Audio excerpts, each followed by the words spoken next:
Good morning, everyone. May we start, Nola? Is everyone in? Nola? You are muted, Chairperson. May we start? No, I'm not muted. Even there. So what is happening? Is it the volume? Is it fine now? You are not muted at all, Chair. Oh, Nola said that I'm muted and I'm like, I'm worried. Okay, let's start. Honorable members, Minister Dilil, Deputy Minister. Recording in progress. Kivit, our team from the Portfolio Committee, the chairpersons of the boards that are here, the CEO of the entities, acting DG, if we still have acting DG, and the team from Public Works and Infrastructure, the media that is with us today, and all those that are watching this Portfolio Committee from social media and the parliamentary television, greetings to you all. We convened today after a long recess in which we were all busy campaigning for local government elections 2021. The people of South Africa have spoken. They've decided who must continue ruling the municipalities. They have seriously decided it is, but what is really worrying is that the voter turnout was very low for all the parties, not only a certain party. It means as public representative, even though we're in parliament, we need to look at what we are not doing right to ensure that people of South Africa, this right that they got through blood and some of people died, the right to vote, they must continue using this right. We need to do an introspective. I'm referring to all the political parties, not only the one that I'm coming from, because the majority of South Africans did not vote this time around. So for parties and for those that will be at the helm of all the municipalities to ensure that services are delivered promptly and in time, they need the majority of the vote. But with what has come out, there is something seriously wrong, which as public representative, we need to look, what are we not doing correct? With those few words, honorable members and all those that are here in the meeting, you are most welcome. I understand also AG is with us today.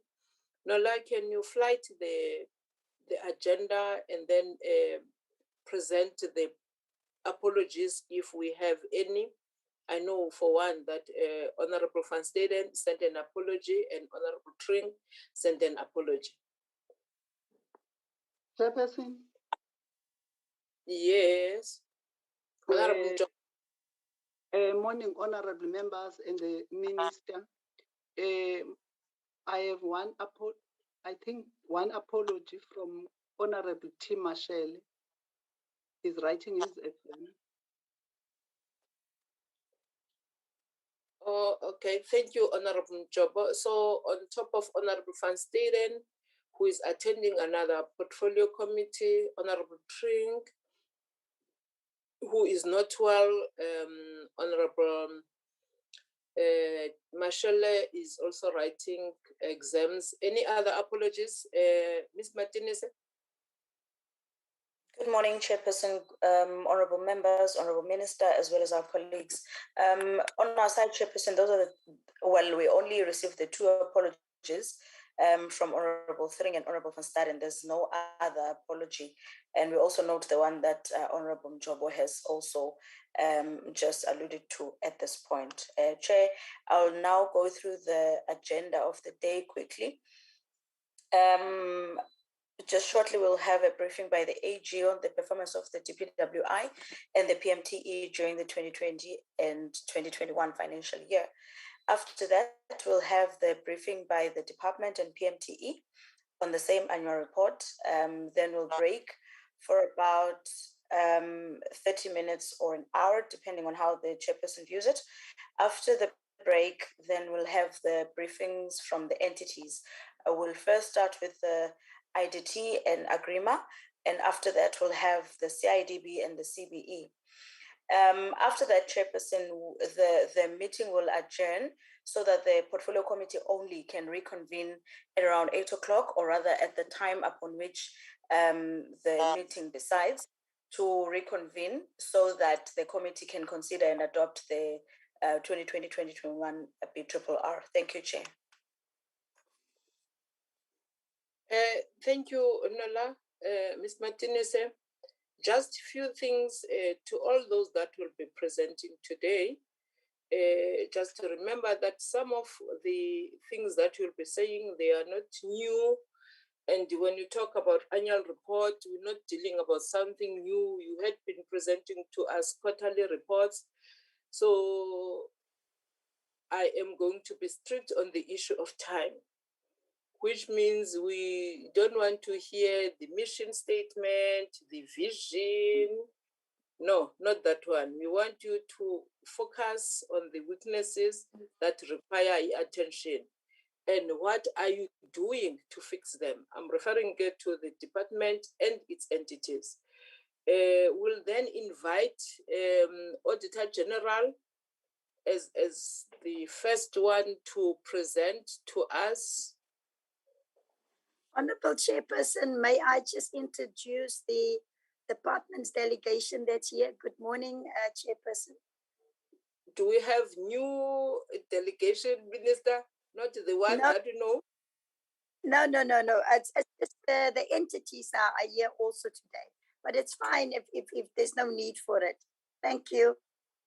Now, Minister, if there's nothing new, then we'll deal with that. Maybe let's deal with that when we come to the department and the entities. I know that there is a serious acting. So when we come to that, let's deal with it.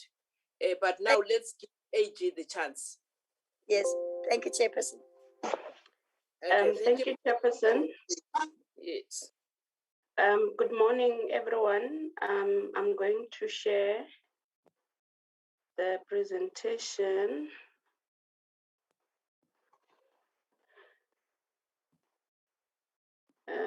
If someone can confirm that you can see my presentation. Yes, it's visible, Tinswala. Thank you so much. So, yeah, in the interest of time, I will also just jump to the presentation itself so that we can maybe spend more time engaging and asking questions and taking comments. So with the first batch of slides, I'm going to take you through the portfolio outcomes. And these are the entities that fall within the Department of Public Works and Infrastructure's portfolio. However, for the current year, the audit outcomes that I'll be taking you through will exclude IDT because IDT was not able to submit the financial statement for the audit in line with the regulatory timelines.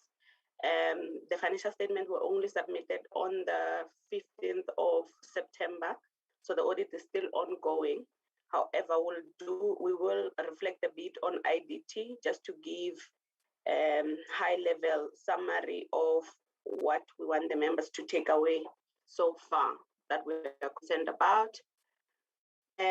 This slide is just a snapshot of the performance of the portfolio, which looks very similar to the previous year.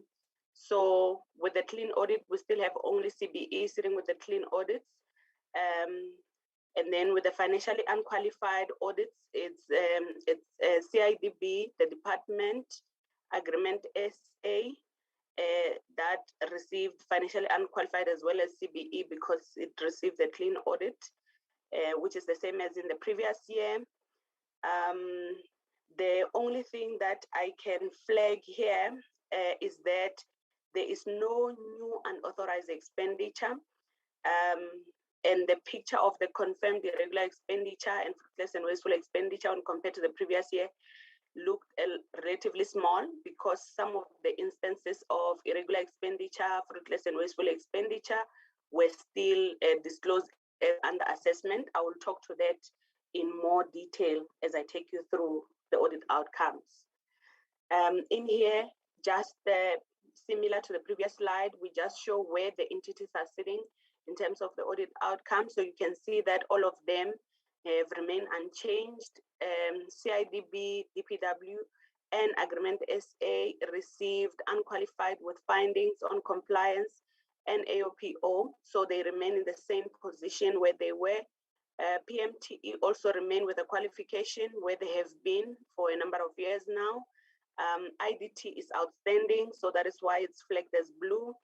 CBE received an unqualified audit opinion with no findings on performance information as well as compliance. What I want to flag is the qualification areas on PMTE. The first thing is the members would know that since the inception of PMTE, the issue of immovable asset register has been a qualification area, has been an issue that the trading entity struggled with since the inception. But in the current year, although we did identify material errors in the financial statement in relation to immovable asset register, the entity was able to resolve those, and as a result, that qualification in the immovable asset register was cleared.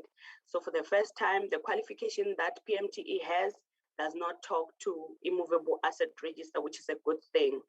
The only thing that I want to emphasize on that is it will be critical also for the members as you invite the department and the trading entity to track their action plans, that you are comfortable that there is decisive actions even in that area, such that we don't see this becoming a regression in the near future after the trading entity has managed to deal with the issues that were there.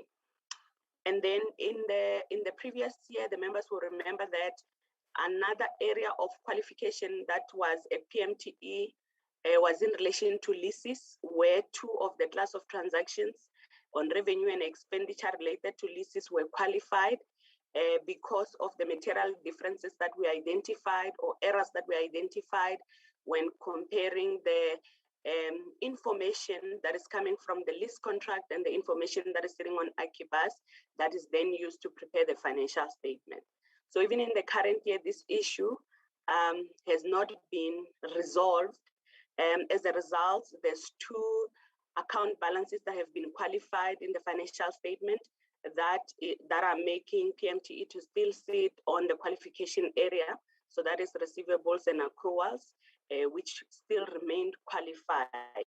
Over and above that, the one thing I want to flag also in relation to leases is that in the previous year, the members will remember we flagged the issue of concern in relation to overpayments that we had noted being made to landlords in relation to leases.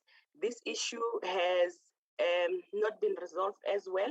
As a result, as I take you through the presentation, I'll also show you that we have identified a material irregularity as well in relation to overpayment of leases. So it is an area that really needs attention to ensure that whatever actions that are put by the trading entity are able to take the trading entity out of that space of dealing with the issues of mismanagement of the leases that are occurring in that area.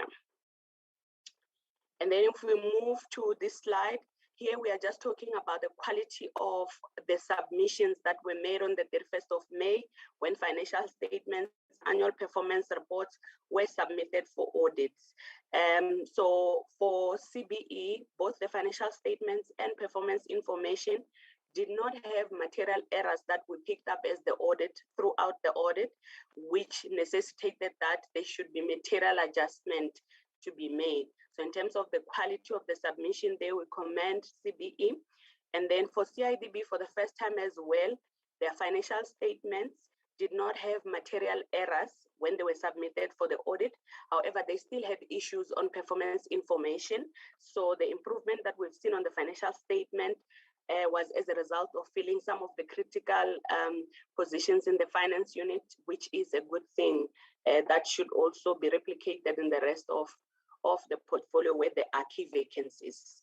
The department continues to have issues on the EPWP, where the numbers of achievements that are reported materially differed with the supporting documents that we looked at as part of the audit. So as such, there were errors on the performance information, but over and above that, also in the department, we identified material errors, which is then talking to the quality of the submission was only achieved through the audit process, only after the auditors have identified errors, and then the department was able to correct those.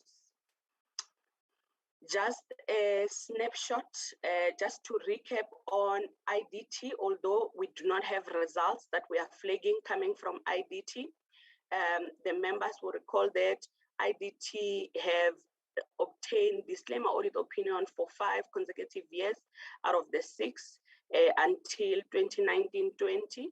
In the current year, the financial statements were only submitted on the 16th of September. The audit is ongoing. We have commenced, but we are not done yet.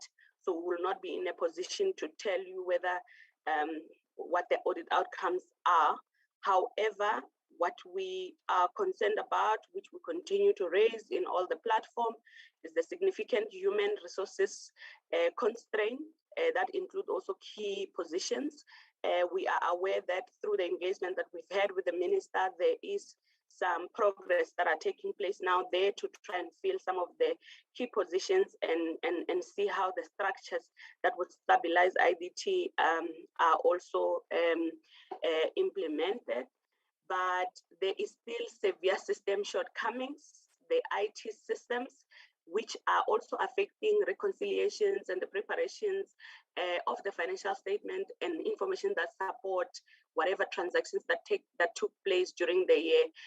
This does have an impact on the audit process, in that most of the time when we request for information, you find that it is not readily available because of the system shortcomings that are there. The breakdown in internal controls during 2020-21, which again is also attributable to record keeping that even necessitated that the preparation of the financial statement be delayed, or the submission thereof to the Auditor-General be delayed until September. So that continues to be a concern that we are worried about.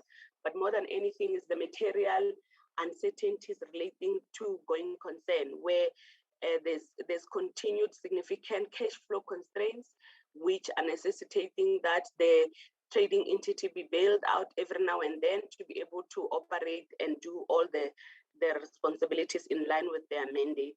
So that is, we wanted to raise that, but I'm sure IDT will be making a presentation. I'll now move to compliance and the implementation of PAA.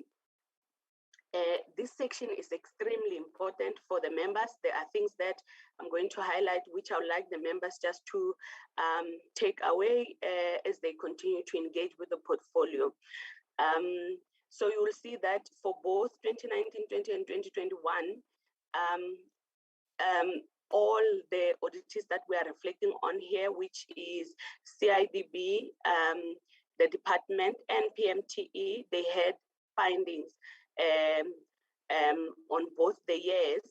So IDT is not included, Agreement SA and CBE are not included from this presentation going on because we consider them to be small audits. So we'll be focusing on these 3. And these are some of the areas that we have picked up to be issues that results to this non-compliance. However, I want to focus on the second slide, which talks to what those instances of non-compliance then becomes.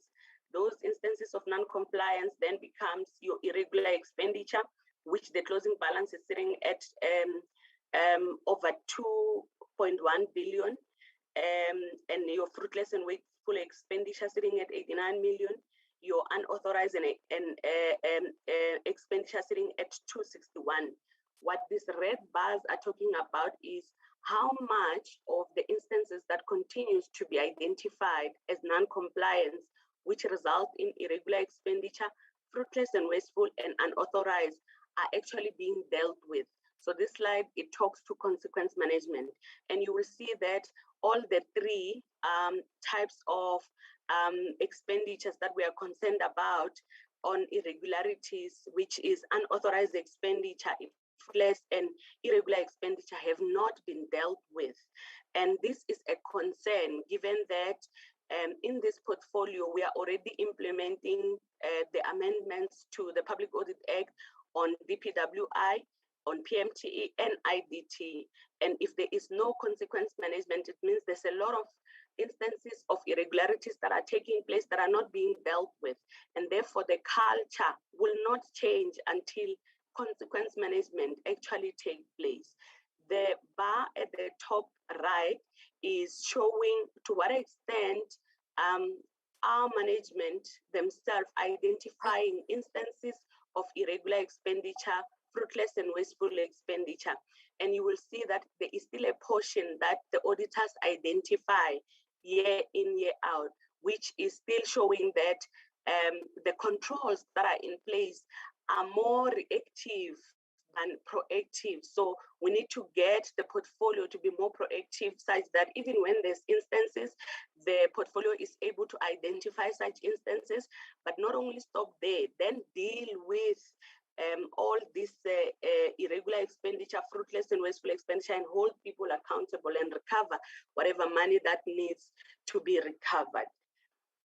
On that note, I then want to take you to the amendments. So we have been implementing PAA since 2019-20, and this is the definition which I will not take you through, but I rather want to project this slide, which is showing so far how many material irregularities have we identified, what is happening to those material irregularities, and what are the takeaways, and what have we recommended to the department that perhaps you can also assist with your oversight responsibility.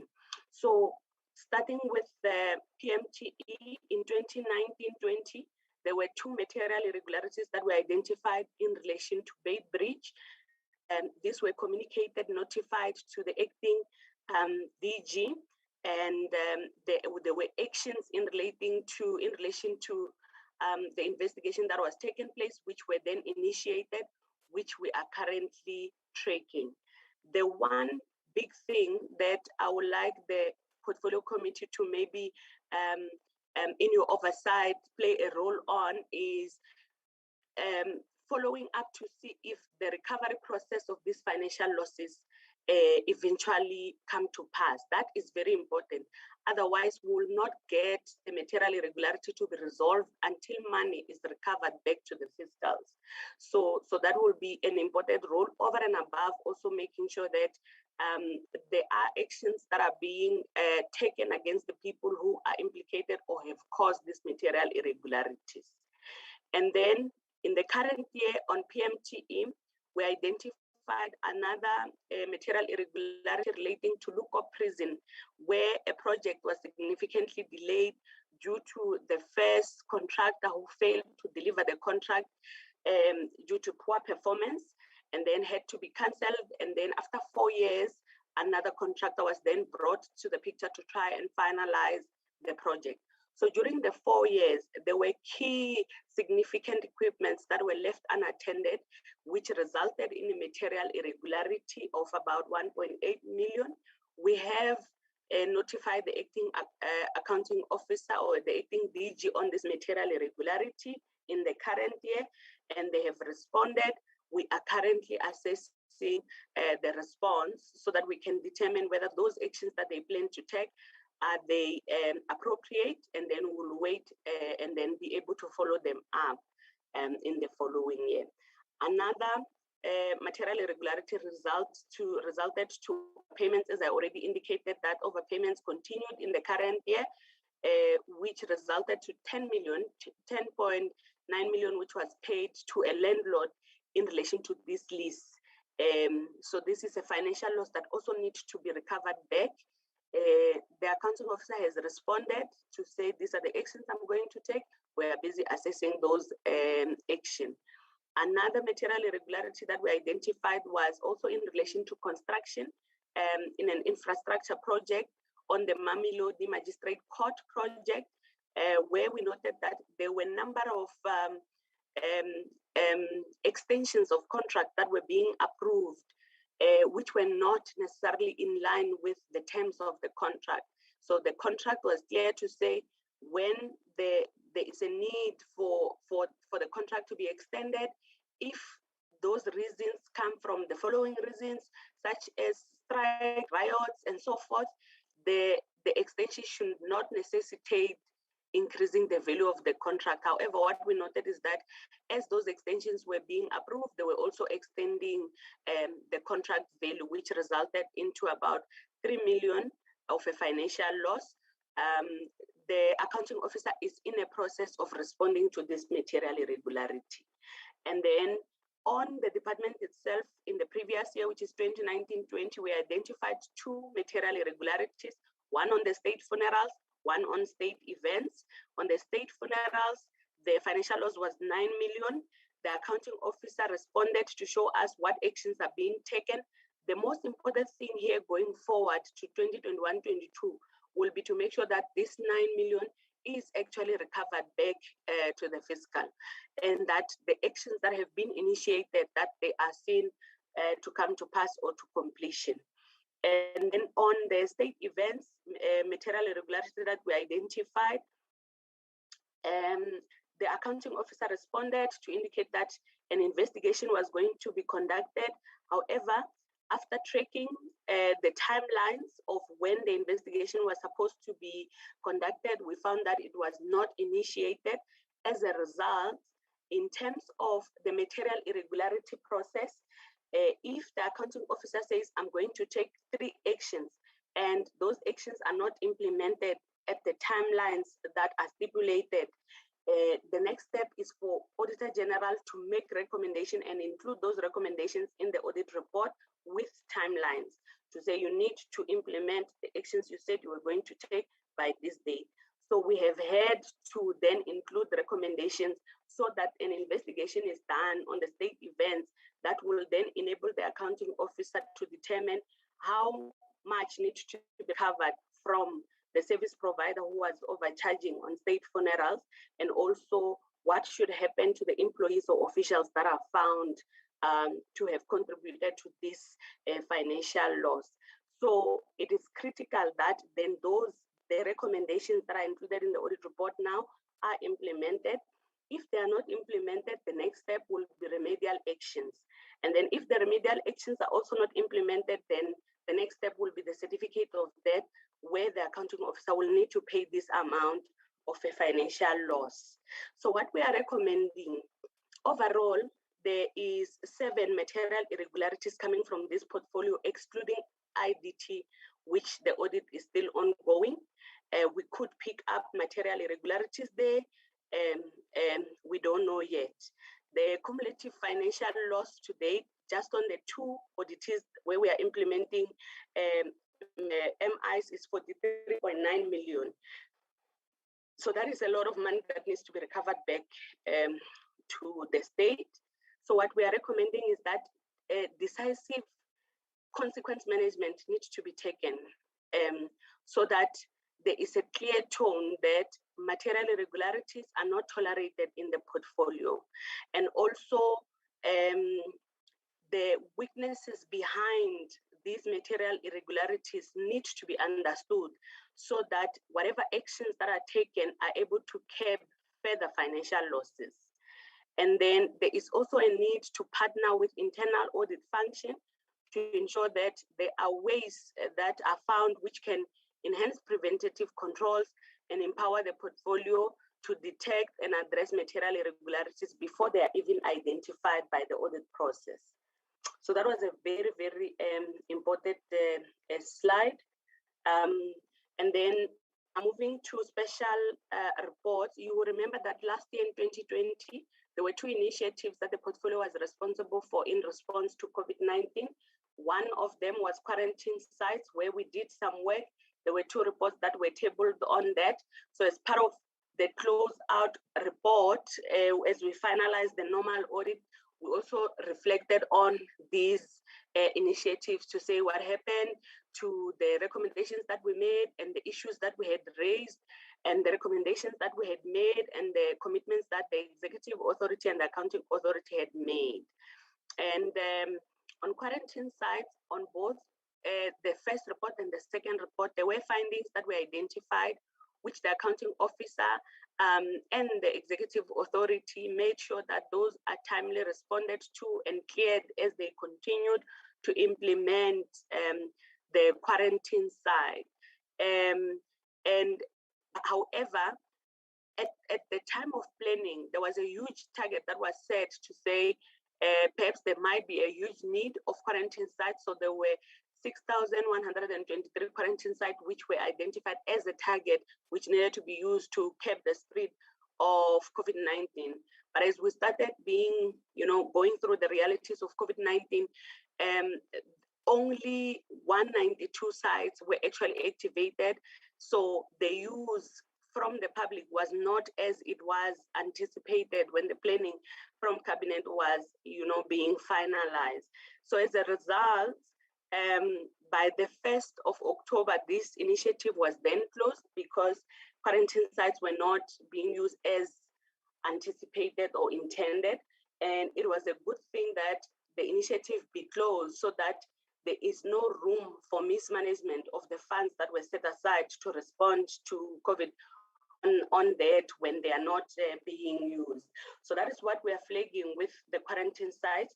The only one thing that I want to highlight is that on PMTE, there was one site called Salva Pop where there were assets or furniture that was bought. It was intended to be used by the SAPS for quarantine sites, but also it was never used. So there was then a decision to say those assets will be transferred to the Department of Social Development. So what we are saying from the risk point of view is, as that process is being finalized to transfer the assets so that they can be used for gender-based violence initiatives, it is important that they be safeguarded and secured so that we don't end up with an issue similar to Look Up Prison Project, where either these assets become misappropriated because they might result in material irregularities if that happens. So security of those assets until they are transferred to the other entity so that they can be used for other service delivery means is very critical. And then the other initiatives was EPWP, where people were identified to assist either with screening or educational initiatives on the Department of Health. It was implemented by ID team. From the first report and the second report, what we continuously flagged were the weaknesses of internal controls. However, that is not a surprise, and I think that should be a takeaway, given the fact that the control environment of IDT already, as flagged in the other previous slide, they require intervention. So in the future, it will assist that if there is a government initiative that is of this nature, which is very important, that we also look at the control environment where we want to implement the initiative, because although real-time audit, like in the example of quarantine sites, things were picked up and management were able to address those before we came with the final audit, which assisted to clear issues that could have resulted in irregular expenditure and so forth. If the environment in which the initiative is being implemented is already weak, even if you pick up things timely, chances of that giving or deriving the desired value are slim given the condition. So because of the problems that already existed on EPWP, I wouldn't say that this initiative in terms of real-time audit and us assisting the government to pick up things and be proactive in resolving them was of that assistance. However, this project, from empowering the poor, people who needed income, it did assist. But what we are flagging is that because EPWP has been a program that has been qualified for over 5 years, we have continued to identify the same issues even in the current year, which resulted in the department being qualified. And then these are our recommendations that we've made to the department, which the members can take note of in the future meetings that they're going to have with the department for oversight. That the first recommendation that was made was to ensure that there's enhanced review and monitoring processes to improve immovable assets. We have flagged this as it's achieved because they were eventually able to resolve the qualification on immovable asset register. The second one was to enhance controls to curb further losses on state and on state funerals and events. This one is in progress because the actions that were taken by the accounting officer to deal with these material irregularities are still in progress. So we flag this as in progress. And then the other one is to intensify controls to deal with all instances of unauthorized expenditure, irregular expenditure, fruitless and wasteful. We're saying this one is not achieved, as you could see with that slide of consequence management, that we still have the unauthorized expenditure coming from the mud schools that is coming from 5 years ago, which is still not dealt with. So consequence management still needs to be intensified. And then another one is on capturing, reviewing, and monitoring controls around how leases are managed so that the lease qualification can be addressed, as well as the overpayment. We are saying this is not achieved as overpayments continue to be made, and also the qualification from last year continued as well related to leases. And then the last one, which was made to the department, is enhance review and monitoring controls and partner with internal audits so that there is improvement on performance information. Even this one is not achieved because both PMTE and the department and CIDB have issues on performance information and Agrément as well as a portfolio. So that one also still needs to be improved. So there were recommendations that we made to the portfolio committee, and there's a new one that we are making as well. So we also assess how far those ones are. The first one was to follow up on all material irregularities raised to determine if appropriate steps were being implemented by the accounting officer. This one is in progress because you could see on that slide of material irregularities that none of the material irregularities have been resolved. They only get resolved once the financial loss has been recovered, and also actions have been taken to discipline the people who were implicated in the material irregularity. The second one was to request the accounting officers, accounting authority, and the executive authority to provide regular updates on the implementation of recommendations and action plans and commitment made with the aim of improving the overall audit outcomes. So if you go back to the slide I started with, all the auditees are sitting where they were sitting in the previous year, except it is a good thing for CBE to sit as green, meaning as a clean audit, because that's where we want the rest of the auditors within the portfolio to sit. So this one remain in progress until we see improvement on the overall audit outcomes of all the entities within the portfolio. We have added another recommendation to the portfolio committee to say, to request regular progress on the recovery of financial losses identified by Auditor-General and consequence management being implemented on officials implicated by the MI. So we would like that the portfolio committee also take that slide and do regular follow-ups and hold the department and the officials accountable for actions that needs to be taken to address the material irregularities, especially the recovery of financial losses. Last part is on sector key messages. I'm almost done. Please bear with me. So what we do here is we looked at the overall mandate of the Department of Public Works and Infrastructure, and the sector referred to the National Department and its trading entity and all provincial departments. So On this slide here, we are flagging the audit outcomes, which I will not talk to because I've already represented the audit outcome of the portfolio. But then on the right, we are flagging the budget spent on key initiatives that support the mandate. So we noted that the highest spending goes to public works infrastructure, which in the national will be your construction projects that are either completed on time within the budget and so forth. So this will be mainly CPM. And then the second spending goes to leases, to private leases. However, the whole sector, which is the whole public works in the country, have about 145,000 properties that are under their custodianship. So one would expect that there is more money that is spent on facility management, maintaining those properties, so that the users who are using them are using properties that are fit and safe. However, more money is actually spent on leases than is spent on facility management. As you can see, only 16% of the budget is spent on facility management. And then lastly, EPWP, because the grant, this is the allocation that is coming for the grant. So this picture is also the same for just the national. If we were to take just the national department, the picture will look exactly the same.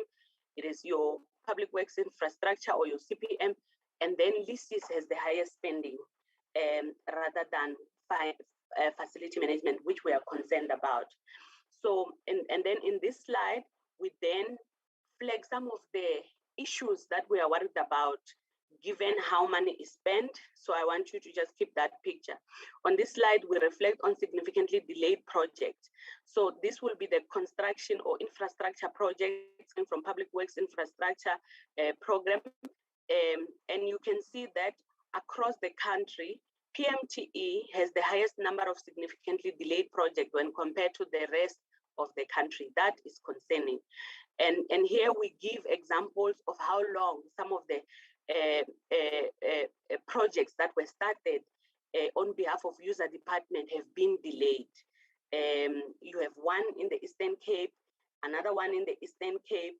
You have one which was started in 1994 in your Northern Cape relating to a metal facility, health facility. So at the end of the day, this delayed project, they do affect service delivery of the user department that are supposed to be held by public works. So these are some of the things that just need to be looked at if public works is then going to be able to achieve its desired goals in the next 5 years. The second one, bearing in mind how much is actually spent on facility management, we flag the number of properties that are poor and unfit, meaning should not be in a position where they are utilized given their condition. However, we noted that those are being utilized. And also here, the numbers are clear, even on this picture, that if you look at PMTE, they have the highest number of properties that are in poor condition but are utilized by user department. So anything can happen. These include, in certain instances, schools that are used by learners, which could fall anytime. Because it is looking at the whole country, we use the school in Free State. We also looked at, because of lack of maintenance that is taking place in these properties, you find that some of the critical service delivery properties get to be closed because they are in poor condition. For example, in Free State, there are clinics and police stations that had to be closed, and now people go to far areas for them to be able to look for these basic services, which is a bad thing. So we hope that these examples will help, especially during the budgeting and planning process, to relook at the way funds are actually spent. In this slide, we then look at seeing that private leases are the second highest spending in the portfolio, in the sector as a whole. And are there no unoccupied buildings that could actually be used to reduce this over-reliance on private leases? So this graphic is actually doing that. So it's comparing the total number of leases that each office have or each department have versus the number of unoccupied buildings that they have. For PMTE in particular, we only flagged the unoccupied buildings that are in good conditions. And we give an example here of the Telkom Towers building, which is sitting opposite the National Department of Public Works offices in Pretoria.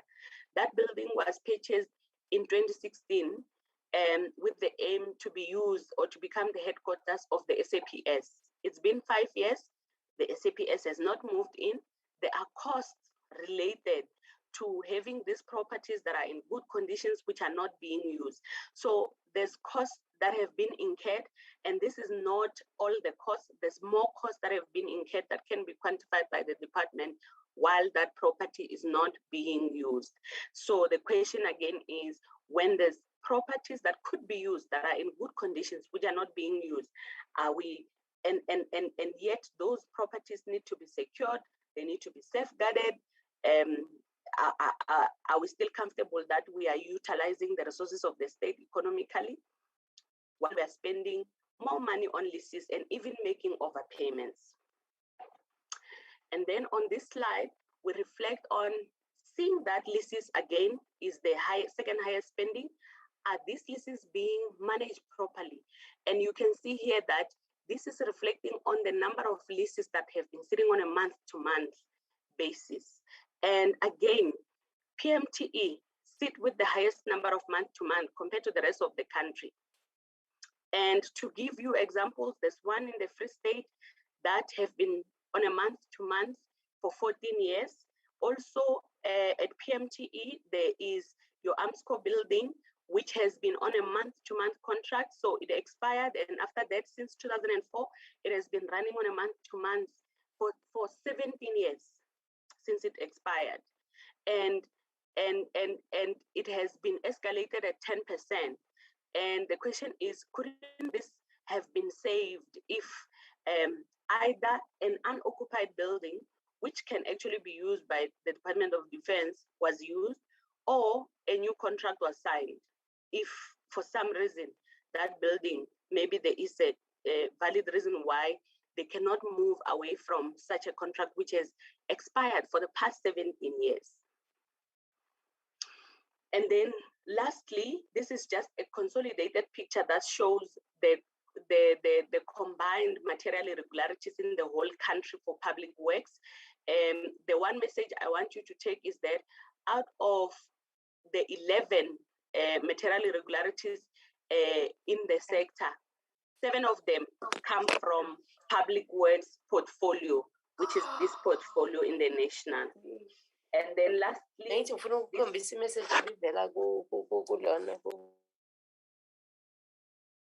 sorry, Chairperson, there's someone who's not muted?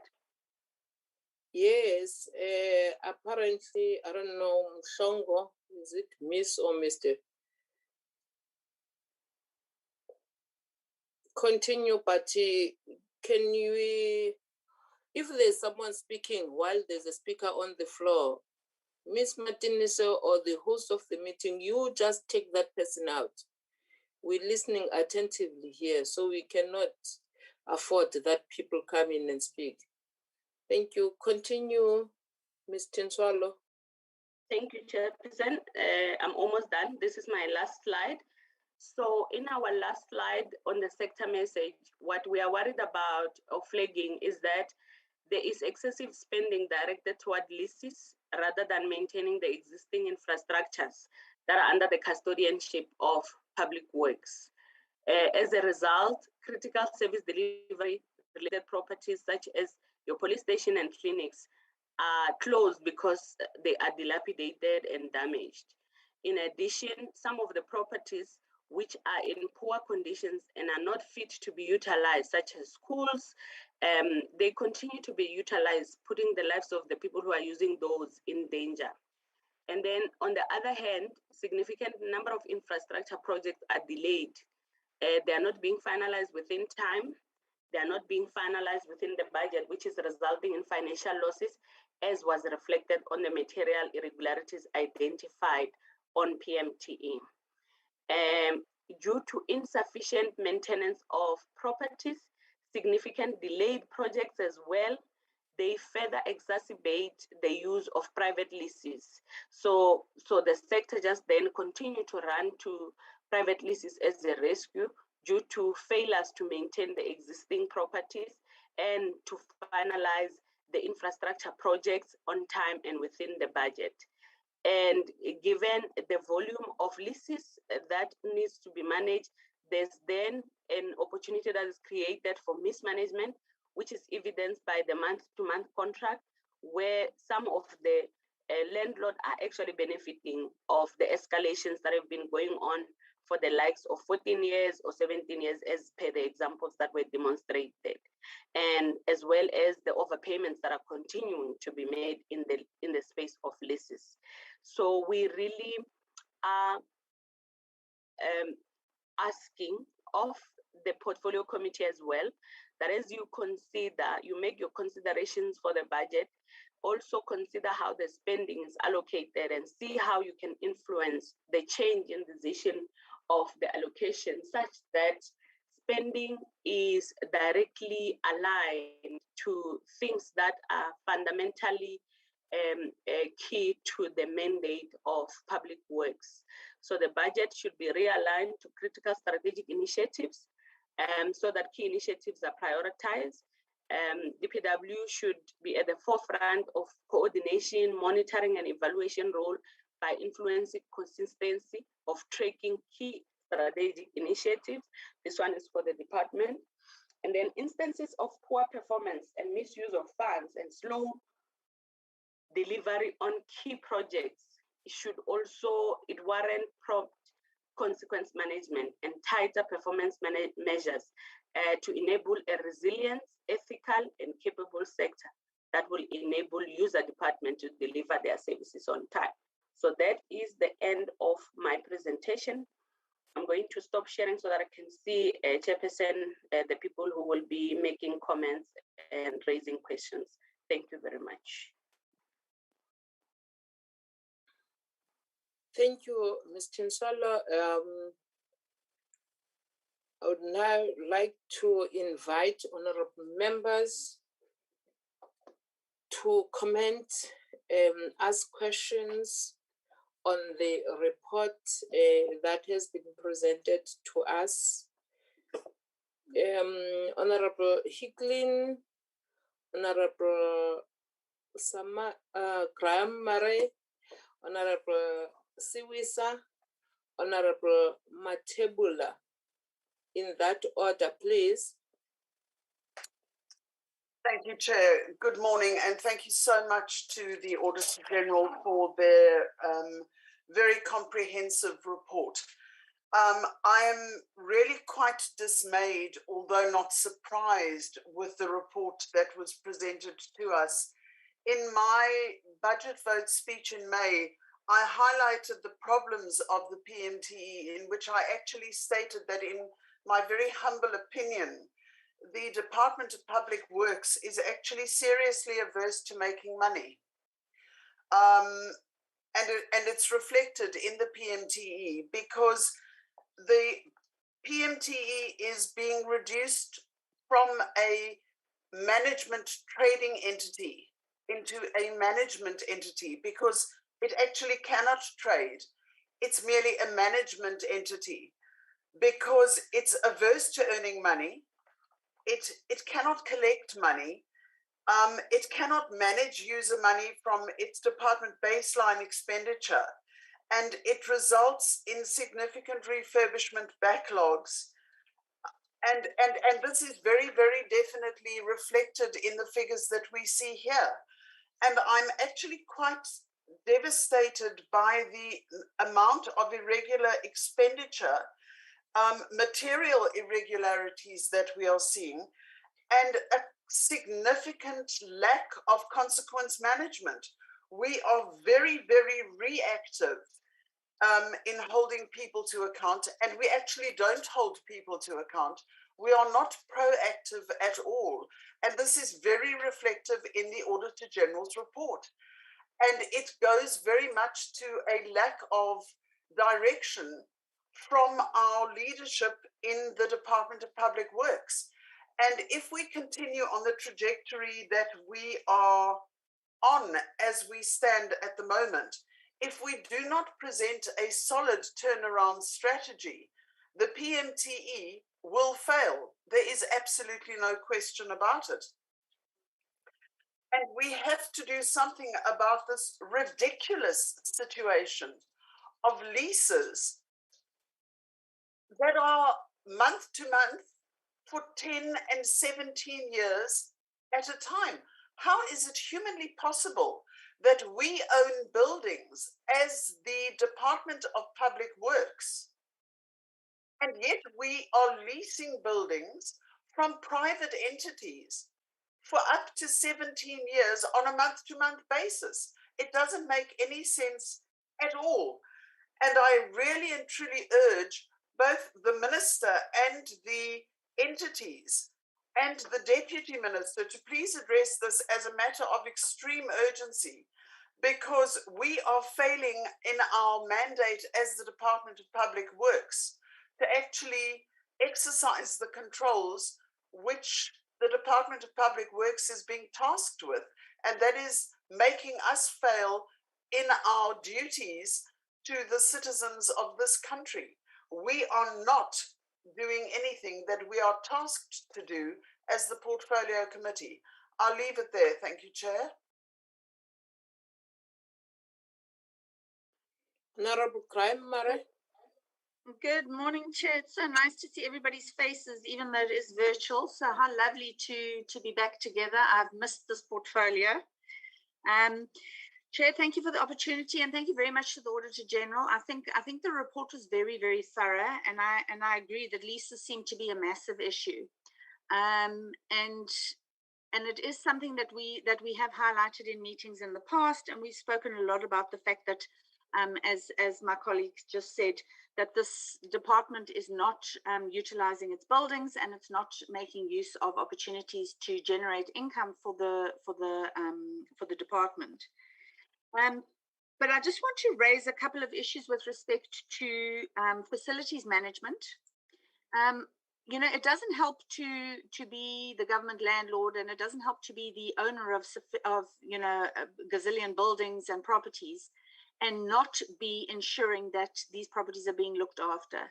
We know that a lot of contracts came to an end and lapsed in the last year or so, and they haven't been renewed. And I mean, nowhere is it more evident than in Acacia Park, where you can see that the standard of upkeep and maintenance that's happening in that park is of a poor quality, because the facilities management system is not being adequately addressed. And this is raised in the department's report, so I'll probably go into it in more detail. But essentially, it's a very understaffed and very low-funded area within the department, and yet it's absolutely critical, because one of the issues that I feel is really fundamental, and it's been touched on, is although they seem to have addressed the issues around the immovable asset register, the asset management of this department is so poor. So it doesn't help to know where all your assets are, and then you're not looking after them. I went up to Hoedspruit Air Force Base 2 or 3 weeks ago to do an oversight. This is a department that doesn't do service delivery per se, but is an enabler of service delivery. And nowhere is that more evident than at Hoedspruit Air Force Base, where the water system for the entire town of Hoedspruit is situated on the Air Force Base. We have a resident public works official who lives on the Hoedspruit Air Force Base and is tasked with ensuring that that Air Force Base is looked after from a facilities management perspective. The storage works are on the verge of collapsing entirely, and we run the risk of sewage flooding a neighboring farm which has export quality fruit. The town of Hoedspruit goes days without water. It recently happened again, where pumps get switched off and they're not being properly maintained, and the entire town sits without water because of poor maintenance on the Air Force Base that should be done by Department of Public Works and Infrastructure. I'm going next week to look at a building in the Eastern Cape where the Department of Labour shut down the building and said it was not fit for people to work in. And the Department of Public Works has reopened the building and insisted that the people remain working in that building. So we are seeing more and more that the asset management of this department is failing our users and is failing in terms of our users being able to do service delivery as a whole. So I do believe that more emphasis has got to be placed on asset management. This department is tasked with looking after most of the government's immovable assets. And yet there seems to be no focus on what they are doing around that. I mean, it was touched on briefly in this report. And the same, and that then applies to leases. We can't lease our properties to user departments or privately because our buildings are in such a poor state. So I think while leases are a massive issue, I think they're a symptom rather than a cause. And I think a lot more emphasis needs to be placed on asset management going forward. And that also would then come back to consequence management, because there's no ways that the people tasked with asset management should not be bearing the brunt of the lack of management that's happening. Thank you very much. Honorable Suwisa. Thank you, Chair. Thank you for the opportunity. Chairperson, let me welcome the report from the AG's office that we received today, and it's very disappointing to find a department that's acting as if it's a department that was started 6 months ago and they don't know what they're supposed to be doing. We've raised the issue of PMTE so many times that it's going to end up being useless, like IDT has been treated in the past. So it becomes a concern that you get a report that there's a building that has been, a contract has not been renewed for 17 years, and the contract has been on month to month for so long. Majority of the buildings are not maintained, even though it's a priority or it's one of the main focuses of PMTE. And you find that you go to different hospitals, you go to schools, you go to prisons, you go everywhere you go where there are public buildings, you find that the buildings are not conducive for anyone to be staying in them. Some of them, you go to Northwest, you find that ceilings are falling apart. And yet you've got PMTE that's supposed to be making sure that buildings are being maintained. Some buildings, elevators are not working. And yet every year there's an allocation that's made. And we are being told that we've got a plan of maintenance in place. And yet no maintenance is being done. This clearly shows that we have a department that has a lack of leadership, whereby everybody does as they want, and then there's no consequence management that's going to be applied. And it's going to run this, because if public works does not work, nothing is working. And that's their motto, that public work, everything works because public works works, but public works is not working. An example, you can just see the ghost town that we are staying in, the parliament villages that we are staying in. It's a disaster. So if it can be that the environment, it clearly shows you that if members of parliament can be staying in a conducive environment, how do we expect that public works is going to make sure that citizens of South Africa go into buildings that are conducive for them to stay in? Money is being spent, but you don't know why money is being spent, where money is being spent. Projects are being run and they just don't get finished. We always get, it goes and goes for so long. An example is the telecom tower. It's still there and nothing is going on. Even if we can go tomorrow, you'll find it in the same condition that we found it when we started the 6th Parliament, when we went for an oversight. We have a more loss of revenue instead of more money coming in. We've got buildings that are not being maintained, and then because they don't want to maintain them, we'd rather go and overdo overpayments as some landlord that says that they can get something out of the department, because people are going to take advantage of the department because they see that there is a lack of leadership in the department. Because you just need to ask yourself, if a certain department has been overpaying a certain landlord, then it's going to be a problem. It means that they don't even follow the bracket as to how much is it, what is the bracket of paying for a rental. They just sign a contract because of signing, and then the agent needs to come in and tell them that you are actually overpaying people, and they don't. It means that there's a lack of leadership, and it's going to cause this department to be run down. So we have a serious problem in public works as a whole, from all the entities, even the department itself, going to the provinces and the regionals. It's just a disaster. Some of us, when we are going around, we're going to those regional offices, you find that it's just a disaster. Some people don't even know what they're doing. And yet we are saying that we've got leadership in public works that's not doing anything to it. So this is even though even the little positive report that's there is being overshadowed because of there's a lack of leadership. As when the chairperson started to say that there's a lot of acting as if we are in Hollywood. And I'm asking myself, when we go on, as the meeting goes on, what other reports, what explanation are we going to get pertaining the report that comes from the AG? And promises are going to be made, and at the end of the day, those promises are not going to be fulfilled. We'll come back to the same report next year, and we are going to finish this term having a problem with public works, and everything is going to fall apart, and we are going to rely on people leasing buildings to public works, and it's going to be a mess, and everything is not going to work out at the end of the day. Thank you, Chair.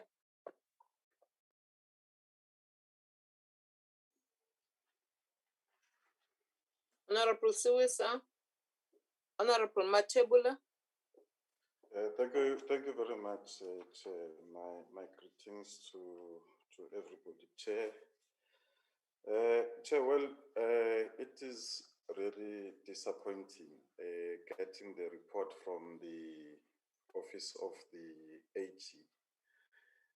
One can realize that we're in a situation wherein actions need to be taken.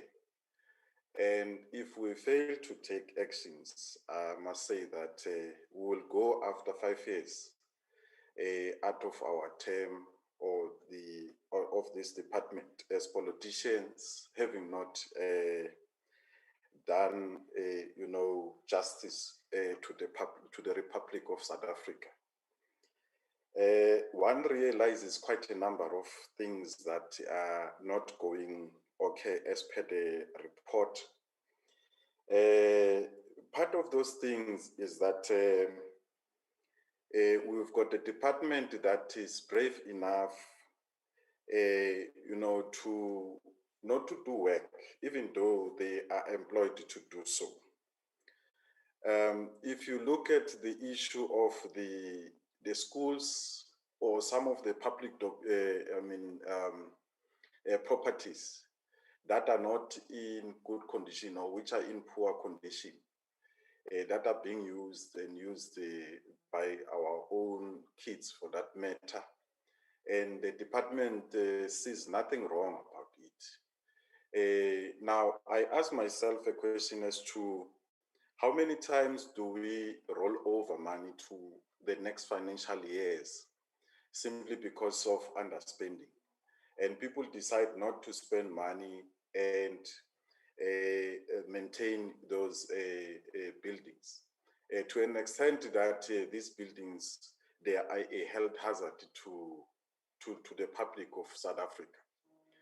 Now, Chair, another thing is the issue of the projects that some of them, they come as far as 1994 that have not been completed.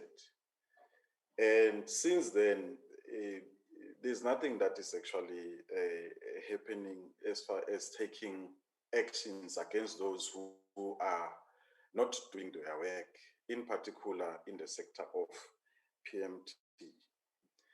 Now, Chair, I think it's time that as the department or as this committee, we take a decisive action in ensuring that those who are unable or who are not doing their work because of incompetency or because they are not qualified to do so, they face the music, because we cannot go on as business usual. while we know very well whatever that is actually happening, that has been mentioned here as per the report, is wrong. You also look at the material irregularities. Out of the 11 that we have in the whole country, 7 are coming from the very same department that we are part of. This is not something that we can be happy of. Some consequence management needs to take place. You've got issues of state funerals. We are told as per the report that those issues are still under investigation, wherein there were alleged corruption that took place. They have been over a period of 5 years being under the process, and money must be recovered, people must be arrested, and so on.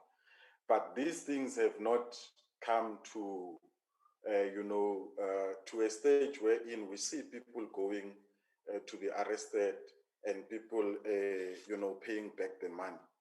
So hence I say, Chair, that it's time that we make a recommendation as the department, that we set time frames, that such actions must be taken, by what time, and who must be responsible to do so.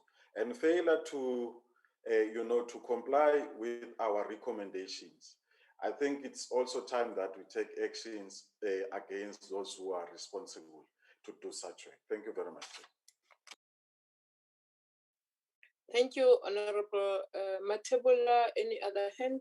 Oh, in the absence of any other hand, I think I echo what honorable members are saying. The serious challenge here, Minister, is the consequence management. There are so many cases that have been reported that AG has been reporting previously, but there's nothing that has been done. So I echo what all the honorable members are saying, because I know, for example, the issue of Botasgau building in Mthatha, I recently got a call from someone who's working there saying that I know that you are in the Portfolio Committee of Public Works and Infrastructure. The project started in 2013. Even today, if you want to use the bathroom there, you need to go outside and go to a garage or another building. And that building is one that has so many departments in Mthatha. But a project that started in 2013, this is 2021, it has not yet been finished.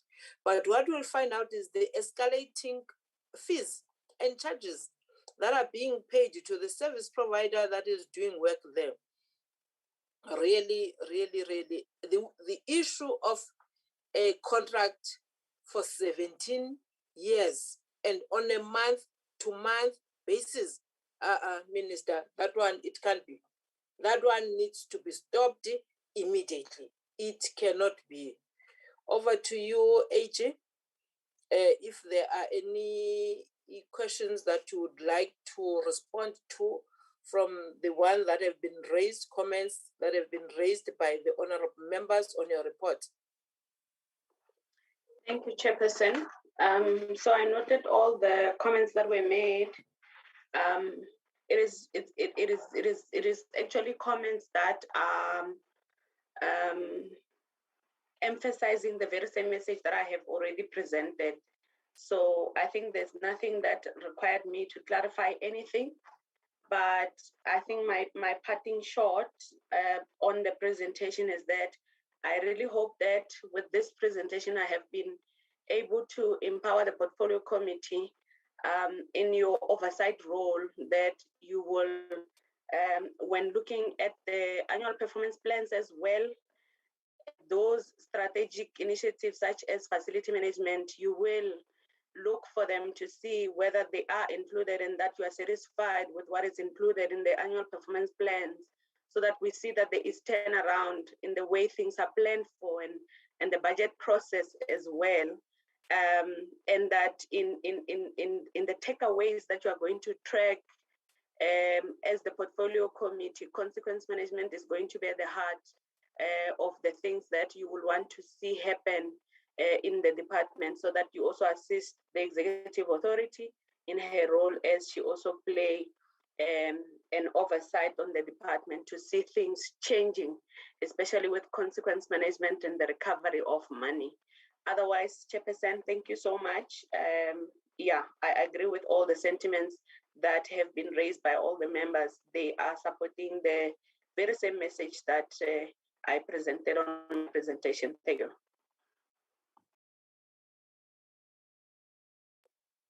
Thank you, AG.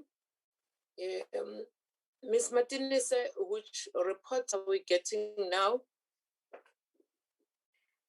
Thanks, Chair. We are now ready for the report from the DPWI and PMTE. Thanks, Chair. Okay, thank you. I now invite you, Minister, and then you can then update us on the new appointments. I know for a fact that the acting DG, his acting time lapsed. I don't know whether do we still have someone there or we have a new one. The chairperson of CBE, no, not the chairperson, the CEO of CBE is no longer there. Do we have a new one or someone acting, as we know that we lost the CEO of Agrément, we lost the CEO of CIDB. So what is it, Minister? Can you introduce those people to us? Thank you. Good morning, Chairperson, and good morning, honorable members. It's good to see all of you. I'm also looking forward to a physical meeting where we can see each other. But for now, you know, we just have to greet virtually.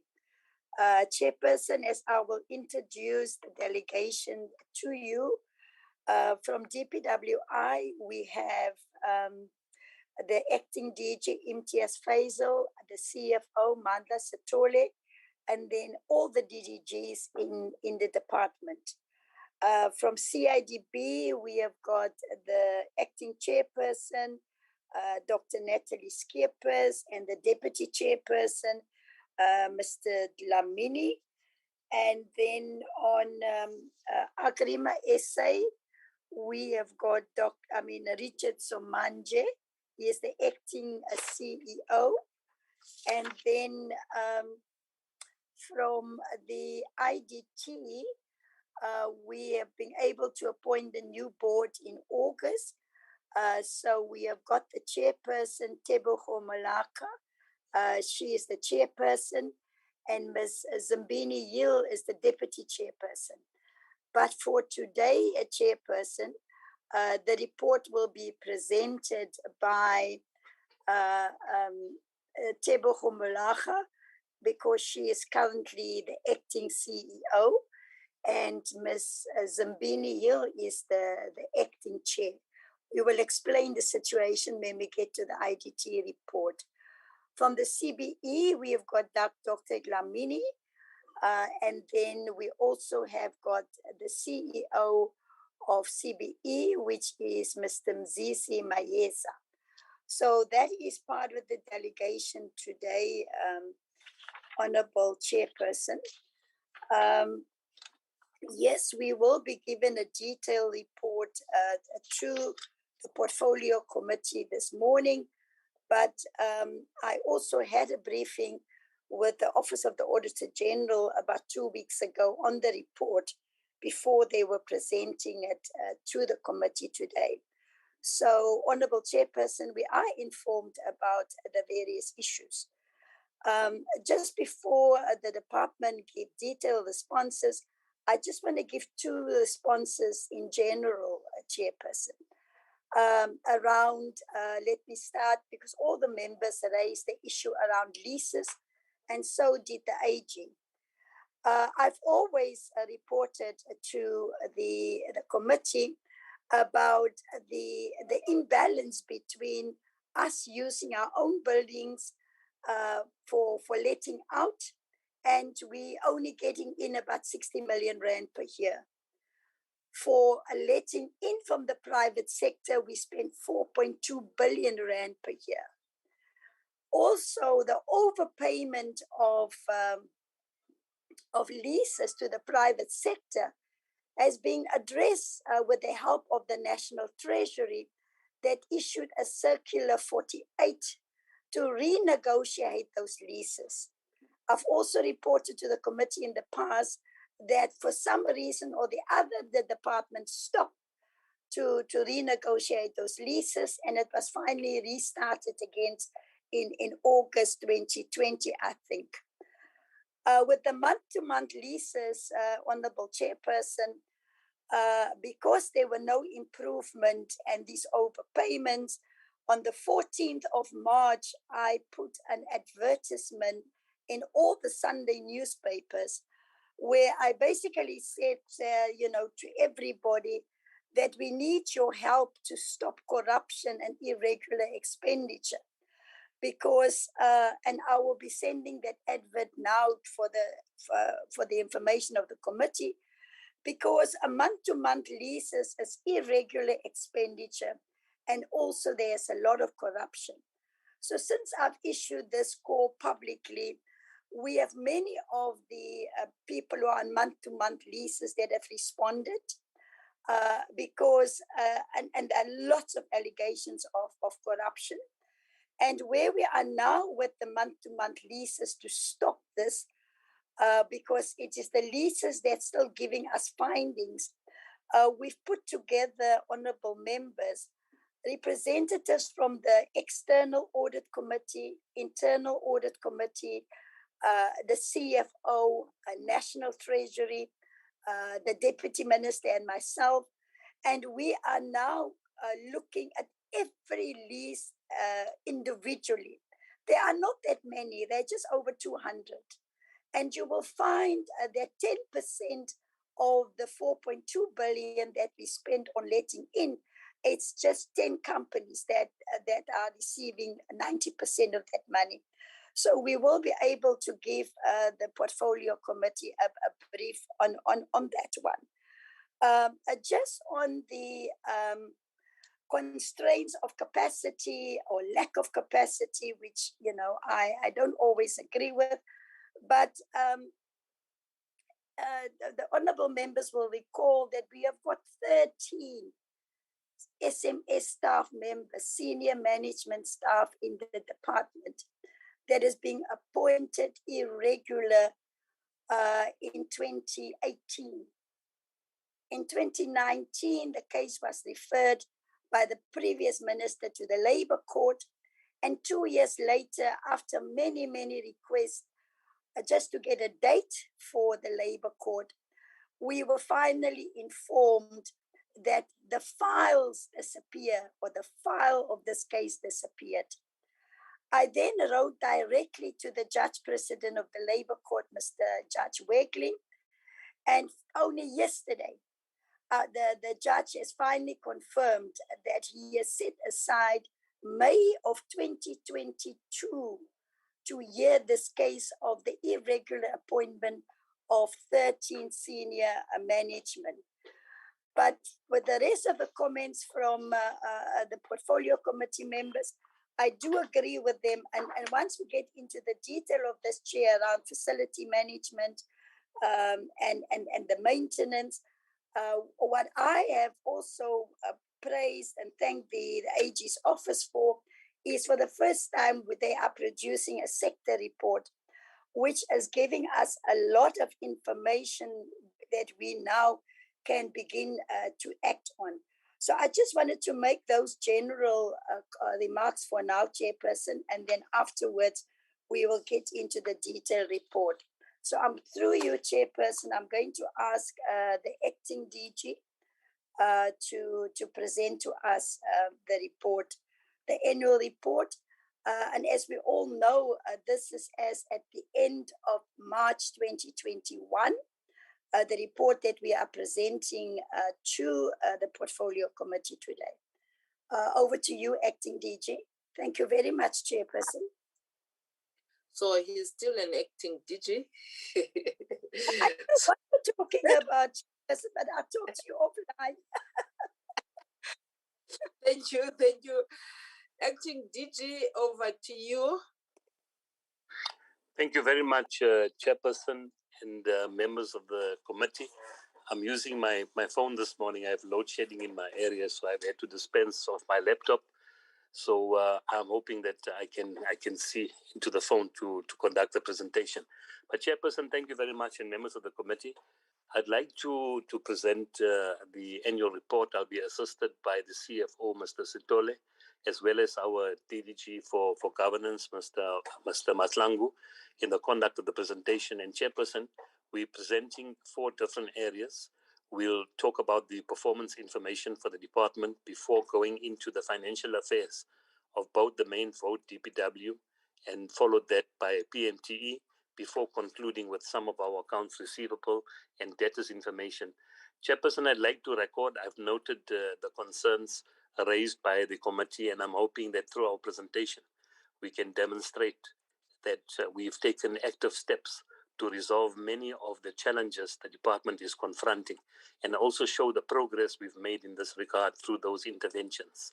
I want to also state upfront, given the concerns with respect to leasing, that we've appointed an independent auditor to assist the department to resolve and reconcile all the accounts with our landlords.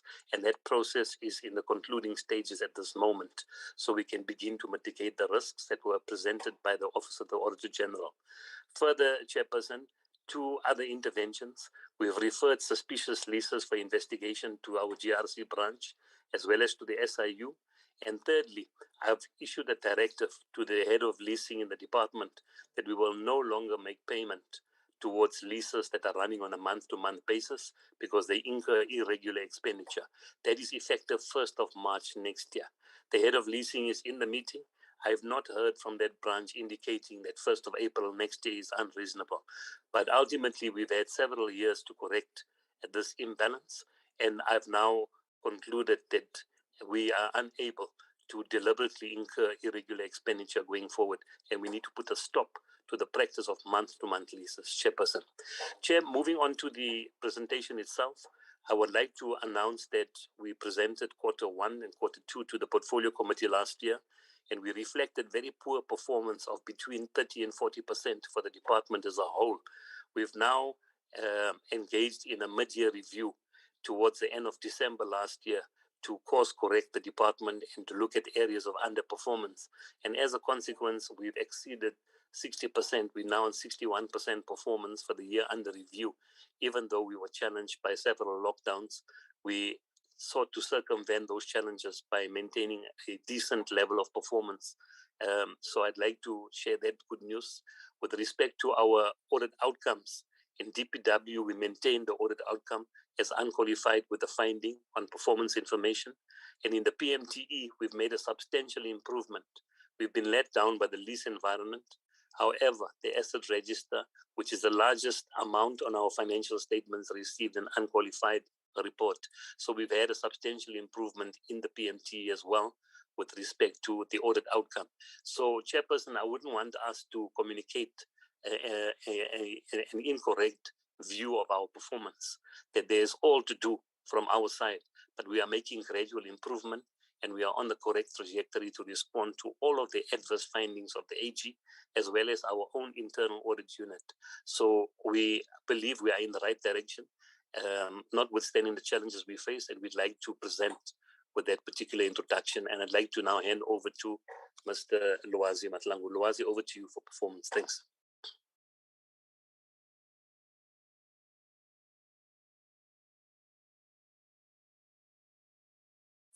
Yes. Good morning, Acting DG. Thanks very much. Morning, Minister, DM, and Chairperson of the Portfolio Committee, honorable members, Minister, DM, and colleagues from the department and the CEOs and representatives of entities, as well as Dinswara from AG. I'll take you through the presentation. So the presentation is basically on the 5 chapters of the annual report. Chapter 1, general information, which I just give high level. And then chapter 2, which is performance information per indicator. So we've got 2 ways of presenting that, where we're presenting through graphical representation, where we are basically expressing the level of performance per indicator, and then also talk about some of the challenges and how we are also dealing with these challenges. And then the third part will then look at some high-level issues around human resource aspects, particularly of interest to the members, as well as looking at the aspects and also the audit issues, audit history, which are then financial and audit history the CFO will take us. So our performance indicators, Chair, sorry, Leanne, thank you for slides. If you can just go quickly to the previous slide. Yes. So our plan is structured in terms of the outcomes of the department. We've got 7 outcomes which are directly linked to the 6th administration priorities of government. And so we structured it in that context where we are driving them in terms of 1, resilient, capable and ethical, linked to the medium-term strategic framework of the ethical, capable developmental state. And this basically focuses internally. And you will see that most of it comes from program 1, where those indicators seek to drive those issues. And then when I go to the detail, I'll then touch on those issues and the challenges that we're facing and how we are dealing with them. The second one is integrated planning and coordination. This is where now, because of, I think, the concerns that were raised by the honorable members, as well as the findings, also looks at the issues around how we coordinate our activities with other government departments, especially when we deal with the user department, as well as the trigger processes on how we trigger or serve as an enabler to service delivery, but will then be conducted by other departments. And this basically sticks to touch on how we then sharpen our tools and mechanism on how we deliver and coordinate the department. The third one speaks as excuse me. The third one on sustainable infrastructure investment, which also drives the infrastructure part of the department, but broadly as a country, linked to the MTSF as NDP, is to look at how we leverage on infrastructure to then bring about a change in the economy.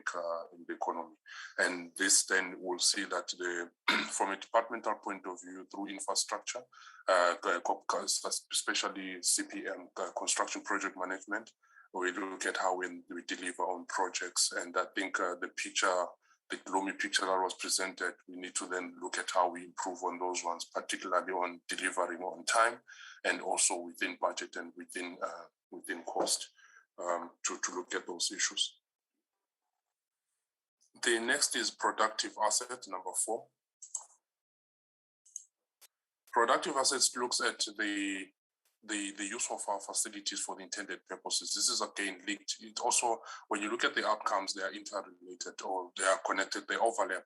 For instance, when you look at the productive assets, when you look at the coordination and the planning together with the client, particularly when you focus on their needs, and then how to then respond to their needs, and then within the time, within the budget, as well as ensuring that we improve on the speed at which we provide those facilities, as well as ensuring that those facilities are for the intended purpose and improve productivity by the user departments when they engage with the citizens. And that also, in the process, we deal with the next one on transform built environment. That is basically ensuring that we look at leveraging or using our procurement strategy on how we then look at the historically disadvantaged by improving participation among designated groups, women, people, disability, and youth. And we're also looking at the skills pipeline, where we're also working with their entities to look at how we then draw from the schools all the way to feeding into the economy these necessary skills, looking at the future of infrastructure projects. And then the third one, we're looking at how then do we use the legislation to then provide an environment that is conducive for, within the built environment, and will enable all participants to actually play a meaningful role within the built environment. That's where you talk about the Public Works Bill. You also talk about expropriation, and also the repeals of other laws that will hinder progress when we look at all the other government departments or the country as a whole. Then optimize job opportunities broken into two legs. We look at work opportunities that I think we'll also touch on that one, and then the audit report has already spoken of that. But we also focus on the second leg, which is very important as part of also dealing with the issues of unemployment, particularly among the youth, where we're focusing on permanent jobs that we then create in the organization, but also focusing on those that we invest in from the schools participating in the candidacy program until they are registered candidates and or registered practitioners within the built environment, and how then do we absorb those within the organization to fill the vacancy gaps, as well as ensuring that they assist in that. So we're focusing on that leg as well within the optimized job opportunities. And dignified client experience, then we focuses on a 3-layer system, which is also linked to some of the outcomes, where we say that the department and the client department and the citizen, those are the 3 role players, and that we're saying how then do we trigger the process working with the client department in ensuring that they have the relevant and facilities that will improve their productivity, and ensuring that then the citizens enjoy the services that they rendered. So that is the so the indicators are then structured in that, and then they're built in that context. And then on the left, on the right side, we also have responses to COVID, which I won't go into detail, but I think the quarantine sites was a program what was there, and also participation by the department in the net joints. I think we also dealt with the issues of the recommendations on the rates, working with the hotels at the time, and also ensuring that at least there is sufficient sites that are available to house for quarantine purposes in response to the COVID and the pandemic. But we also had DPWP participating and working with the Department of Health Hygiene Strategy, where we had about 34,348 participants in that program, as well as a way of responding and also absorbing some of them work opportunities and participants. I think on the one part is participating, getting a stipend, but on the other hand is also understanding of and also sharing information around the issues of COVID, and as well as a platform and a channel on how we can spread the message in terms of curbing the spread of COVID. Then we also have other initiatives internally in response to COVID. Internally, we then looked at focused on guided by DPSA. Also look at a staggered approach in terms of rotational and remote working, that also to ensure that the department does not come to a standstill, but continue to work, but find ways of how to work in those. So we had internal measures on how we dealt with them. Also supported by a COVID steering committee, that also shares information and ensure that they keep up to date new information and share with the organization, and also to keep records of our dearly departed ones, as well as how then we give also support to their families as well. And also in ensuring that from an operational point of view and systems point of view, we have a business continuity model or management, where we have developed business continuity plans, where we're looking at the response rate and recovery points. Should there be external issues that then affect the organization. So these are some of the things that as the environment changes and the alert levels changes, we also adjust to ensure that we at least operate optimally as an organization. We've also contributed to the economic reconstruction and recovery plan in a number of ways, particularly focusing on infrastructure development, and also how we then in infrastructure development, and then mainly also focusing on areas such as looking at mass public employment, and then through EPWP and participation in the Rural Bridges program, we were able to then create work opportunities in some of those sectors within the employment, within the EPWP space, as well as rural bridges. We also look at how we also leverage on our mandate to feed into the NDP goals as well, particularly on the infrastructure part, as well as ensuring that we're through industrialization and growing the productive economy, what will be the role of SMMEs, and that's where we look at our procurement plan, as well as how we then leverage on our procurement plan to bring about the participation of small, medium, and micro enterprises in delivering our infrastructure. And in that, you have a ripple effect of job creation and also participation of designated groups within that. And then the other presidential employment stimulus through our professional services branch, where they also look at the young professionals participating in that. Okay, Loazi, I just received a request. Can you pick up the pace and give a high-level overview of the slides, given that the committee has had access to the presentation, please? If you can just pick it up.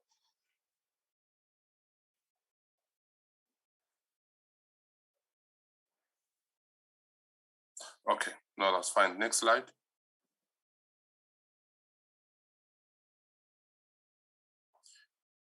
So these are the indicators that we have. So Chair, I'll be guided by you. I'll focus on the yellows and the orange and the reds because the greens are there.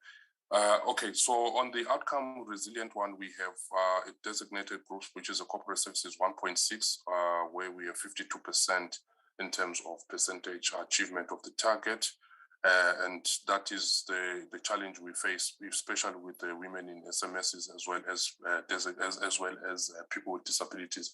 One of the challenges we're facing is the low response, or basically the applications that we normally receive in relation to the advert itself from people with disabilities. We still have a challenge in responding in terms of the quantum that we receive from that group, that then also fits into the nature of the business of public works. So we still have a challenge in terms of that.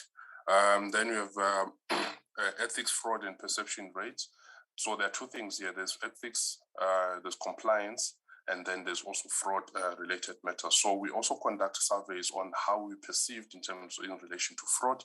And the challenge we had sitting at 30% has been the challenge of one, on terms of percent of perceived fraud, is the issue around the low response and uptake on the surveys.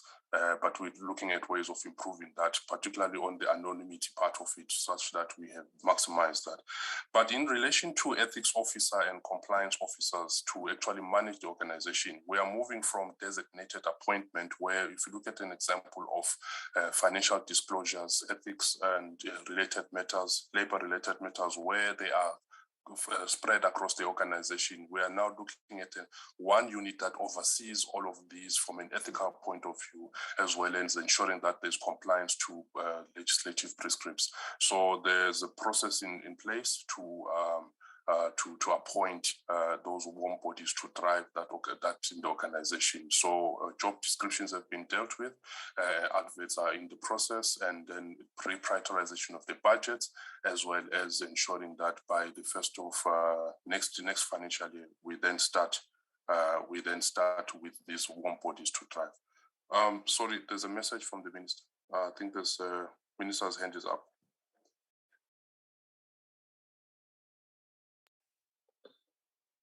Minister, you want to come in or what? No, Chairperson. I did send a message to them that they must, based on your directive in the beginning of the meeting, that we need to move faster.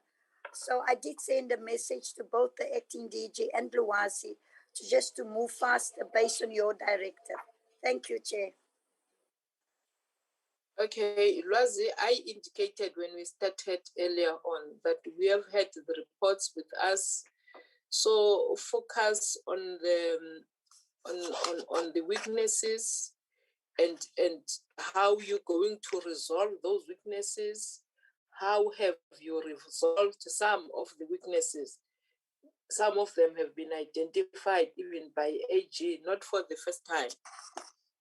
Can we move to that, Luasi? But I'll allow you to finish up. No, that's fine, Chairperson. I'll skip these slides and then go to those ones. I think there are about 3 slides that I'll then focus on, and then we'll let it at that.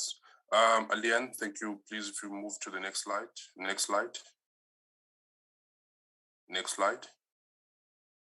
Next slide. Next slide. Next one, the one that says more text. I'll start on this, I think the next slide.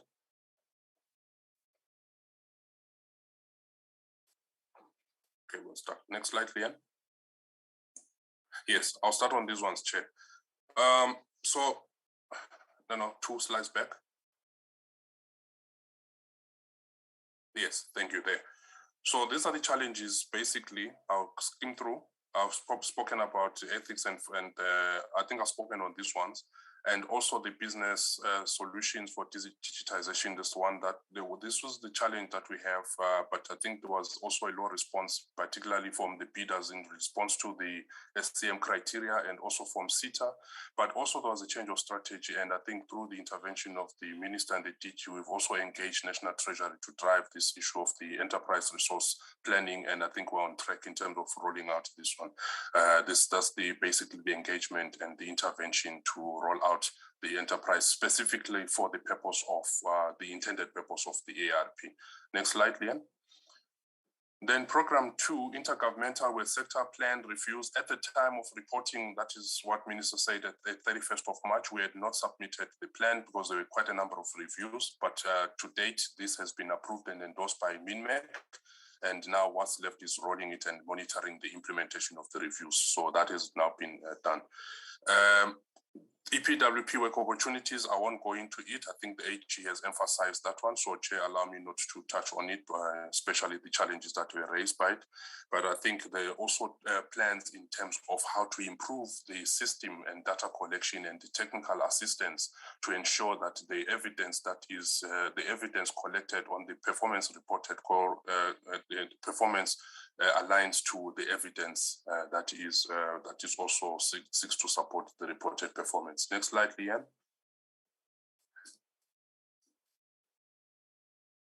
So on the Public Works General Laws Repeal Bill, the bill has been provided as actually, I think this one has dependencies with the parliamentary program. And also we are guided by the parliamentary program. And this was a challenge where I think the issue was taken out of the program, and therefore operationally we continue to gather the information on the ground. But as soon as it is brought to the parliamentary program, we then structure it in that relation when it comes to General Laws Repeals Bill.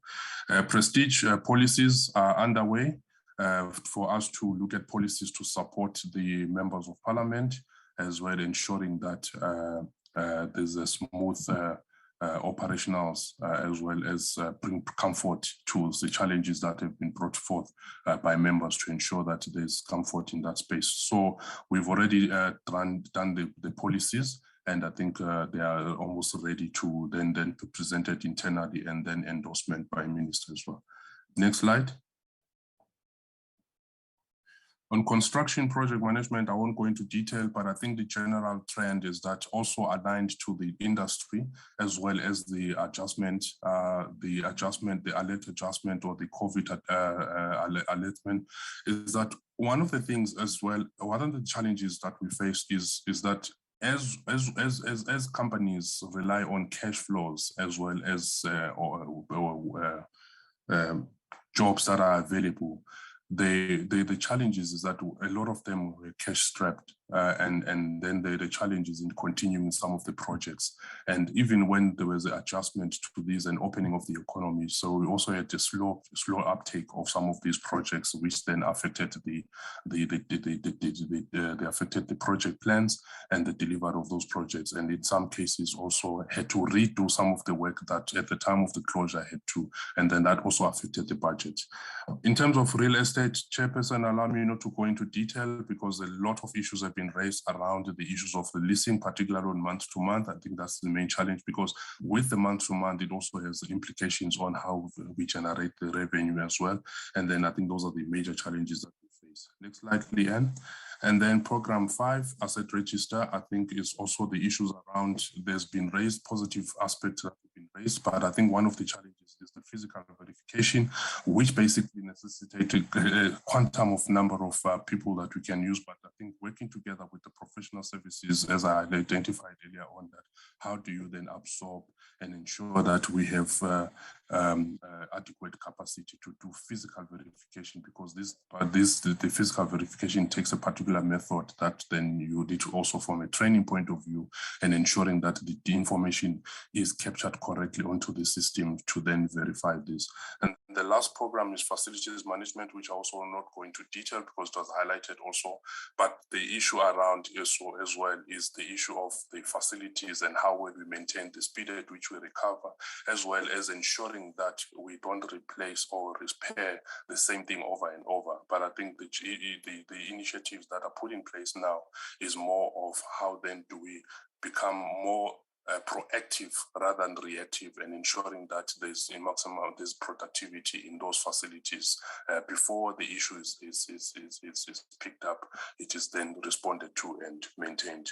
Those are the initiatives. This is where now the term contracts come into place, and ensuring that on the ground you've got a monitoring mechanism to ensure that the facility is up to state, is up to a particular.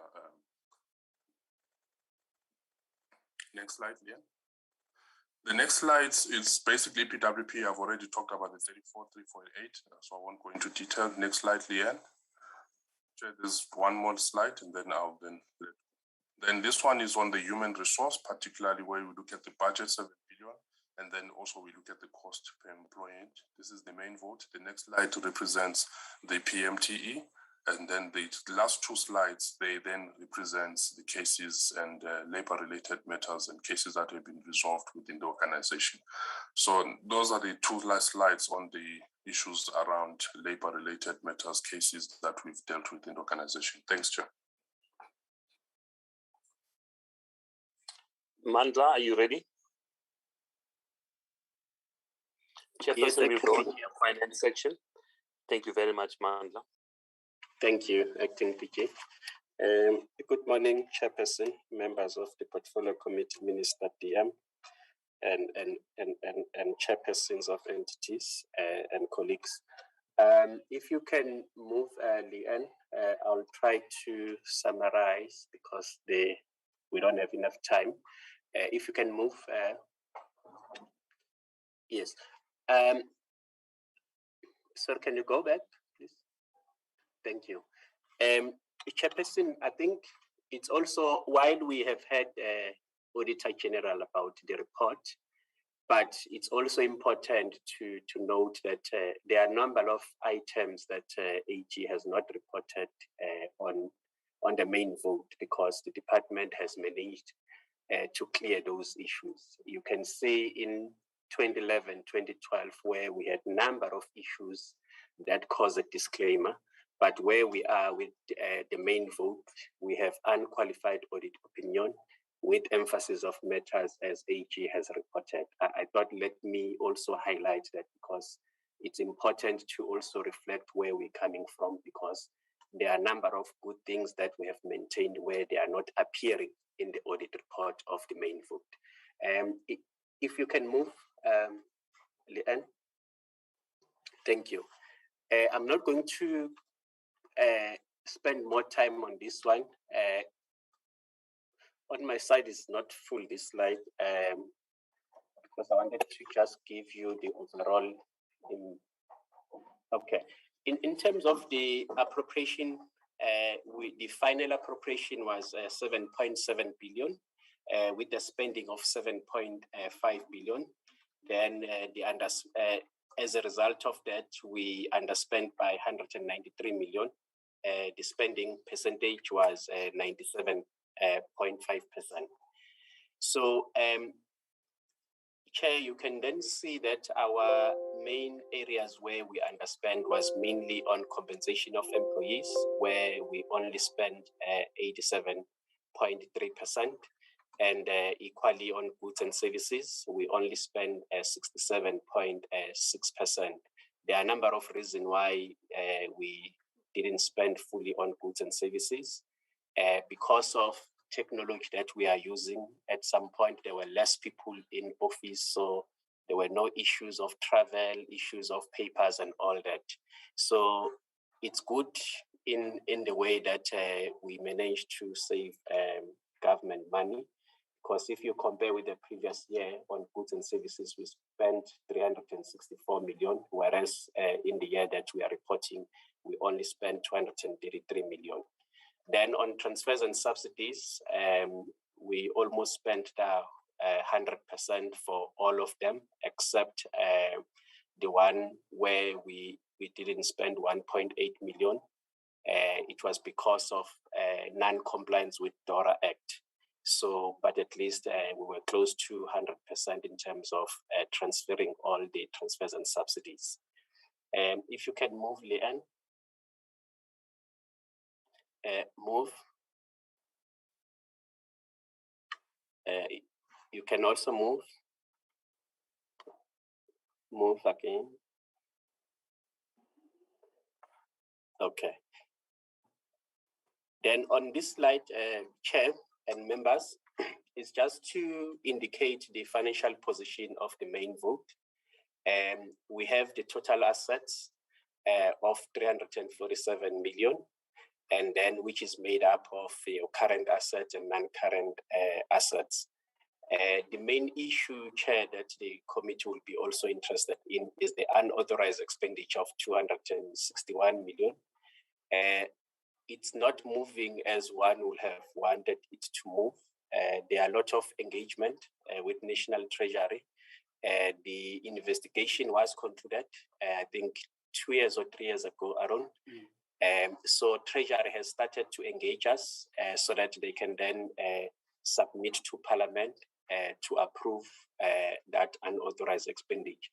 As a result of that unauthorized expenditure, the main vote find itself with the bank overdraft because we spent the money that was not appropriated in those years where the unauthorized expenditure was incurred. If you can move, Leanne. You can move, okay. Yes, so on this slide is basically the breakdown of the unauthorized expenditure. It hasn't changed, even what we reported in the previous annual report is still the same. There are no changes. You can move, Leanne. Yes, on this one, Chairperson, we have irregular expenditure of 196 million. The main issues that we are confronted with, some of the transactions are very old. We couldn't deal with them, but we've appointed a service provider that has investigated some of these irregular expenditure on DPWI, and we've referred some cases to labor relations for consequence management. What is important, Chair, at some point the department had a 34 billion irregular expenditure. I'll reflect more on PMTE, but in that year, DPWI had 366 million, and we managed then to clear a lot of irregular expenditure. What is remaining, it's mainly where we don't have documents because transactions happened in past years, more than 10 years in some instances. So the additions that you see on irregular expenditure for the main vote, it's mainly the 4.7 million as a result of the PSC report, where there were officials that were appointed and the PSC found that they were irregularly appointed. So that process is still underway, it's not yet concluded. So in each year, we'll always incur that irregular expenditure until such time those investigation and processes, actually investigations have been concluded, is more of dealing with the issue, whether it will be condoned at some point. Then there was also a 500,000, which is included in that 5.2 million, where there was a contract that continued even after it was expired. The department also is following consequence management on that. So I thought, let me also clarify on irregular expenditure for the main vote. You can move to PMTE, Leanne, you can move until PMTE. Okay.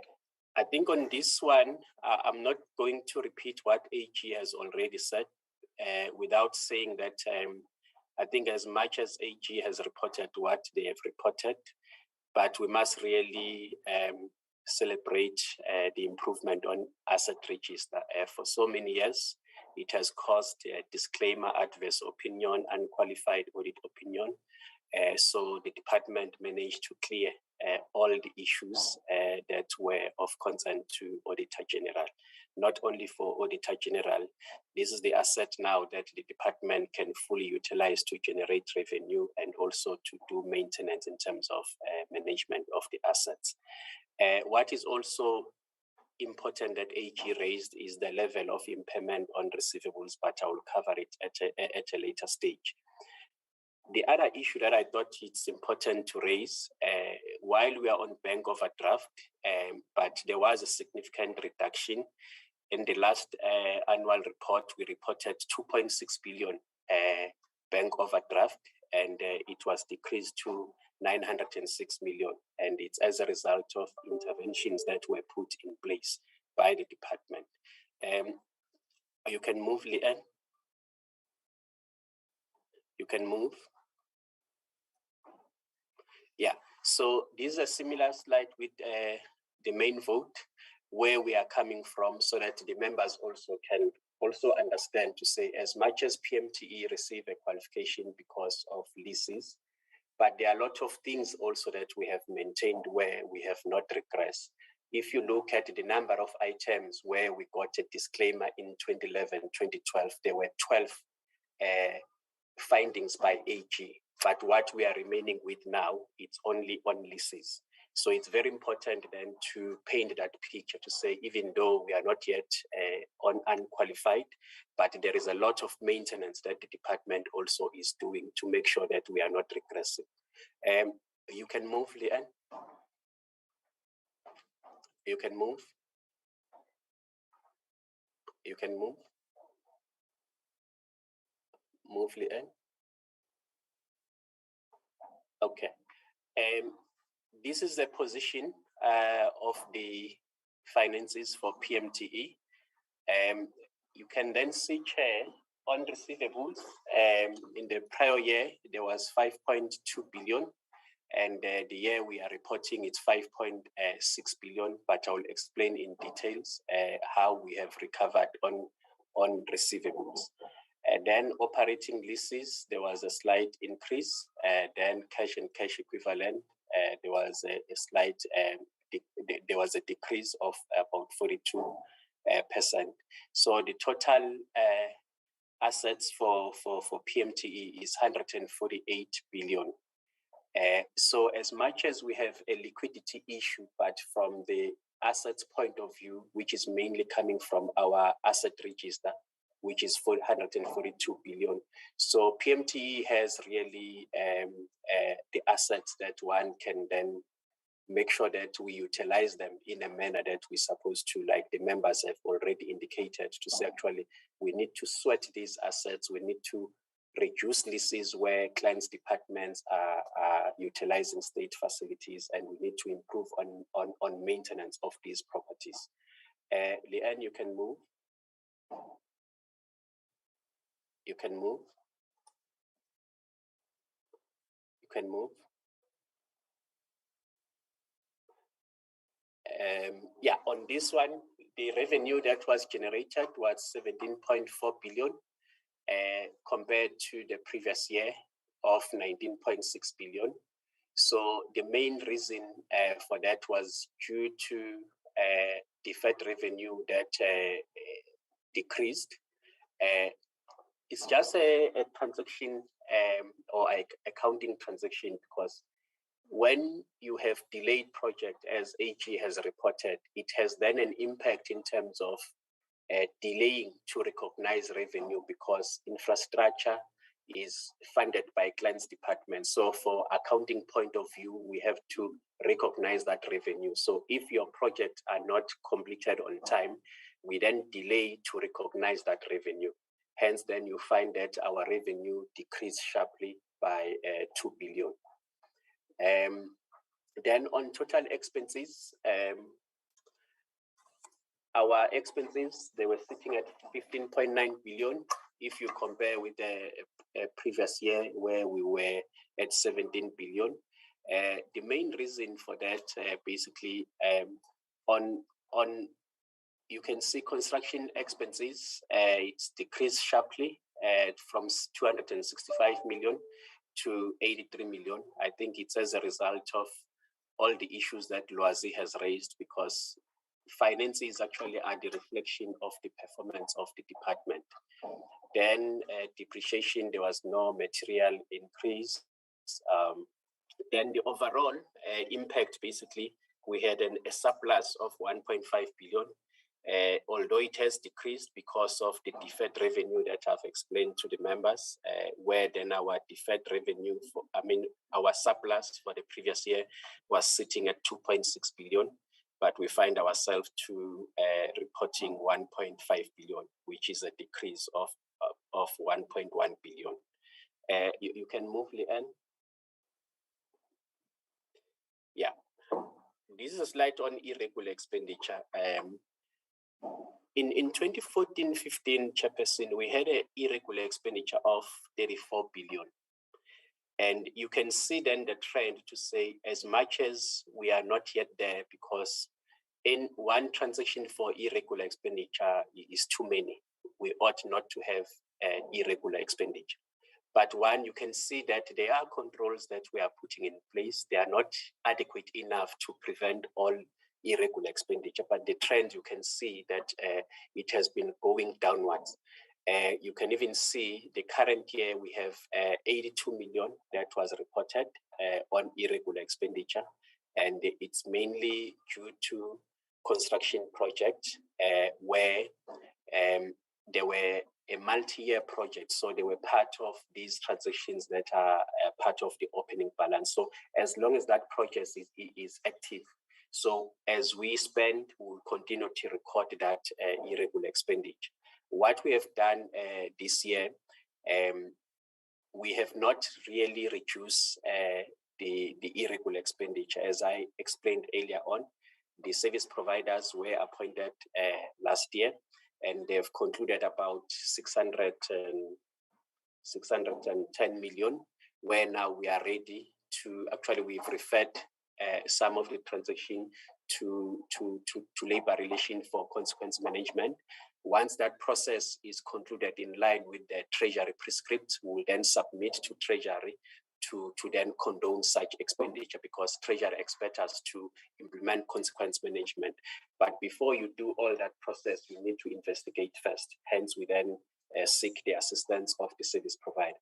But included in those transactions are transactions that are as old as 10 years, where then documents can no longer be found. So we need to make a decision to approach Treasury, like we did in the past on the 34 billion, where we couldn't find documents. We then wrote to Treasury to condone such transactions, but only where documents cannot be found.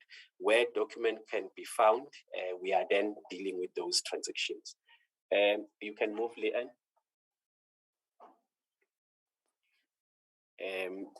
Okay, move to slide 49. Thank you. So this slide basically, it then shows how much was the final budget for revenue point of view. It was 22 billion in terms of planning, and then we then received 20.1 billion with a shortfall of 1.9 billion. I must indicate, Chair, some of the transactions are recoverable transactions from clients department, like your municipal services and leases and construction projects. But what is important also that I want to reflect, which I think the members have raised sharply, our leases, we are spending 5 billion. So what then it means is that we spend more money on leases than using our state facilities. I think it has been articulated already. So finances are just a confirmation of what has been raised. However, it is also important to note that government also is using about more than 96% of state facilities. which then we are recovering 6.5 billion from user department. So it's not to say state facilities are not utilized. We do use them. However, the rental that we get from clients' departments, it's far, far less than what we ought to get from them. So clients are willing to pay for private leases, but they are not willing to pay for state properties. Surely there might be a number of issues. Maybe the state of our properties is not at that standard where we can then claim a particular rental. I think there are issues that are already articulated. But I just wanted to point out to say the number of state properties also are being utilized by our clients' departments. If you can move to slide number, okay, it's not showing here. Just move, I'll tell you where to stop for this interest of time. I think stop there. So here, the red flags that I would want to raise without going into details for the interest of time, where we are really struggling in terms of spending, it's capital, which is your project, where we spend only 54%. So it's a little bit of a worry because when you have your facilities that are not in good condition and we also unable to spend what we have, I think it's just a concern. Because as much as we can increase maintenance, you can see the line on maintenance, we only spend 1.6 billion against 2.4 billion. So one cannot cry to say we don't have funding to maintain our facilities. We need to demonstrate our capacity to spend what we have so that we can then approach Treasury to say, now we are able to spend what we have. Can you give us more money so that we can maintain our facilities? So the finances are actually aligned to what the AG has reported in terms of our performance. The overall spending for PMTE, we're sitting at 87% for your current payments, whereas for your capital, we are sitting at 67%. So what is important, which the members will always ask questions to say, but your performance that Loazi has reported at 61%, but our spending is sitting at 87%. I think it's important for me to explain to members to say there are expenditure that are not linked to APP, like paying off municipal services of 4.6 billion, leases 4.9 billion, property rates of 1.2 billion, compensation of employees of 1.8 billion. So if you bring together all that man, about 14 billion, it cannot be linked to APP. Whether the whole department is not performing, you still need to pay your municipal services. You need to still pay your property rates. So that's why then the members must then understand that element to say there are certain APPs that from spending point of view, you can still spend because those transactions, you need to proceed with them whether your APP, you are performing well or not. I thought, let me highlight that. If you can go down, Leanne, I think it will be the last slide on. Just go down. I will. Yeah, yes. Go up a little bit. Go up, Leanne.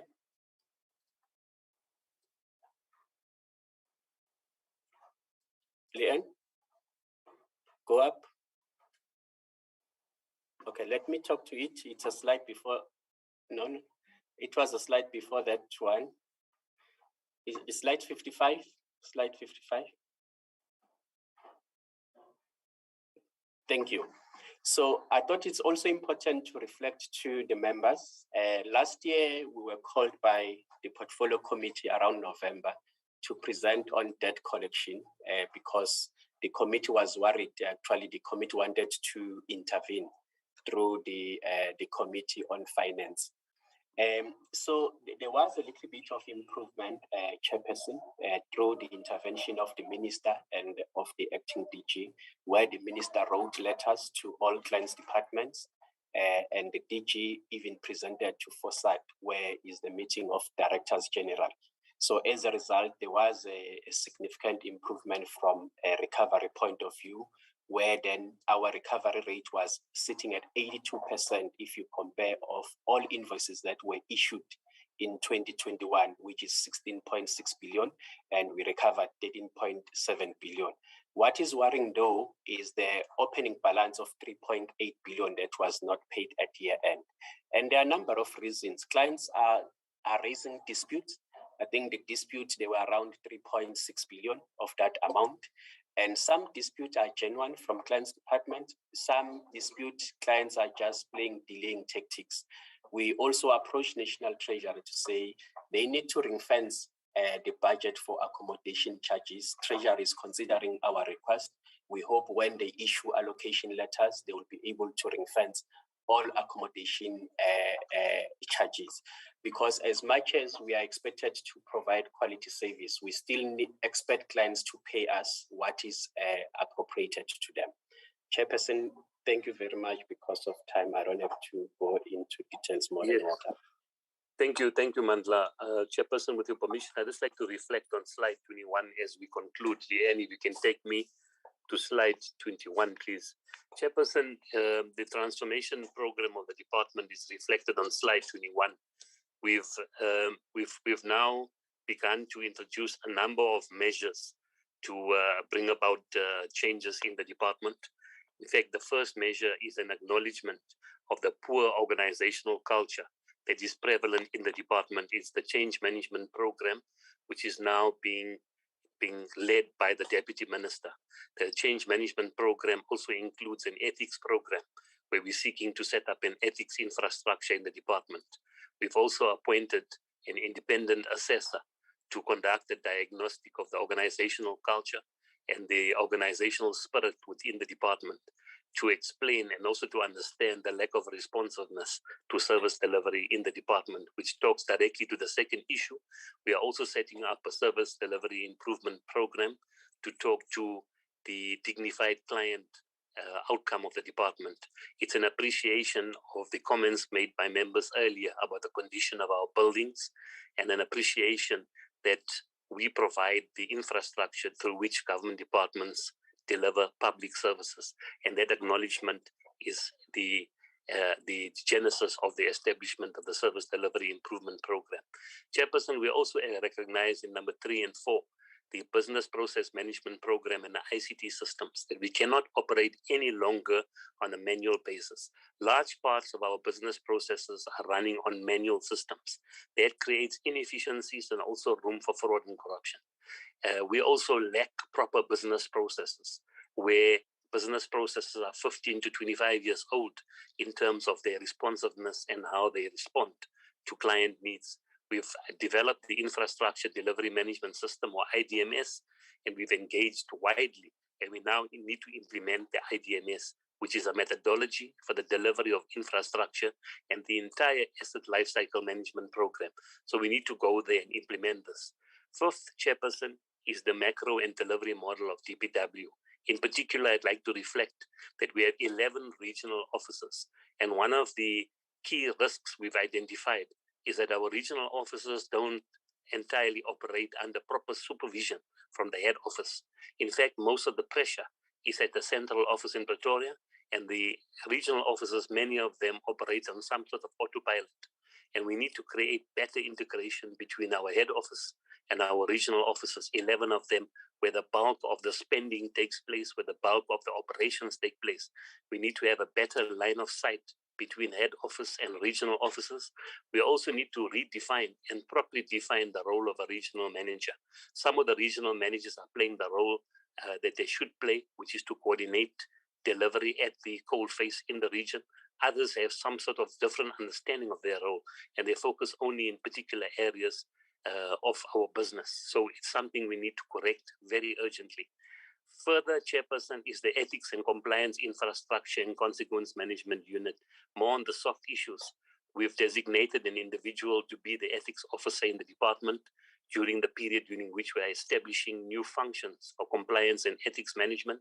We are also establishing a consequence management unit, although we've already begun to implement the principles of consequence management and ethics management far and wide in the department, which we'll deal with separately. We're also looking at establishing a contract management capability. Mr. Isaacs, who's with us, is an expert in the field. He's been developing the structures and the concepts around contract management and contract monitoring. And this is acknowledgement that our problems are linked to our failure to manage contracts and manage our contractual relationship with service providers in the appropriate manner. At the moment, Chair, we are conducting an organizational-wide skills assessment. I believe that the corporate services branch is in the process of concluding the skills assessment for the SMS level, where we're seeking to match that DPW has 5,000 to 6,000 employees. What is the skills mix of the 6,000 employees? Where are the disjunctures between our mandate of infrastructure delivery through construction, through leasing, and the need to maintain our facilities, by and large, and where are the gaps in terms of the skills we have in place? We spoke earlier about the Public Service Commission investigation, where 12 members of our management staff were appointed without the necessary qualifications and experience. To what extent do we have a prevalence of this practice throughout the department that might have gone undetected? So the skills assessment hopefully will give us an understanding of the kind of human resource and human capital we have at our disposal so that we can respond to our challenges. We also appreciate that with respect to risk management, with respect to strategic planning and budget management, there are weaknesses in the department. That is why we have disjunctures between what our budget is suggesting and what our plans are suggesting. We need to create a better appreciation at the management level in particular on how to plan, how to manage risk, and how to budget. And we're trying to bring this together in item 9. And all of this, of course, we have the internal audit action plan driven by the internal audit unit and the audit committee, together with the audit action plan, which then revolves around our clean audit project.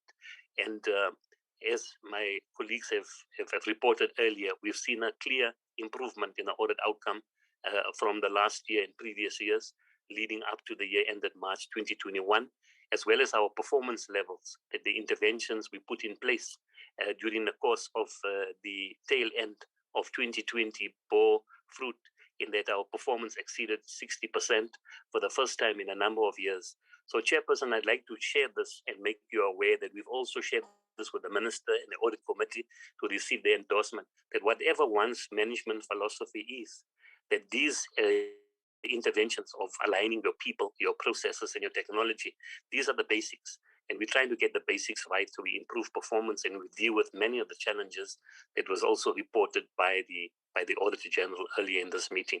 And we appreciate, Chairperson, our weaknesses in the past.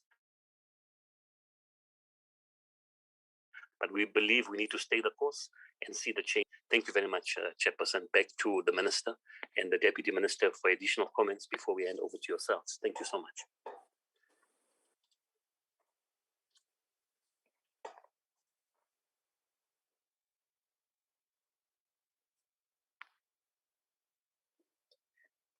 GM and Minister.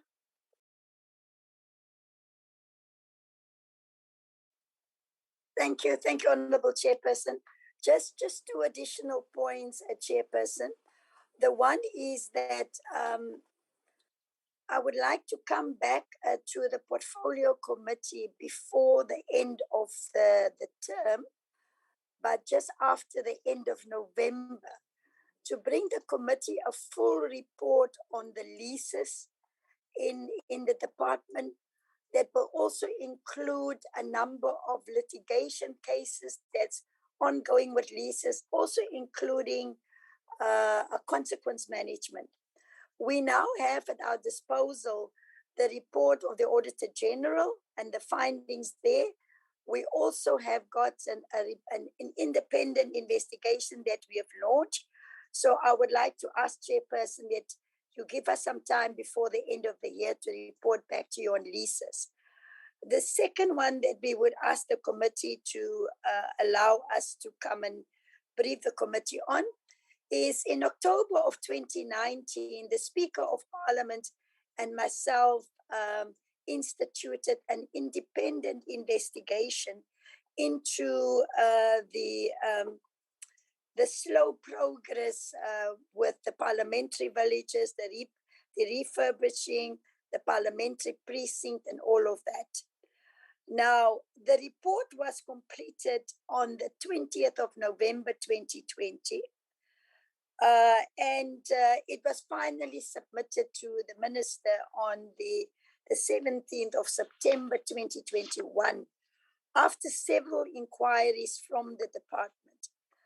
Also on the 17th of September 2021, the acting DG confirmed that they've never submitted the report to me or to the speaker. So I have now submitted the final report by the independent company called BDO. I've submitted that report to the speaker on the 28th of September, because between the speaker and myself, we determined the terms of reference for the investigation. And I would also like to request some time from the committee.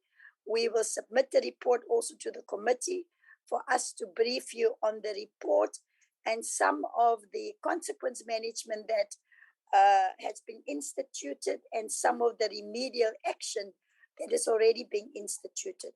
So those are my two last points that I want to make, Chairperson. Thank you for the opportunity.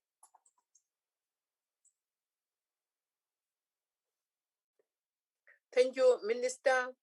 I now invite honorable members to comment on this report. On the list that I have, Honorable Hicklin, followed by Honorable Graham Murray, Honorable Siwisa, Honorable Shabalala, Honorable Matebula, in that order, please. Honorable Mjobo. Honorable Mjobo. Thank you so much, Chair, and thank you everyone for the presentation. I will just start off with a couple of points. I noticed from the presentation that we underspent on compensation of employees and goods and services, despite having a lack of positions being filled. And yet there was an overspending on compensation of employees. The two don't actually correlate in my head. I don't know if there's something wrong, but I don't quite understand how you can have an underspending in the compensation of employees, and yet there's an unauthorized expenditure and an overspending on compensation of employees. I don't quite get that. I'm very pleased to see that we seem to be coming right with the asset register, and I'm sure Ms. Subban is going to be exceptionally pleased that I won't be on her back to the extent that I have been. I have a question regarding carrying of irregular and wasteful and fruitless expenditure debt. How is it possible that this can be carried forward for as long as 10 years on a stretch? It just doesn't compute with me. Again, maybe there's something wrong with what I have going on in my head. I am really, really concerned about the maintenance issues that we have. I know we've brought this up with in relation to particularly the parliamentary villages, and I know the minister has just said that the report was not handed in. But I do want to say this to you. The Brole contract ended for the parliamentary villages at the end of 2019. We are now in November 2021, and we have these sporadic maintenance contracts that run for 2 or 3 months at a time. And so nothing is actually ever really done. And if that is the way in which we are handling maintenance contracts across the DPWI portfolio, it's not a wonder that we are losing money in terms of leases on the buildings that we own, because if we cannot maintain our own buildings, we cannot demand the rentals from our own tenants that private enterprises are demanding of us. We should be able to demand market-related rentals from our own tenants, but we can only do that if our buildings are maintained to the kind of standards that private enterprises maintain their buildings. And I really think that this needs to be brought into line if the PMTE is to become a trading entity. And I really think we need to stress this, and we really need to bring this into line. I know it's been brought up, and I know that we have harped on it, but we really and truly need to up our game in terms of bringing our own buildings up to speed in order to enable us to gain revenue in which to turn the PMTE into a going concern, or it really and truly is going to fail. Acting DG Imtiaz, I just want to say to you a very, very big thank you from my part, where I have had a lack of service delivery issues that I have brought to you, Director General Faisal, and I have come to you and said to you, please, can you assist me? You have been phenomenal in rallying the troops and getting issues that I have raised addressed, and I cannot thank you enough. And I really and truly want to say thank you publicly, because you have been phenomenal in getting people to actually do their jobs. And I really wish that I could clone you and keep you exactly where you are, ensuring that people do their jobs. And that I would like to inculcate within the DPWI that we have more people who interact with the various councils that we have, who interact with the various departments within the Department of Public Works, to actually listen when we ask questions and when we ask for things to be done that are within the mandate of the DPWI, to actually build up the built environment to the point where we are a responsive Department of Public Works instead of a reactive Department of Public Works, because that at the end of the day is what residents are asking for. And Acting DG, you have been really fantastic in doing that where I have needed your assistance, and I really want to publicly thank you for that. And that's all I would like to say. Thank you very much, Chair. Chair, I'll go straight in. Thank you very much for the presentation. And I would like to commend the acting DG on having done an outstanding job in some of the outcomes that have been achieved, as well as the forward thinking that's gone into the next financial year.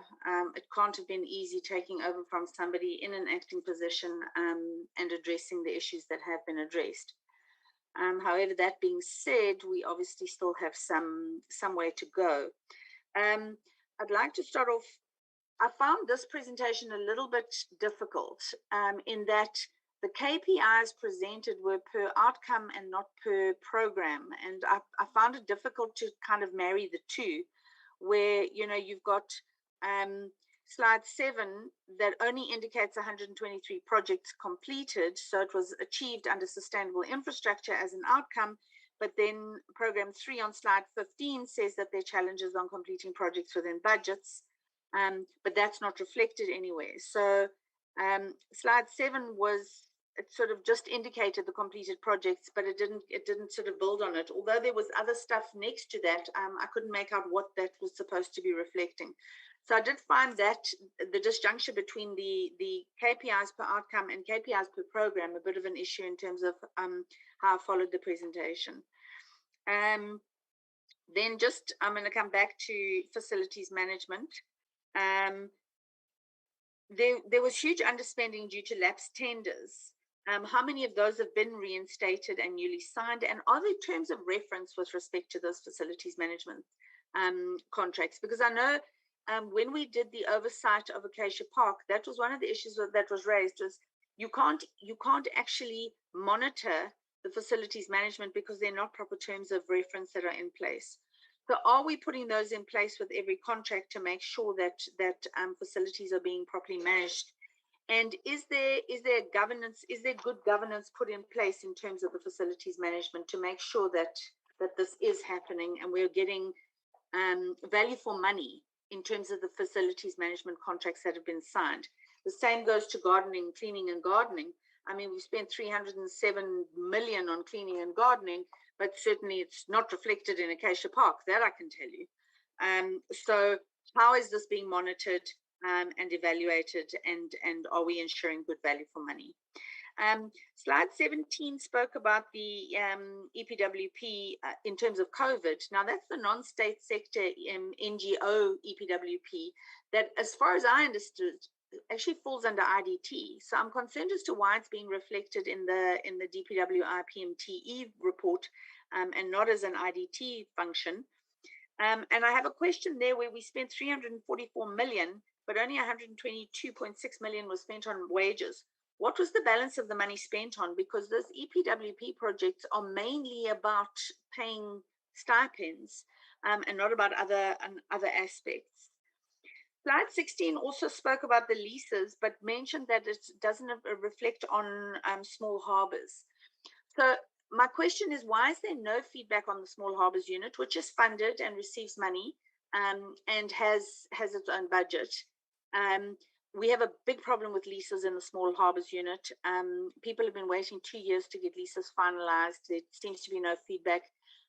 If that falls within the department, why is there no reflection of that anywhere? And the same applies to in Infrastructure South Africa. There's no feedback on Infrastructure South Africa. This is now the new baby of the president and the minister, and yet there's not one single word mentioned around ISA in this entire report. And I find that deeply disturbing, because I still don't know how we are supposed to do oversight over ISA, because I still don't know what it is or where it fits in or how it functions. So I find it deeply problematic that there's an entire presentation done and not a single mention of ISA. Also on your facilities management staff on slide 19, when you're looking at the comparative costs with respect to compensation of employees, the average salary for your facilities management staff is way lower than the others. And yet this is such a core function within the department. Then I just wanted to say, with respect to slide 32, it says there was no unauthorized expenditure in the current year.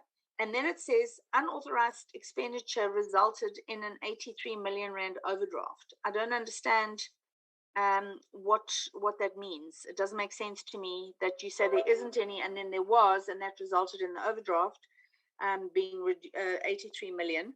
And yet later on you speak about irregular expenditure, which was decreased by 83 million.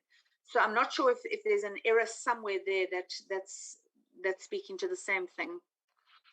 The other thing was that in terms of the real estate investment services, 93.64% of the budget is spent on compensation of employees. Why is there nothing else being spent there?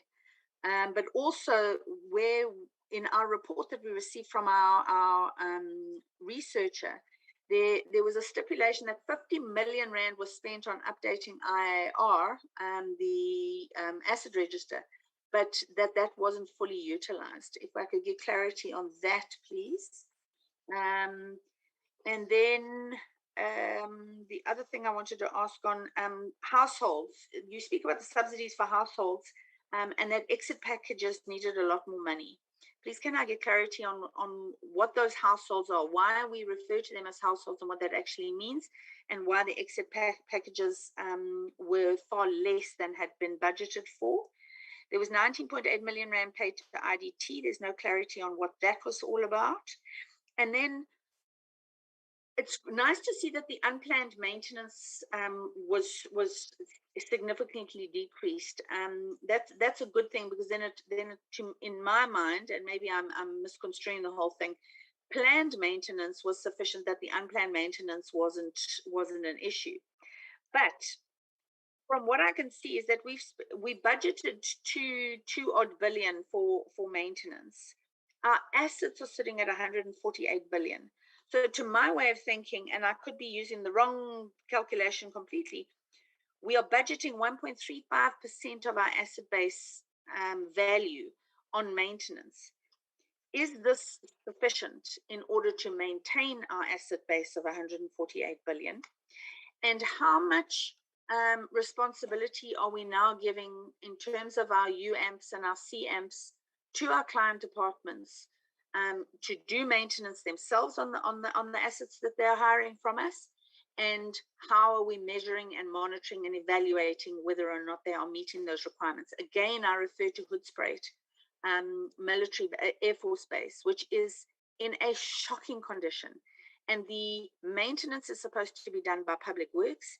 They are using other funds to do things like fix roofs so that they have somewhere for their people to eat, to fix boilers because there's no hot water in some of the facilities.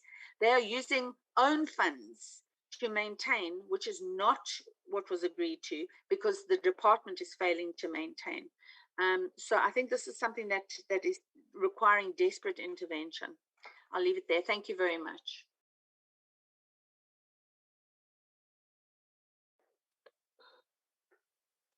Thank you, Chair.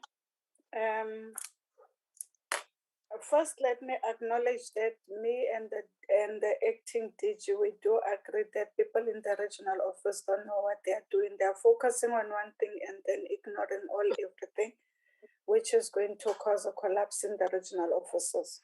Their scope of work is not clear. And I hope and I pray that the commitment he made today is going to be followed up into that, to make sure that everybody in the regional offices does what needs to be done.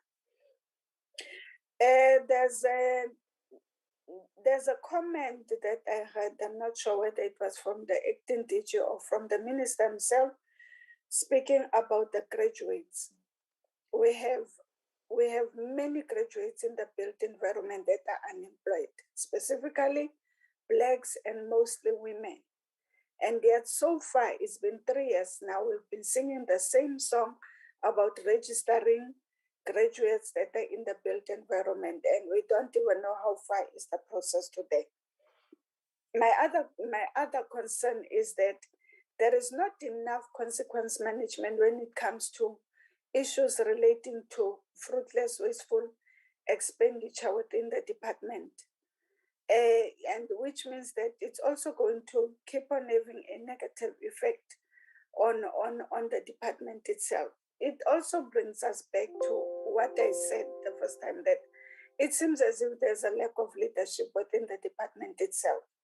If we can realize in the third year that the regional officers do not know what they are supposed to do, or they are focusing on something else and ignoring everything else.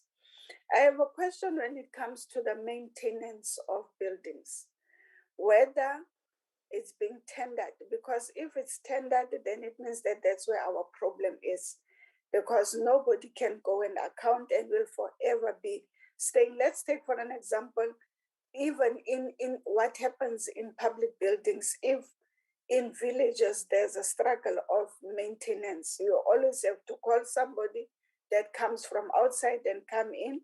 And if they are overwhelmed by the work, which means you are going to stay for a few days without whatever that needs to be maintained not being maintained.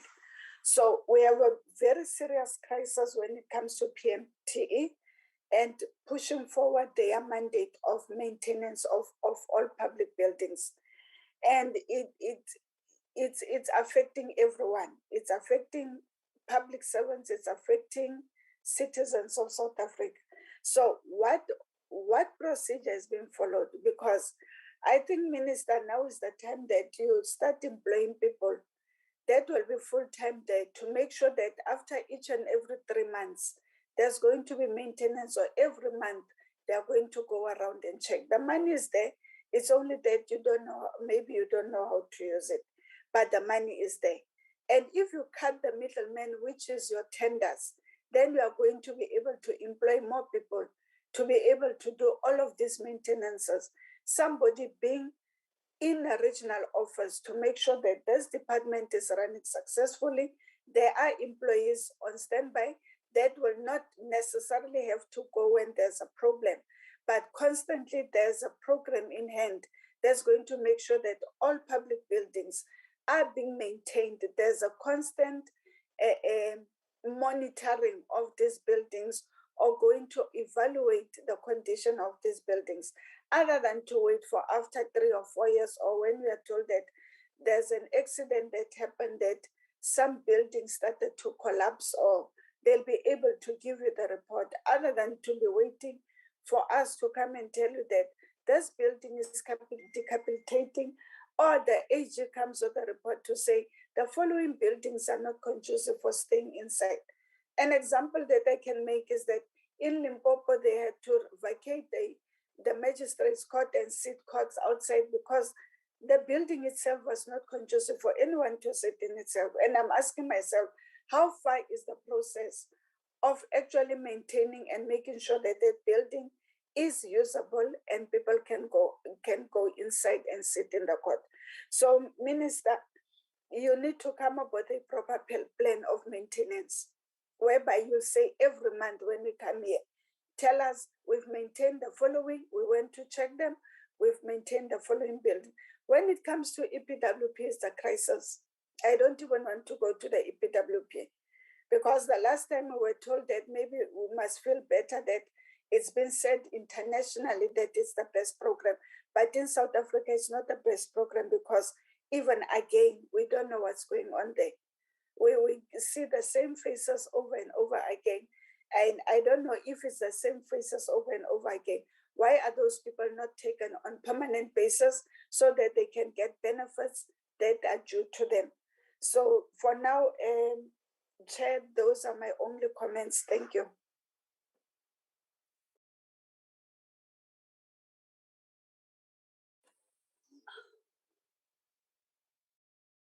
Honorable yes, Chair. Good day to everyone. It's after a long time.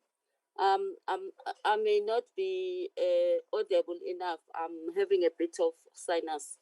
I wish to appreciate the presentation.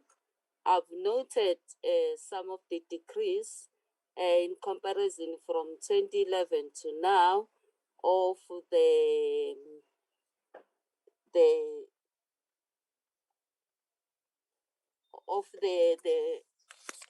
AG's findings on the department.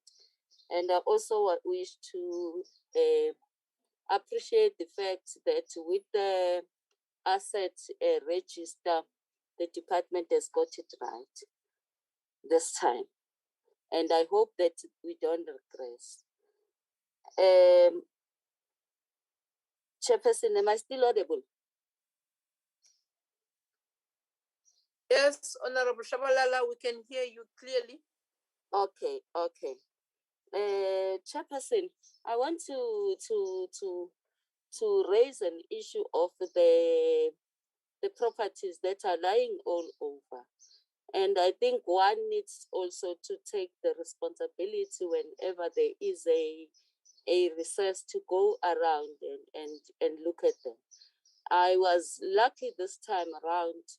In the week, I went to one of the doctors in Durban, and I passed by at Vos in Morningside. I was so disturbed to see one of the properties that belongs to the department, and I've been talking about the various properties that are lying around. Some of them have become just a small wall, but the department is still paying the property rates with the municipality, the same amount that is apportioned to the value of the whole property when it was still standing there. I saw one of the properties amongst the street of the neighborhood that I think all of them belongs to the department, and I saw the people that are staying on the street, they were coming out of that house, and I realized that that house is standing empty now, meaning in the center of the suburbs, where the other people took the who are paying monthly bonds to banks. They've bought the properties at a high value, but now within their neighborhood, you have the properties that belongs to the department and is having an adverse impact on the people of that area. Chairperson, the issue of litigation and on leases, I think we'll need at some point to, when you talk about litigations, the department previously talked about many cases of litigations against it. We are not even privy to the how many are winnable cases, how many are going to court, how much is being litigated against the department, and then also to say how much are we spending. Are we spending lesser to the attorneys in order to defend the higher amount, or are we spending higher amount to defend the lesser amount? I am very curious. The issue of underperformance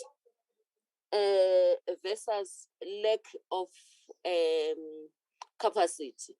I think these go hand in hand, because if the department is saying due to the underperformance we had to hire, I think I've had 4 independent outside companies that have been on various, in the course of this presentation, I've had 4 of them. And I was wondering, I wonder how much is this consultant getting?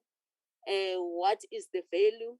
But it talks to the capacity, not unless someone would convince me otherwise. Chairperson, what is very close to one's heart is the period that we've just come from. One was very lucky, not to be lucky, let me say so, just as part of our job. When you get to people and talk to people during the door-to-door, be it rural or urban townships, people even on whatever platform, they decried the unemployment. And I can tell you now, it's the state of emergency when it comes to unemployment. We've been hit hard as KZN during the looting. And you could see the fierce face of unemployment and desperation in the face of the people. But priority 5 and 6 is a very negative factor when you talk about the job creation, because it shouldn't be there, because there's no job creation. I want also to quote to reflect on what Honorable Siwisa has said. Why is the department for a long time? I don't know whether we are persuading each other here, or we are trying to shape using the tool of analysis in our policies and ideology to say, please create jobs, take people, because you know that at the end of the day, when you spend very less on facility management as opposed to leases, something is not right. I think the department is doing disservice even to the municipality, because municipalities are constrained in creating jobs. They even go to an extent of stealing from the MIC and creating jobs and taking people. Some of them were on the street protesting. They've been on contract for 10 years because they are desperate. If you are leading the society that is hungry, what are you looking, or are you looking for? Hence, I'm still numb, Chairperson, that over 3 million or over 5 million did not vote. It's an indictment to all of us, not only for the ruling party, but for all of us. And these are the issues that we are seized with in terms of the department not even meeting whatever one of the priorities. Thank you.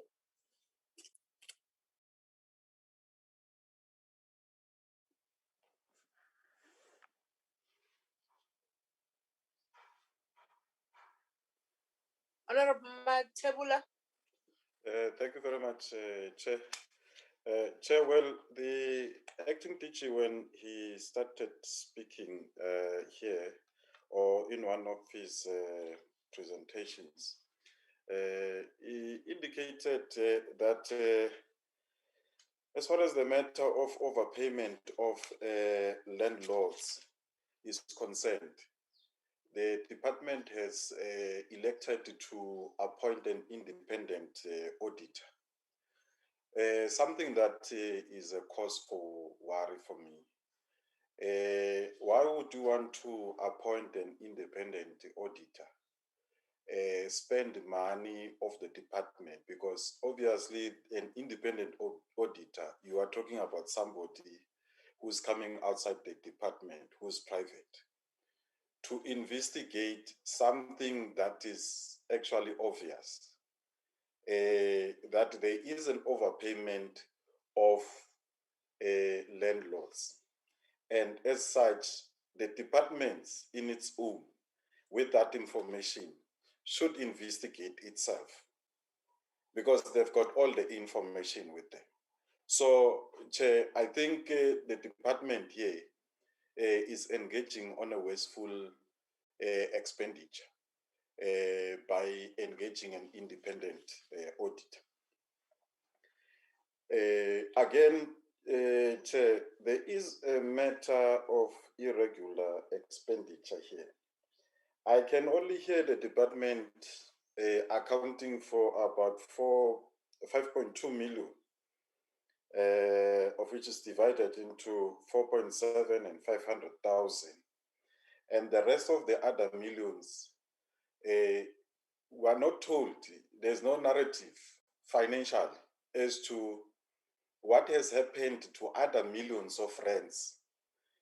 Why are we having an irregular expenditure? Because in my own view, there might be good reasons for an irregular expenditure, but also there are bad reasons why there is an irregular expenditure. And the department must account for what is irregular, because we can't allow an irregular expenditure without any explanation. Can the department explain as to what exactly are the reasons? Well, I could hear at some point they speak of irregular expenditure that comes many years back. And there is no documentation in some other instances. But there is no way where the department says there is no documentation because somebody stole those documents that we could use today as to the reason why there are irregular expenditures, or these documents were lost. Because in any event where there's an irregular expenditure, it is highly unlikely that you will not find people who have acted wrongly by stealing from the public purse. Now, if you are going to allow and want to explain to Treasury and say, no, we we do not have documents, just like that, so condone this. I will have a problem if Treasury is going to condone such a thing without a full accountability as to what happened to those documents. And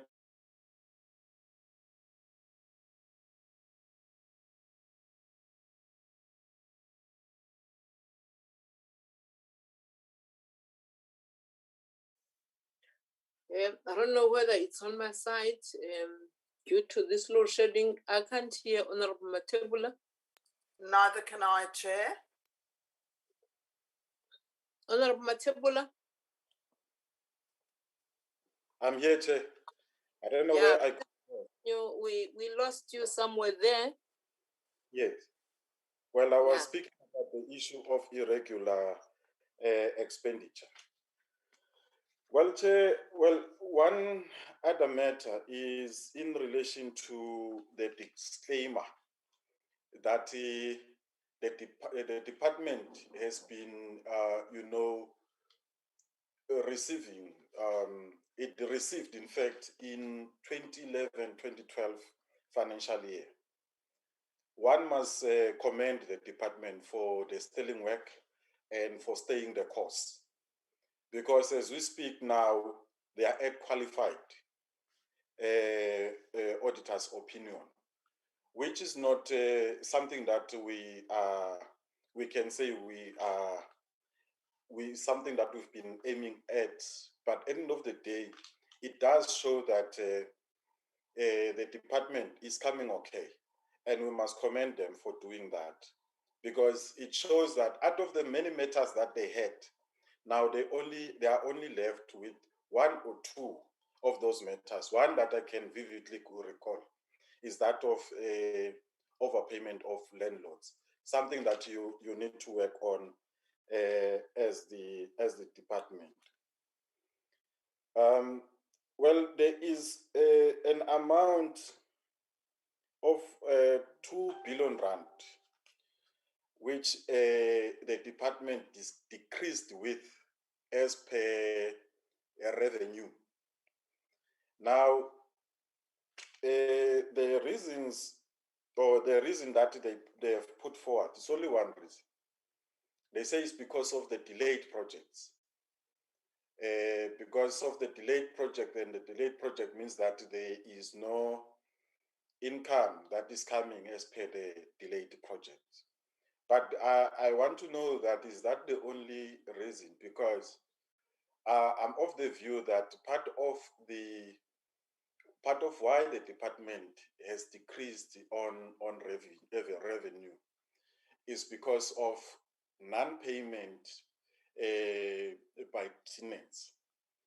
Now, I just want to check with the department if there is any of those things, such as non-payment. Well, on the issue of capital expenditure or spending, I think, well, the department has at least moved up a bit,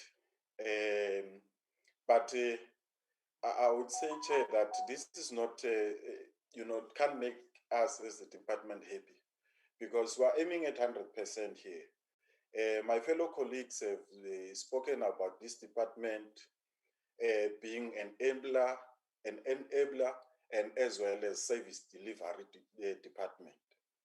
And also, Comrade Lizzie, or the Honorable Lizzie, spoke about the issue of the creation of jobs, which is part of what this department should be doing. Now, if you are going to underspend on projects that are aimed at creating jobs, enabling the economy to grow, and then you decide to spend on those, I think there the department will have to try to roll up their sleeves, because it is not good for us as the committee, as well as the Republic of South Africa, because they need to benefit from this. And this, at the end of the day, it is their money. Thank you very much, Chair.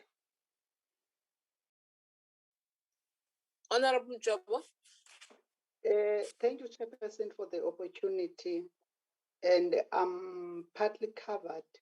But Chairperson, last year we raised the issue of the non-filling vacancies with the department and the issue of underspending, especially on the issue of compensation of employees. I think the department must work hard on this matter. And lastly, I need a clarity on one issue. There is 190 contracts that are expired. If the department can just give me clarity on this one. Thank you, Chair.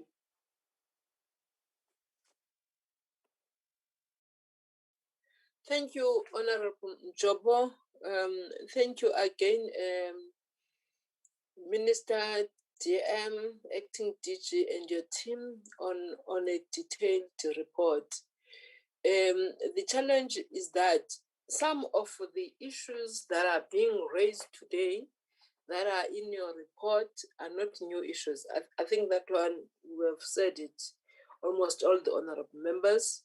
The issue of consequence management, which AG has picked it up, and it is also happening here.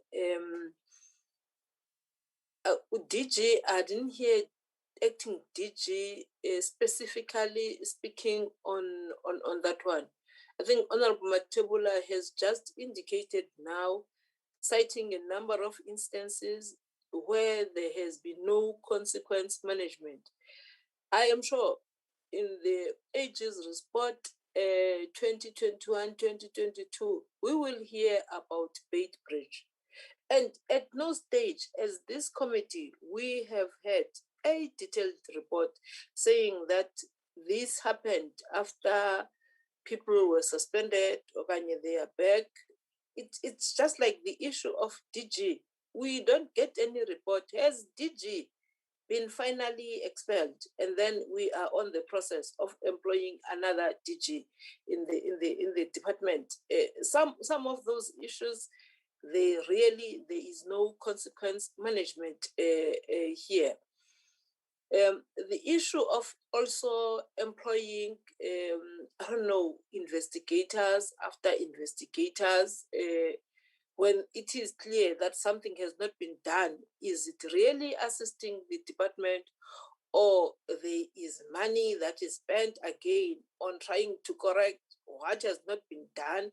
When we know who the culprit is, I think the department needs to sort out its issue. It is not performing well, that we can hide. And we have said this issue about PMTE. In fact, we said so about IDT. Look where IDT is now. We have raised flags, red flags about PMTE. And look where PMTE is going now. Over to you, Minister, DM, and your team. Thank you, Chairperson. I will just make a few general remarks, and then the DG and the others can fill in on the detail. If I can start with the question raised by Honorable Sawisa around graduates, which is a very important question. During the employment stimulus package, which was last year, last financial year, we had employed 1,886 graduates. And in the current financial year, we have employed 1,296 graduates, of which 737 are females, and they are working on the rural bridges, they are working in facility management and real estate. And then we've also provided bursaries in the current financial year. We've provided 96 bursaries in 7 provinces and various years of studying, some first years, some second years. And then we've also awarded another 84 bursaries in the built environment.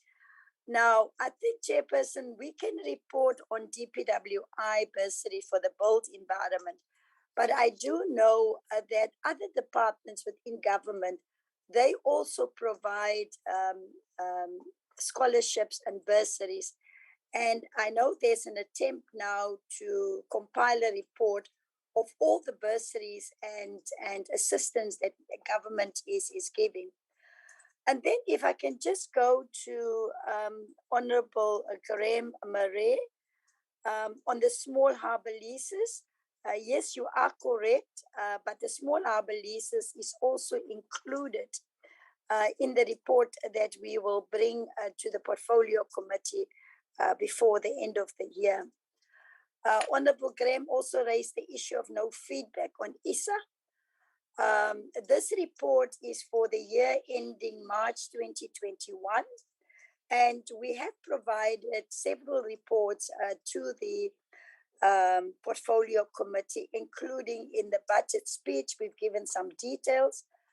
ISA was formally established by the Department of Public Service and Administration in October last year. We started with the recruitment process. And again, that process can be made available. ISA in general is responsible for the monitoring and also the sourcing of funding for the strategic infrastructure projects that were gazetted in July of 2020. And they also do the monitoring and evaluation of those projects. So ISA projects is not included in the capital projects of DPWI, but we have given separate reports already to that. Then, Chairperson, also, I agree with everybody on the PMTE. In fact, the PMTE is bankrupt. It's just a bank account, and we will be presenting with the help of the audit committee. We just had a meeting with them yesterday, and our internal audit committee, we are working on all of those issues in PMTE, because facility management is part of PMTE. And we have requested in the past that they need to have a plan for scheduled maintenance, because any asset time is only, an asset is built to last 30, 40 years. So you need to have a scheduled maintenance. We have instructed the department to get term contracts for facility management, so that they don't have to go out for tender every time there is a reactive response to maintenance. And just to tell Honorable Suisa that we've had discussions with the department about the possibility of insourcing some of these facility management. It will cost us far less, and we will also get things done better. And maybe facility management can give a response to that. But also the facility management currently, we also find that they are not even working according to the facility management policy that was approved by the previous minister in 2017. Honorable Shabalala raised a very important point about litigation. We finally have got a litigation book, like we call it. We have appointed a senior counsel to make an assessment of all the litigating cases for and against the department, whether we have followed up most of the cases. In any case, judgments is against the department, and to give us advice on how we can resolve some of these cases through alternative dispute resolution, because the litigation bill in the department is extremely high, because it's very easy for people just to defend, sometimes to defend a 30,000 claim against the department, and we spend over 300,000 on lawyers. So we have appointed a senior counsel last month, and he's currently busy to do an assessment for us of the whole litigation book of the department, and we will also share that report with the portfolio committee. Chairperson, many of the members also raised the issue of consequence management, including yourself. About 3 weeks ago, I had a meeting with the department about consequence management because we don't have accurate figures at all. And including the consequence management of the Special Investigating Unit. And the External Audit Committee met with the SIU a few weeks ago, and there's also a report. So consequence management, there is a need that we begin to deal with.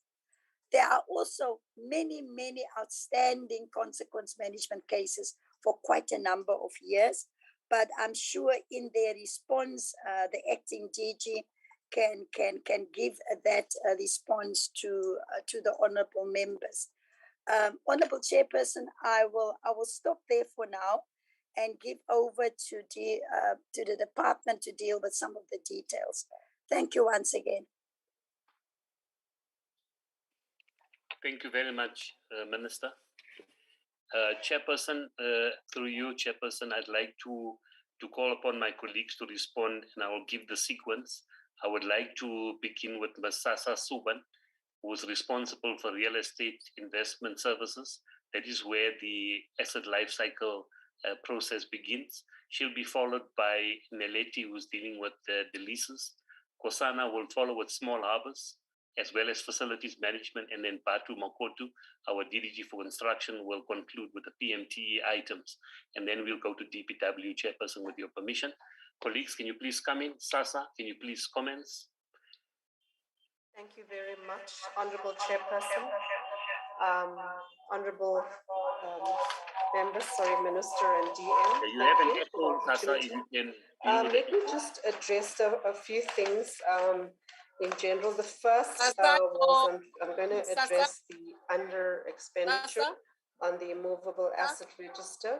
Sasa, can you hear us? Honorable Hegland for. Can you call him? Sasa, please deal with the echo on your side. We can't hear you. Please, we can't.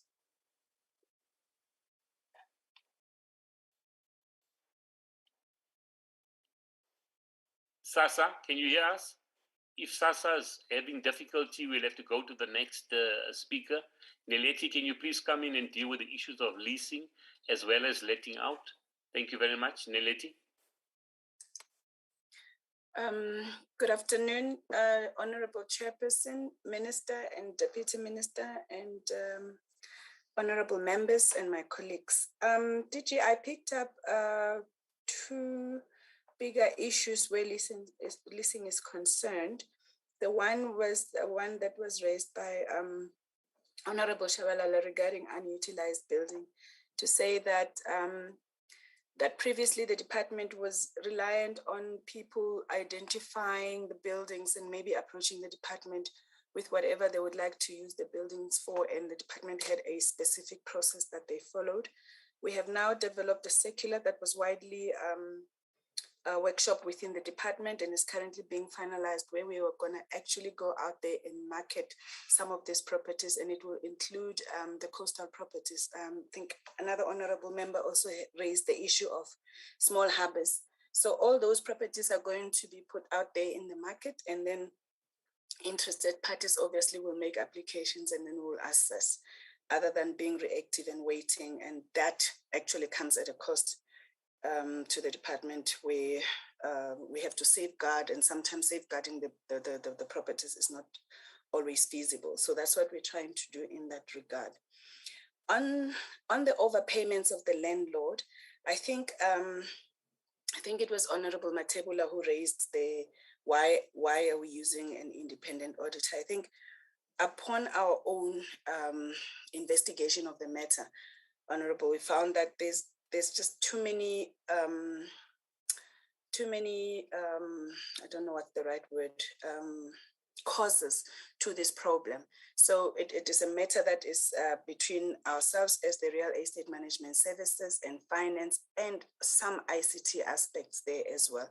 So we're working together to find a root cause, so that whatever solution that we bring about it's a solution that actually resolves the problem.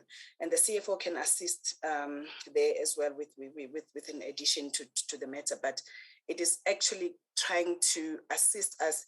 Our system is such that when we have actually overpaid, then in the future, it actually refuses to pay that landlord until specific amounts have been recovered from the landlord.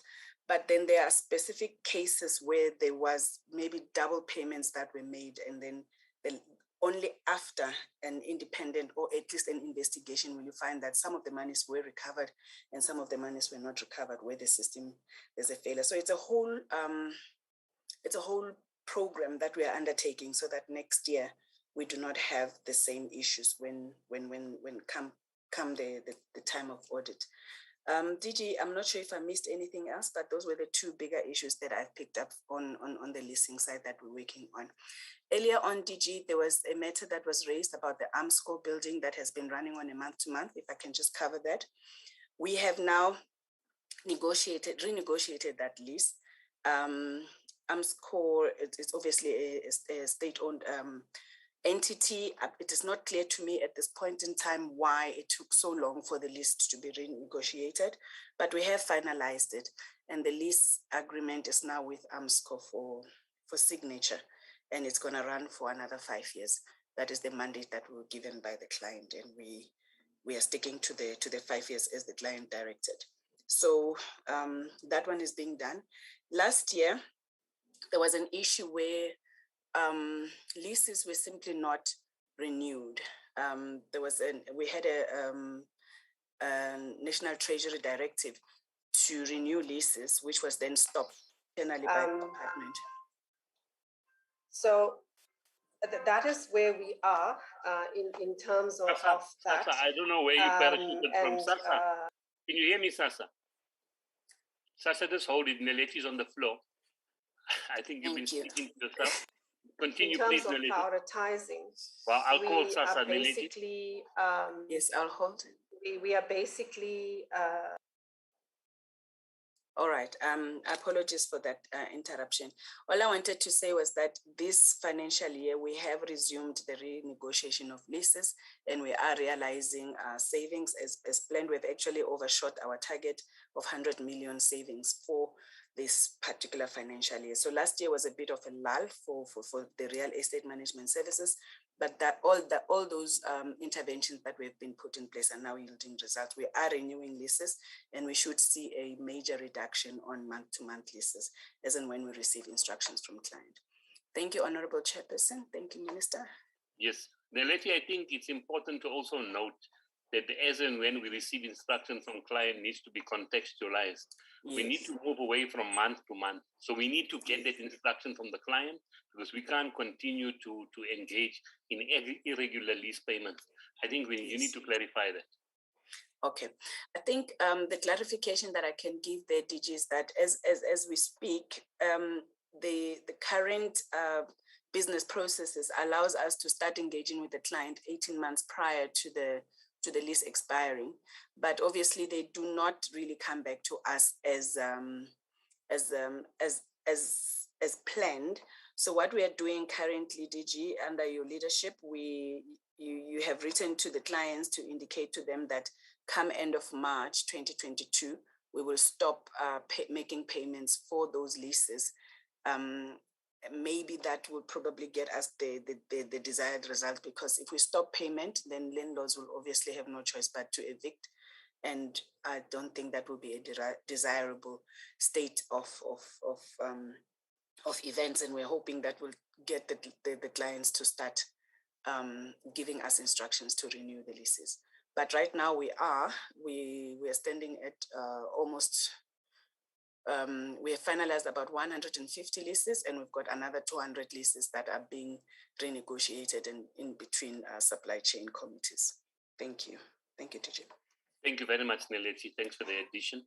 Sasa, are you back? Can I bring you in, or do I go to Nkosana? Sasa, can you hear me? Okay, Nkosana, let's proceed. No, Chair, I am here. Oh, thank you. Please, please come in, Sasa. You should start again. We haven't heard a thing from you yet. Thank you. Apologies. I'm just using Mr. Chepasco's laptop. Mine is having some challenges. I think the first thing I indicated, apologies, greetings to all and all protocol observed. I've indicated firstly that the response to the under expenditure on the immovable asset register, and also just thanked Honorable Eklund for acknowledging the progress on the immovable asset register. That's so appreciated. I was indicating that the under expenditure related to the survey project, which we undertook and we were allocated funding for. Unfortunately, we were not able to spend the budget due to processes that we had to comply with, both from a supply chain perspective and from a treasury perspective. We hope to have a suitable service provider on board this year, and our expenditure can increase. In terms of the immovable asset life cycle linked to the concerns that were raised right across the board from the AG as well as the honorable members, we need to indicate that we have in our portfolio over 80,000 buildings, 29,000 odd land parcels. It's a massive portfolio where we are totally unfunded. Our augmentation budget, for example, sits at just under 400 million rand, or just over 400 million rand, and the user charge recording stopped. And the user charges that we are generating, from the users, where the budgets are vested, they are sitting with the budgets. We're generating in the region of 18 to 20 rand per square meter. And in terms of implementing optimal facilities management, we would need anything at a minimum level for about 50 to about 70 rand per square meter, depending on the nature of the facility. And most of our facilities are highly specialized. So therein lies a problem. Although we acknowledge that the funding that we have now, we need to expedite expenditure on those. We have been to National Treasury more than 3 years to indicate the conundrum that we are faced with, in that we are underfunded to the tune of 45 billion to implement what ministers indicated, the National Infrastructure Maintenance Strategy, the NIM strategy, on how we should be implementing immovable asset life cycle management. So this is what we are confronted with currently. And it's something that with National Treasury and the user departments will have to look at going forward, because what we can see and envisage is a further deterioration of the state's assets if it's not appropriately funded. But supporting that, we would need to have mechanisms in place to ensure implementation is adequately aligned. The budget that we have currently, and coming back to the user asset management plan and the custodian asset management plan, we do have portfolio strategies in the custodian asset management plan, which incidentally we submit annually to National Treasury, and we do comply. But the challenge is that we can only address mainly the OSH compliant issues in our buildings currently based on the funding that we are receiving. So I think that is where we are in terms of the asset management life cycle plans. But the other asset managers, I'm sure with facilities management will add further in terms of their strategies that is implemented by FM. The other question that I need to address, I think, is with regards to Hoedspruit. I would have to get more details here. My understanding is that currently there is a water supply treatment plant within the Hoedspruit Air Force Base. To the best of our ability, the department has been also supporting the community to supply water, etc. However, we do understand that there are problems in there that is currently being addressed. We do understand that the contract is ending in 2024, and there are plans with the municipality, because of this would mainly be a municipal competency to ensure water provision to the community. The municipality then, we are in engagement with them to take over and have a new contract put in place. Now, the base itself, once again, we sit with the conundrum where the budgets are sitting with the users. If the base is prioritized for us to refurbish and upgrade, that will be accordingly done. But like I said, I would need to get more information and a report accordingly with regards to more details. Chair, I think from my side, I've addressed most of the issues that have come through. If I haven't, I'm happy to take further questions, because I did have a problem, a technical challenge with my laptop. Thank you, Sasa. I think we're good there. Chairperson, with your permission, I'd like to call the other colleagues, and Gosana will deal with the small harbors as well as facilities. Recording in progress. Batu will follow on construction, and then CJ with the EPWP questions, and then the CFO. So colleagues, please, if you could please economize the time. We're running out of it. Please, if you could just get through the questions. Thanks. Gosana? Afternoon, Honorable Chair, Honorable Members, Minister, Deputy Minister, DG, and heads of entities and board members. Chair, on the issues for the small harbors, we have undergone a program of the refurbishment of the small harbors so that we are able to attract new tenants and new players into the space. That program, we will be finishing it at the end of this financial year, which will then facilitate that our leasing colleagues can then start entering into a lease agreement with potential tenants. We are already aligning the two functions of the small harbors and the leasing, so that the circular that my colleague DDG Makubele spoke about could then find an expression in terms of those particular leases. Those leases also include the other coastal properties, including the aqua leases within the coastal belt.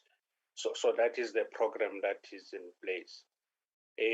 With insofar as the FM or facilities management issues, Chair and members, there are a number of interventions that we have started. The minister spoke about the term contracts.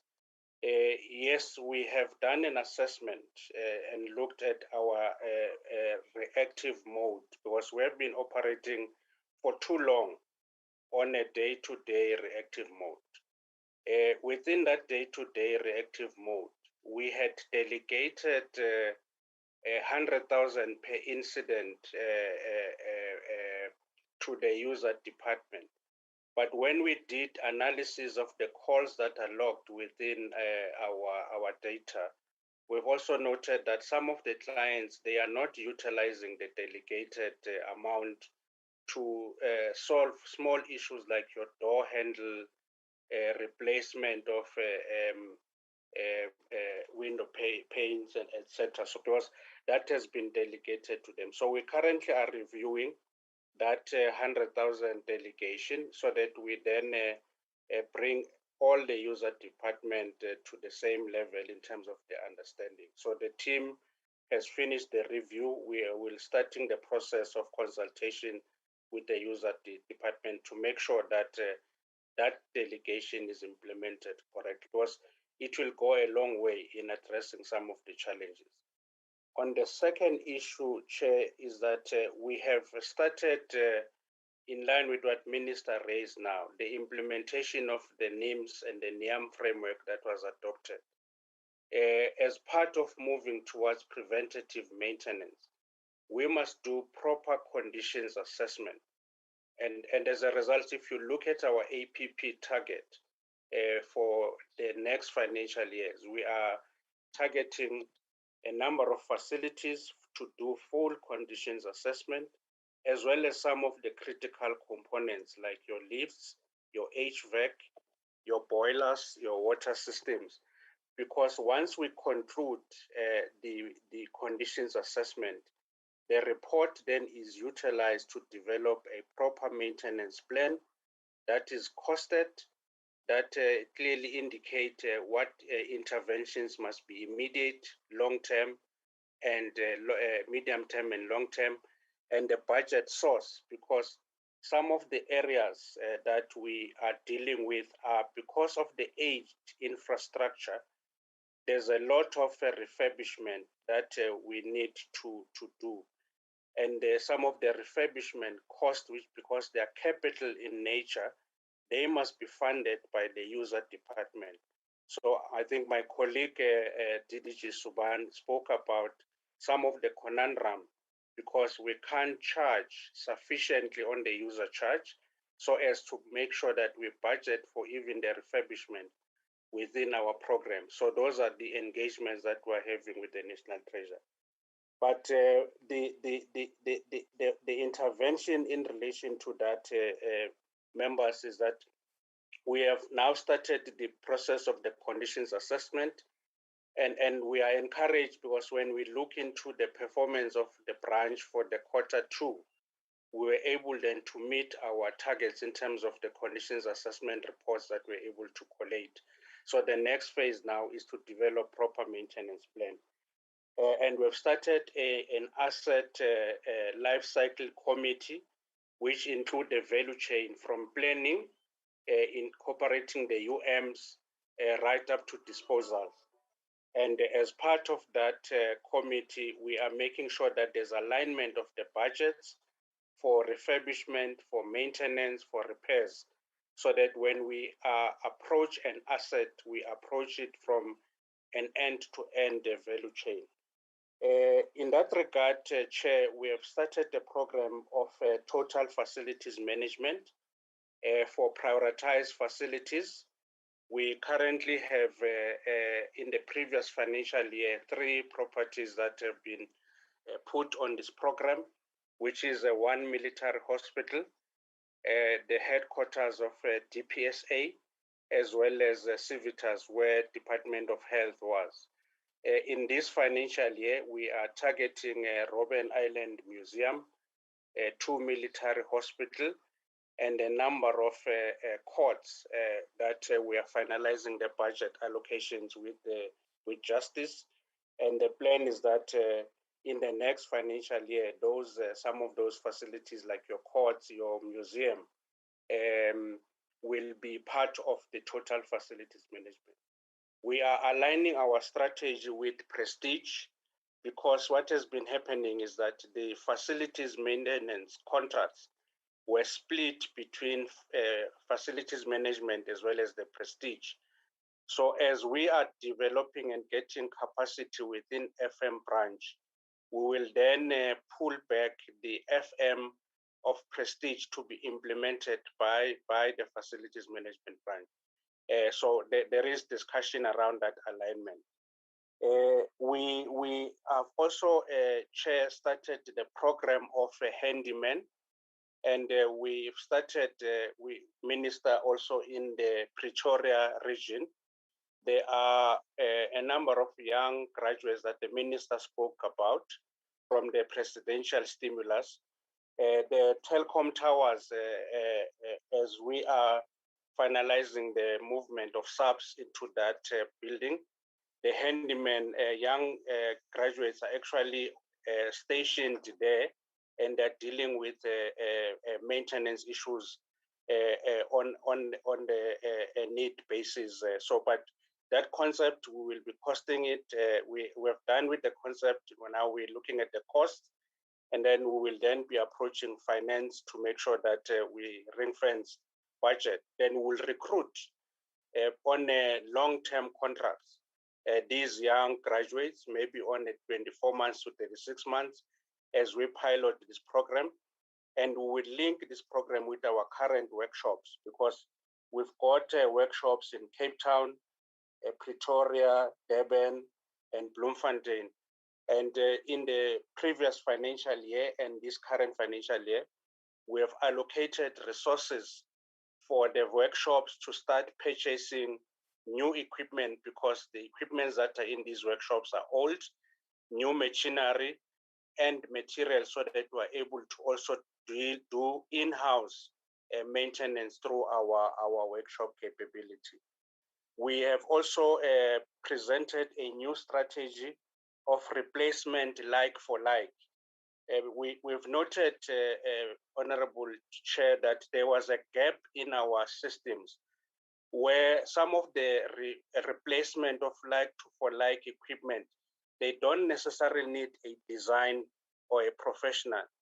So we have presented that strategy to the some of the committees, and we plan it to be finalized in this financial year for implementation from 1 April 2022, where some of the components will be replaced through that particular program. I think I will leave it at that, Chair. There's a number of interventions that were put in place from the facilities management, and we will be updating on a quarterly basis the members of the portfolio committee.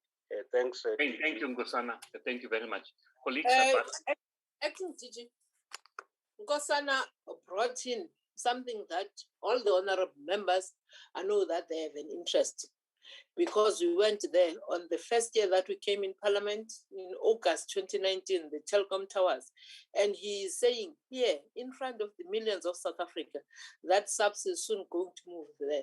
In 2019, you were saying 6 months. This is now 2021. When is SAPS moving to those telecom towers? Nkosana, if you can respond now. Yes, Chair, I think that the next speaker is going to answer that question. He's got the responsibility of getting the building ready. He's going to be Patu, and he'll be supported by the other colleagues if need be, but he's in the lead there, Chair, if he can come in. Okay, Patu? thank you. Yes, and if we can condense our responses to give everyone a chance, please, colleagues. Patu, you may come in. Good afternoon, Honorable Chair, Honorable Members, Honorable Minister, Honorable DM, DG and colleagues. Thank you for this opportunity. I will start with the first follow-up question around the telecom towers. As correctly stated by my colleague, DDG Kubega, we are now at a point where the project has advanced. And we have the necessary compliance certificates that are in place. We had a number of inspections that were done by the municipality, and they have given us a green light as far as the compliance aspects with regards to the Telecom Towers North and the annex building. We have also done our own inspections as the senior managers of the department to ensure that the building is ready. And while we were doing our inspections, we were interacting with the SAPS officials. We are moving in furniture in the building. And we are assisting them with regards to the move. I can report that the move is happening despite of the number of challenges that the project had. And we can provide a detailed report in due course.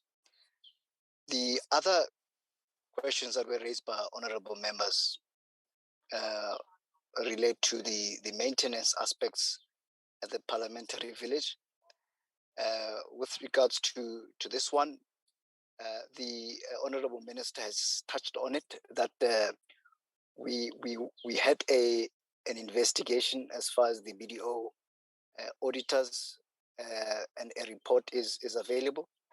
We have made a number of interventions that we've put in place. The planning instruction that is necessary for the follow-on maintenance contract, we have instructed that it must be issued 2 years prior to the expiry of the contracts, such that we are able to complete the planning, the project preparation, the tender stages, and be able to put a new follow-on contract prior to the old one expiring. We have also put a full team of consultants that have finalized the project preparations. We also had a briefing session on this project, and the tender process is currently underway. There was a question raised around the issue of the capital expenditure. We wanted to report to honorable members that we have adopted an improved plan, which is now in place. We started with a number of initiatives to improve and strengthen the issue of performance within the project space, whereby the performance enhancement through consequence management has started. We have over 10 warning letters that we have issued across our regional offices to enforce issues on contracts that we have. We also started with capacity building as far as our project managers are concerned, where we have a recruitment plan. So far in the Cape Town Regional Office, we have recruited about 12 of the 18 senior chief construction managers and project managers. In the Johannesburg Regional Office, we have filled about 2 of the 3 production level project management related positions. We also have training that is scheduled in December for all our project managers, as we have identified certain gaps in contract management. We've also started with pushing the procurement plan to ensure that the projects that are planned in this financial year make it to construction, because these are the projects which will inject the economy. There was another question that was raised, which was covered by my colleague, DDG Suban, on the Houtspruit military base. There was another question around the Masina Magistrate Court, although it was referred to in the question as a Polokwane Magistrate Court.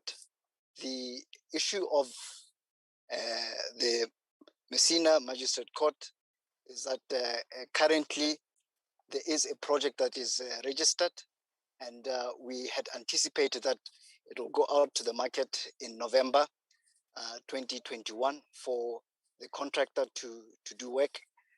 The contract, however, will then be in place before the end of the financial year, as the tender will only go out in January 2022. Chair, DG, can I pause here and take further questions? Thank you very much, Batu. I'm just conscious of the others. CJ, can you please deal with EPWP, and then the CFO can come in and deal with finance. CJ, please come in. Thank you, DG. Good afternoon, Honorable Chair, members, executive authorities, the CEOs, and our ADG and colleagues. With regard to the matter that Honorable Graham Ray raised, the expenditure was about 205 million, and the wages for the EPWP participants was indeed the majority, which was then 87% of the expenditure. In relation to question 2, also from Honorable Graham Ray, was the issue on the IDT and whether they will be covering it in their report. They are our implementing agent, and in terms of the performance matters, they will be covering it. The reason why we are covering it from our side, it is because in our annual report, we do reflect in the annexures on all transfers that go through Public Works' books to the various public bodies that undertake EPWP work. Honorable Suisa, in terms of the EPWP and its mandate, it is to provide temporary work opportunities. There are other programs that aim to provide permanent opportunities, such as the Jobs Fund, but the EPWP is there for the provision of temporary work opportunities.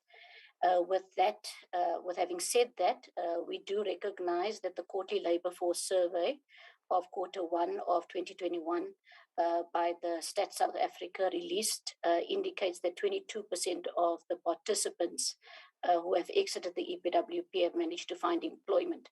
Although we also know that the labor market absorption rate, as put out by the Statistics South Africa, is a very low rate of 37.5%, which was in the third quarter of 2020. So in other words, there are a lot of people that are displaced, and there are many job seekers currently, as what the employment statistics do provide. Thank you very much. Thank you very much, CFO. Thank you, CJ. Thank you, Chairperson, Ms. Eklund's hand is raised.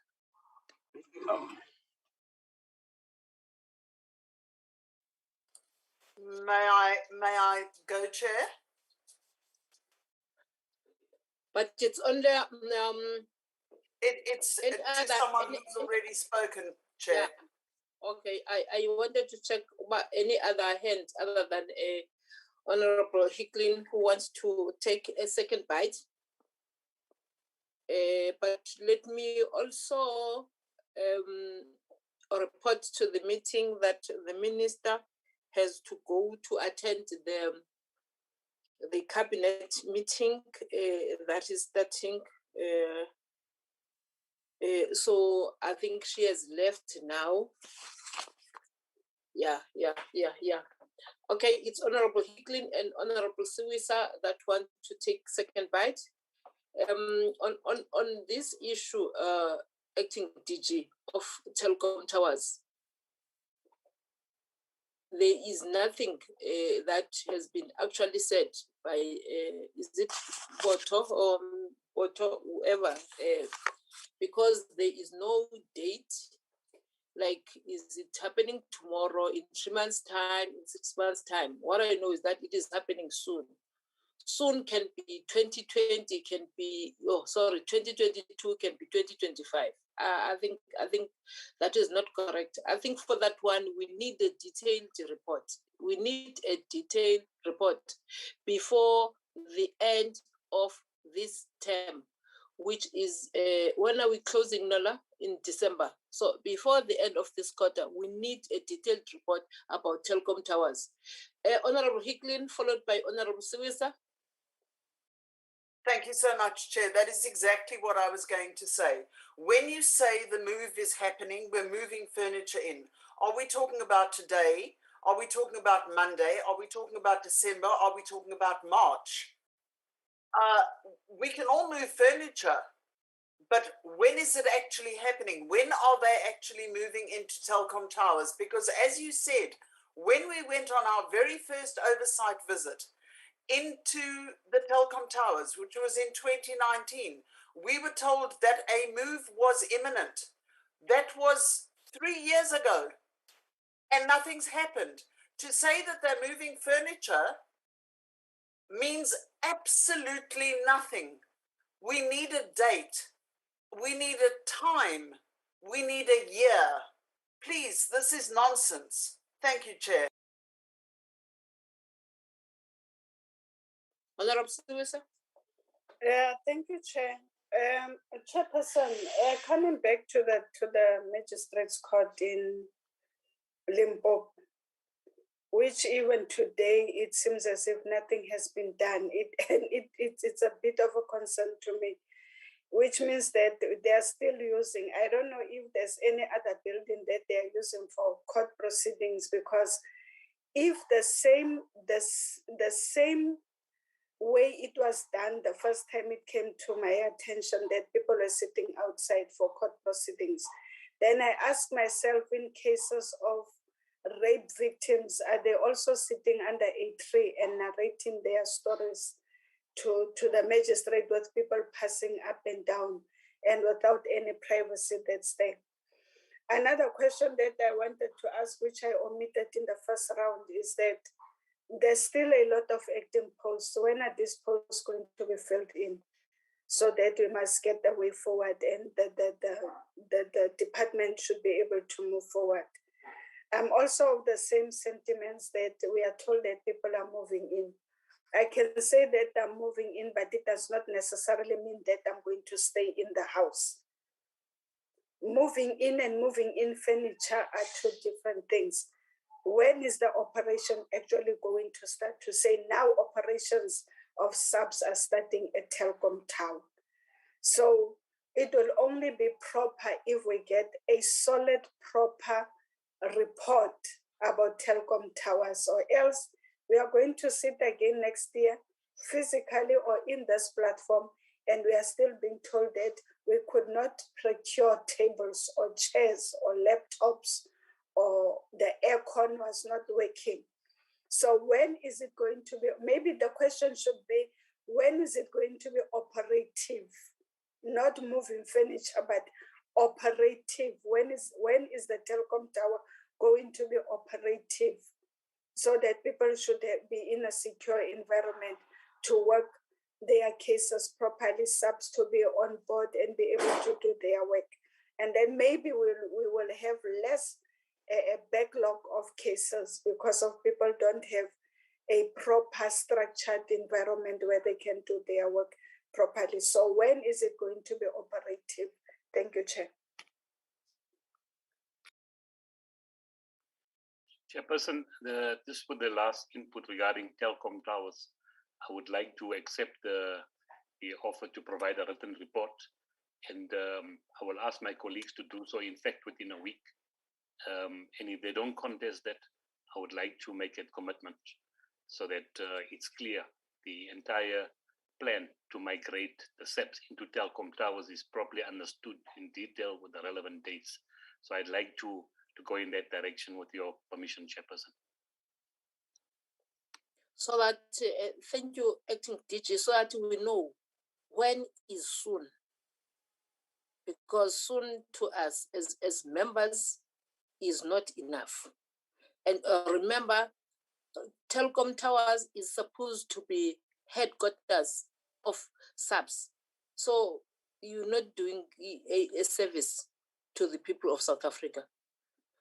Okay, can you then respond to yes, all the comments and questions that have been raised in this second round? Thank you. Yes, thank you, Chair. I think with the Telkom Towers, first of all, we will provide the report by close of business Wednesday. Batu, please raise your hand if we are unable to do that. Otherwise, I'll assume we're good. And Chair, I'd like to call now the CFO to deal with some of the other remaining issues, and then I'll take the rest of them. Thank you, Acting DG. There was a question around compensation of employees, underspending and overspending at the same time. So in slide number 26, for the main vote, there was indeed underspending of 71 million for compensation of employees. I think maybe the member may have been confused by slide number 32, which I want to go through now. So slide number 32, as I said earlier, you have overspending on compensation of employees of 67 million. That was actually, that is an opening balance, it's not for the current year. Remember, unauthorized expenditure has not changed. It has been there for prior years. So for financial statement point of view, we must then analyze it the way we have analyzed. So it's something that happened more than 5 years ago. So not to say there are any over spending on compensation of employees. Then linked to that, the member also raised the issue of bank overdraft, which she felt it was confusing. This is the amount that when it occurred, then we had to surrender that money to National Treasury because according to Treasury, that was not the amount that we are supposed to utilize. So as a result of surrendering the money that we had to Treasury, it then created that this expenditure actually didn't have a budget to cater for this expenditure. Hence, then we are having a carryover of bank overdraft throughout the years. Hence, you then have this 83 million. But if we were to receive this money, the main vote will never have the bank overdraft as a result of unauthorized expenditure. Then moving to Leseja will come in on irregular expenditure. He will provide more clarity. There was also another question on household, just to explain how household is made up of leave gratuity. What happens is there was a dispensation before the current one, where if you have kept leave, you won't forfeit them. So when officials then reach retirement stage, we have then to pay them for kept leave. That's basically what is included in household. There is also the bursaries that the minister spoke about, where we then provide bursaries for 96 students. So it's also part of the household people, where we provide bursaries where they are not employees of the department. Then moving to, there was another issue. There was an issue also of the service provider, where Honorable Member Matebula raised about the service provider. Actually, this is not an independent auditor per se, but is an accounting firm. Members, you will recall that we migrated to the new system called Akibas. So the data migration need to be corrected. So what the accounting firm is helping us with, they are then taking all the lease agreements, then they are validating them against the system. So that's mainly the purpose of that service provider.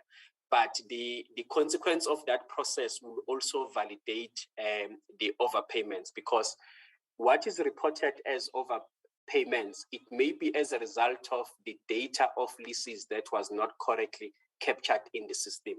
Some instances is not necessarily the overpayment. So once you correct the data, it will then clear all the issues that may have been reported as overpayments, which are not necessarily overpayments, but they are also specific overpayments that we are dealing with landlords. As the CIDB has mentioned, our system is designed to the extent that if there is any overpayment against each landlord, the system won't release any future payments until such time that amount is fully recovered. Then there was also a question on the 2 billion by Honorable Matebula around the issue of delayed project. Actually, Chairperson, I'm not sure if you received the actual annual report. So in the annual report on note number 11, in the previous financial year, we were able to recognize 4.1 billion for delayed projects. So there were a lot of projects that were completed in that period. But in 2021 financial year, we only managed to recognize 1.2 billion for deferred revenue, which means if you compare the two, there were a lot of projects that were then delayed, which we were unable to recognize revenue. So that is the main reason,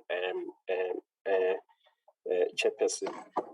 Then I'm trying to browse through if there are any other questions before I hand over to Mr. Duna.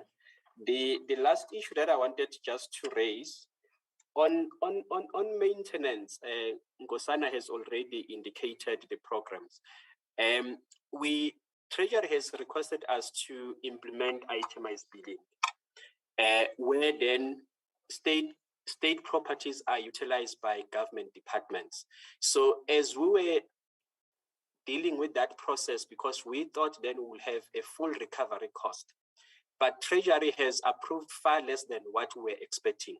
So there is a shortfall of about 2 billion as a result of that exercise, just for 3 cycles that were agreed with National Treasury, which means then clients' departments are paying far less than what they're supposed to pay for us to keep up with these properties in terms of maintenance.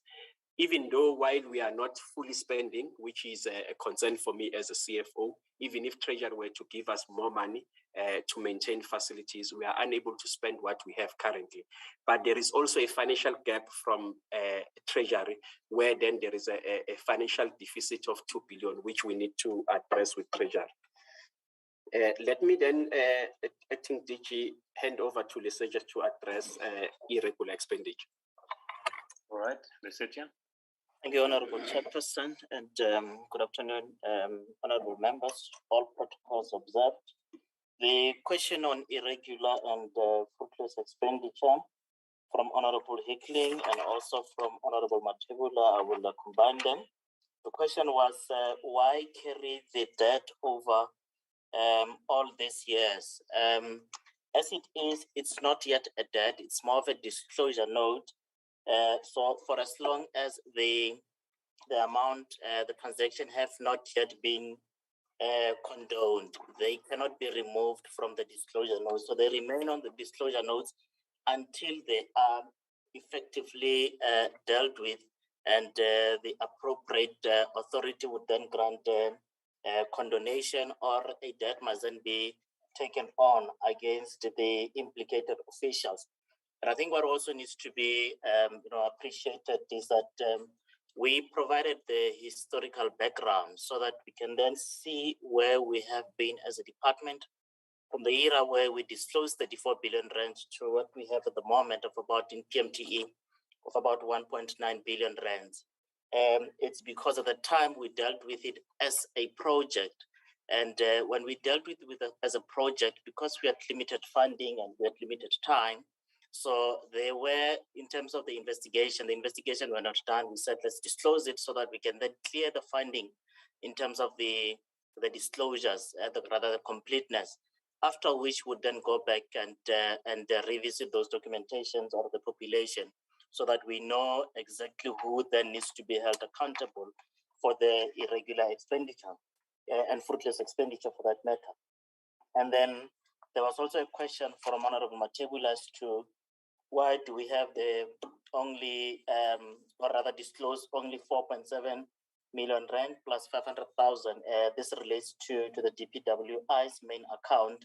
The 4.7 million rand relates to the appointment, the PSC appointment, rather the investigations emanating from the Public Service Commission, wherein certain officials' appointment were found to be irregular. So for as long as those officials are in the employ of the department, we'll continue to disclose that as a regular expenditure until the matter has actually been disposed of. As mentioned, the matter is currently with the Labour Court. So we only indicated the current year because the irregular expenditure of prior years were also reported to this August House. In the years that they occurred. So we only disclosed, or rather showed the opening balance, but rather provided,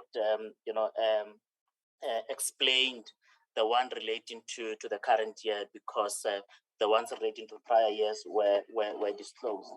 And the issue of the seemingly lack of consequence management on the irregular and fruitless expenditure. So that is then part of the investigation that we have mentioned, where we sought external assistance to assist us in terms of the investigation so that we know who is responsible for the irregular expenditure. And the current process is that, as defined by National Treasury, is that once you have conducted that investigations and appropriate measures have been taken against the implicated officials, then you would then go to National Treasury for condonation, and only then will the amount be removed from the disclosure note. Thank you, Honorable Chairperson. Thanks, DG. Thank you very much, Chairperson. If I can deal with some of the remaining questions.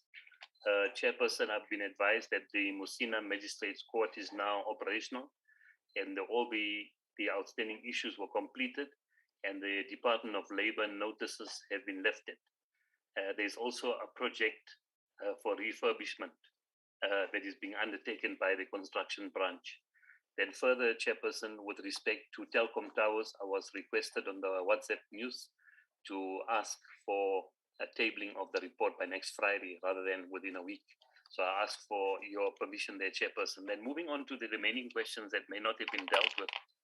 Chairperson, I'd like to just notify the committee that the department also participated in the presidential job stimulus. And as at the end of March 2021, the department created something between 16 and 1,800 jobs for a period of 6 months. So we also participated there. I want to also acknowledge that it was a high-risk project to initiate, and we in fact overran beyond the end of March because of a late start. And we received permission from National Treasury as well as the Presidency to continue beyond the end of the year. to deal with the unspent funds.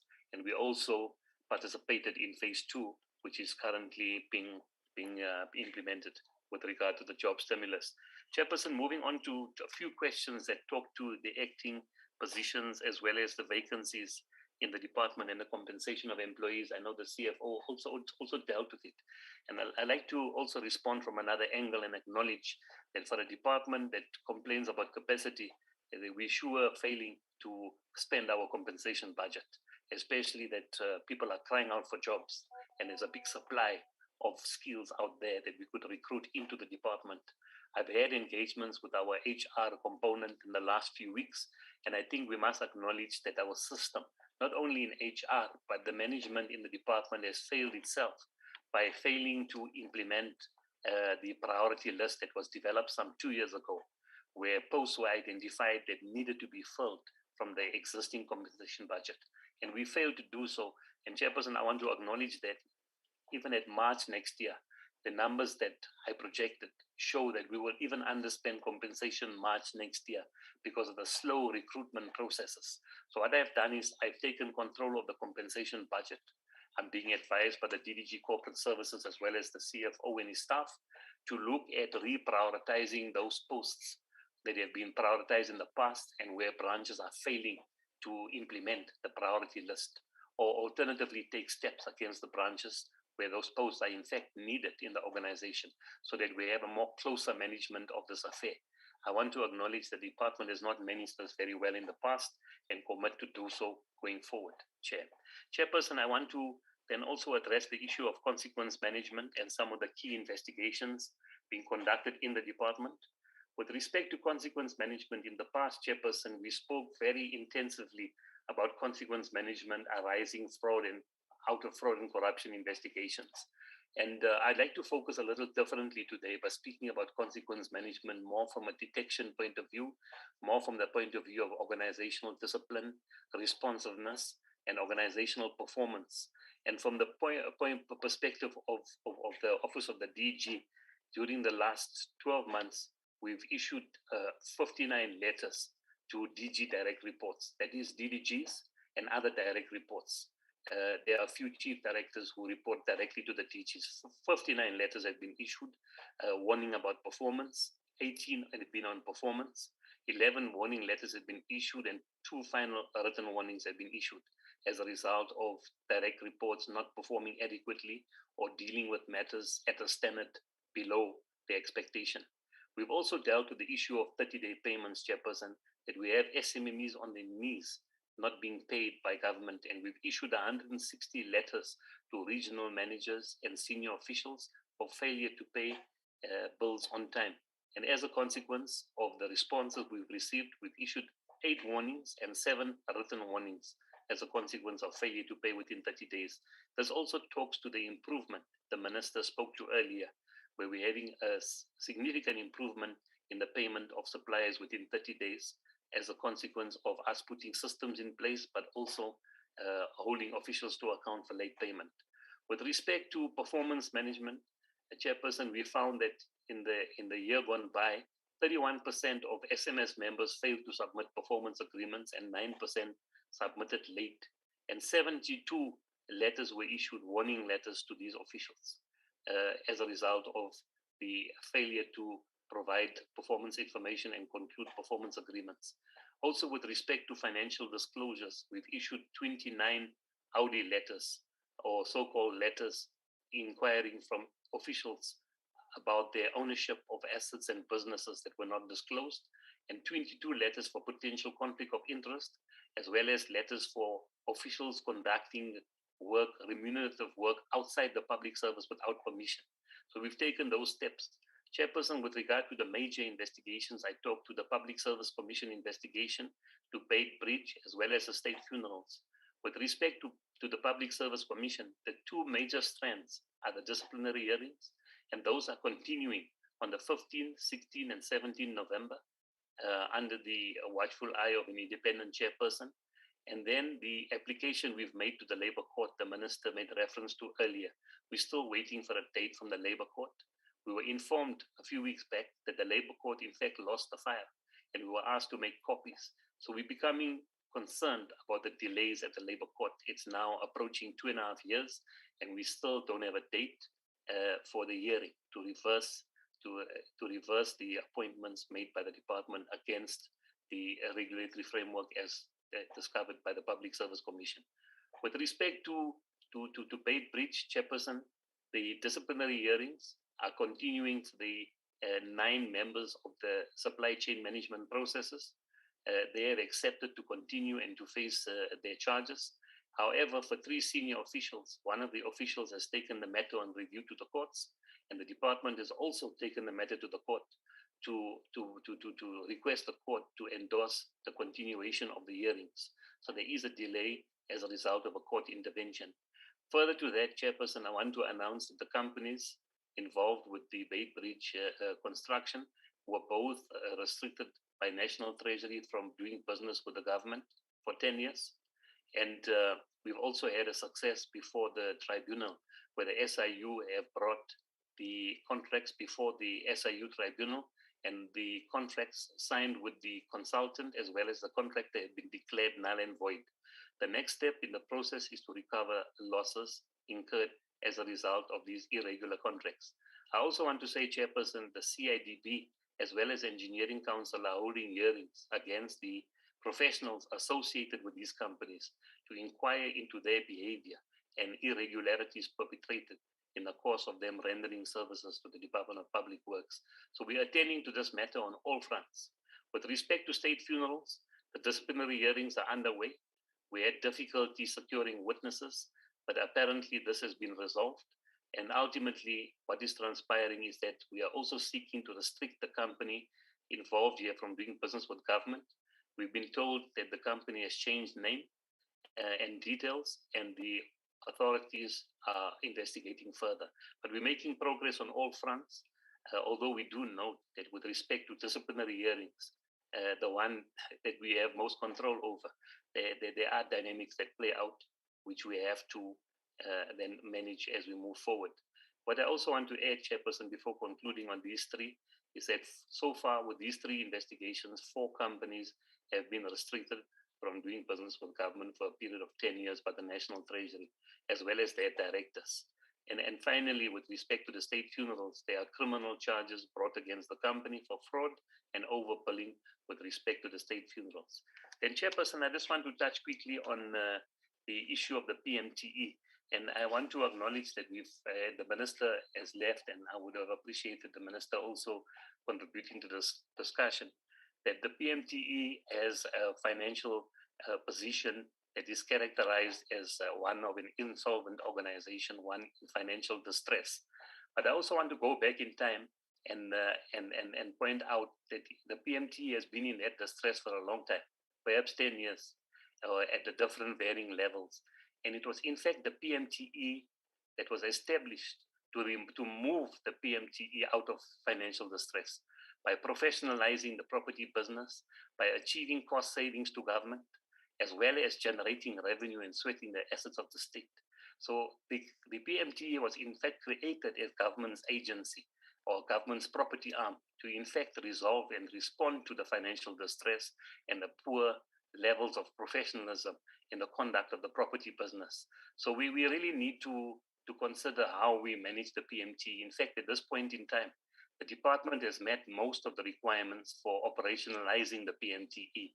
That is what we call Treasury Regulation 19.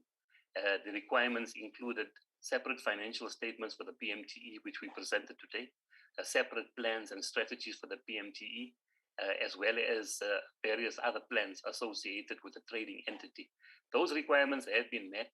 We need to make clear how we move forward in implementing the concept of the PMTE that is supposed to create a sustainable property arm for the government. And we're not in that particular direction.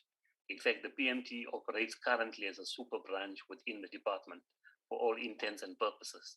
And Chair, I think this also comes at an important time.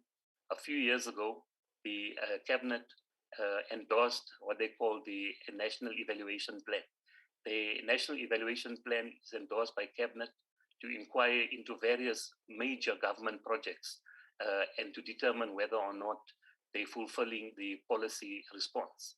And one of those chosen was the PMTE, to establish whether DPW is delivering and rendering the accommodation function adequately to government. And an independent company was appointed to conduct this evaluation through mainly interviews and diagnostics and engagements with all stakeholders. And the report has been completed and is being done under the guidance of the Department of Performance Monitoring and Evaluation in the Presidency. And the report has been issued to us. Next week, we will engage the Minister and Deputy Minister to share the outcomes of that evaluation.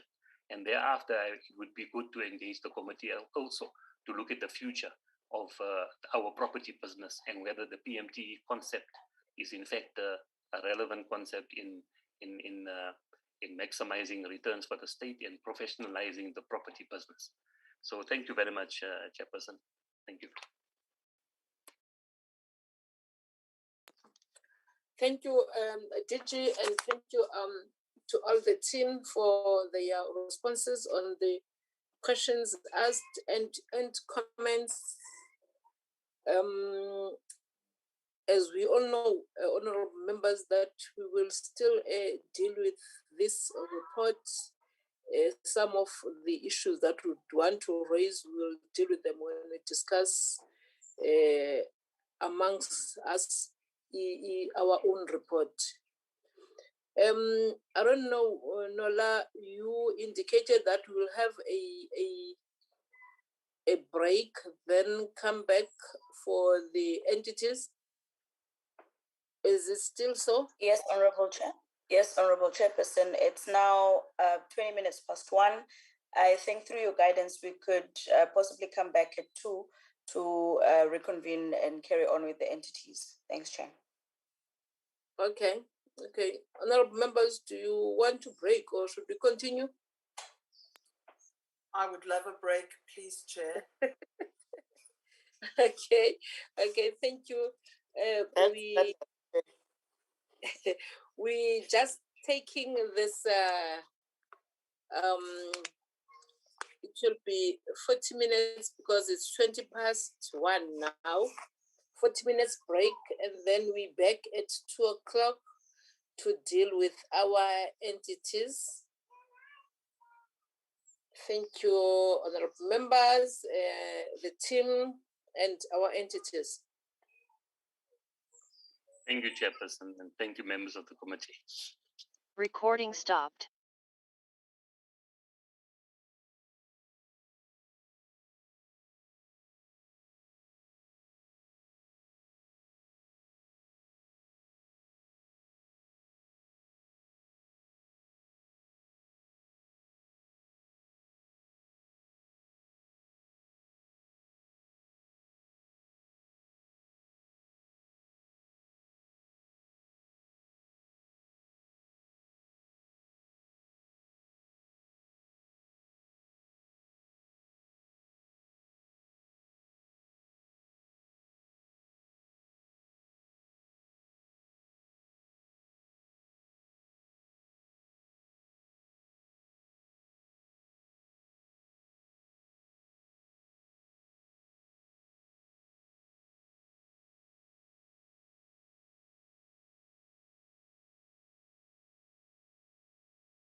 Good afternoon to the honorable members. Let's appreciate the opportunity and share. Without wasting time, let me just indicate that in the team from the entities, you would recall that we lost two of our members who were leading the entities, the two CEOs from Agrément SA as well as from CIDB. And therefore it becomes important to indicate that we also have a board, a new board from IDT, as well as a new CEO from CBE. So there will be those new faces in the team. Hence, I think I must indicate that upfront. With IDT, we have appointed the chair as Ms. Debobon, as well as the deputy chair as Zimbini Hill, and there's the whole team. But owing to the fact that the acting CEO, his term had come to an end, and we needed some energy to drive the kind of transformation and the kind of program which is necessary to address the challenges of IDT. We have therefore agreed with the board that in the meantime,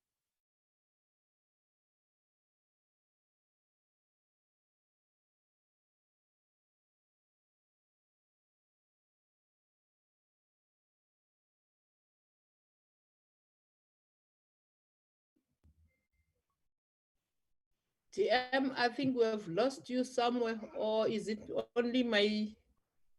No, it's not only you, Chair. Okay. Abantu basemdantsane benza kanjalo, Chair.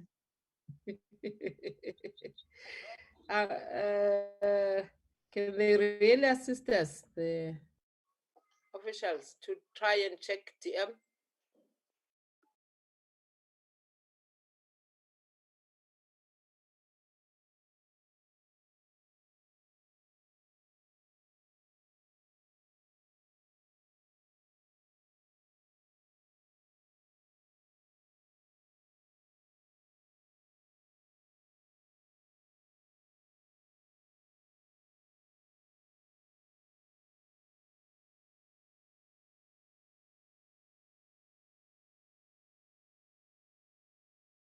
Chair, the DM has been kicked out. I think she has network problems on her side. So I'll just have to wait until she reconnects.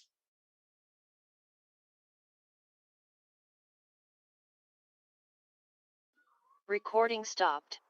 I don't know, girl, what do we do now? Recording in progress. I don't know whether should we wait or ask the...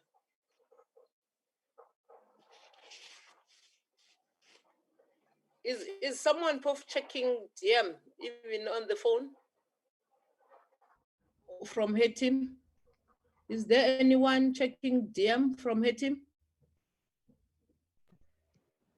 Yes, I'm checking her, Chair. Okay, please.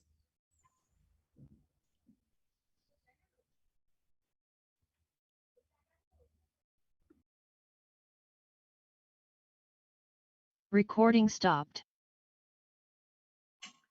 She's reconnecting. Okay, thank you.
Chairperson.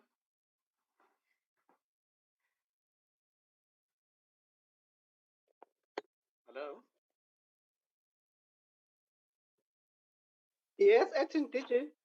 It's in trouble.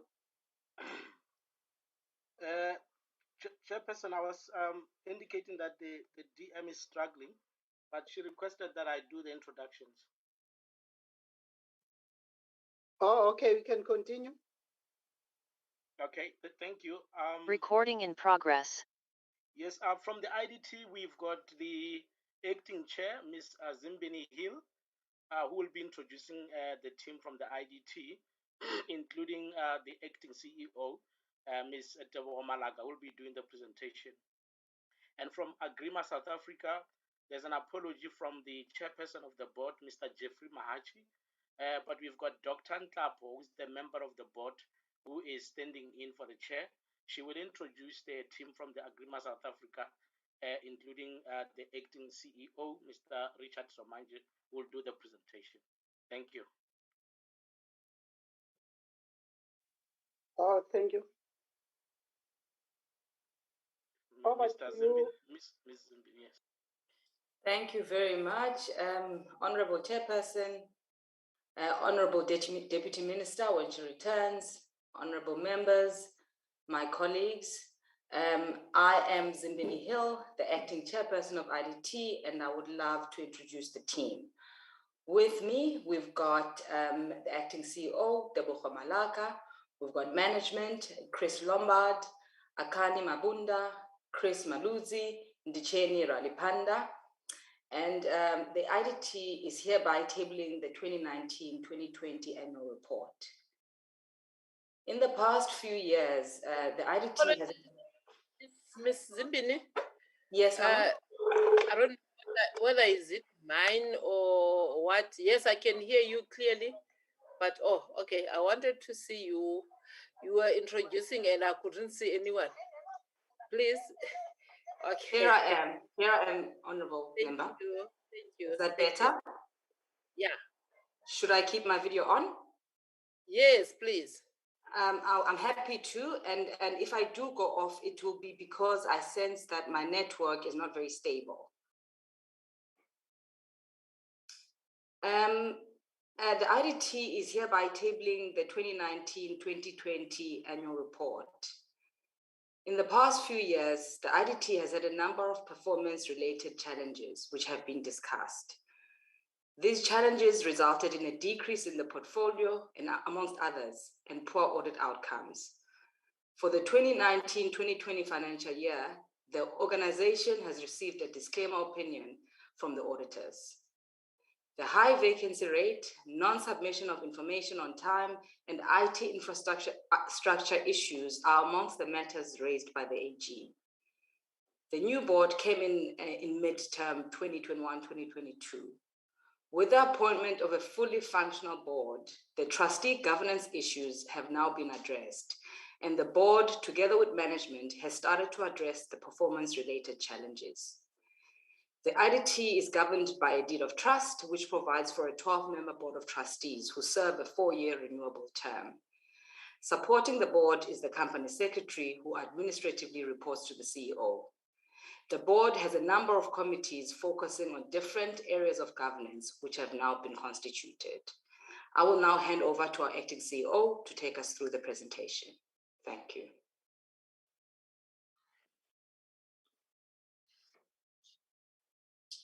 Thank you very much, Chairperson of the board, Honorable Chair, Honorable DM, Honorable members, and my colleagues. Can I request that the presentation be flighted?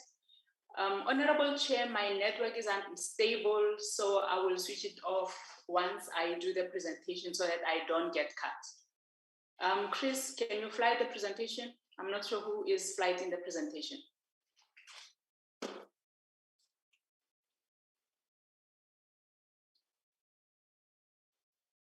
Chair, can anyone hear me? Yes, we hear you. Yes, I can hear you. Yes, we can.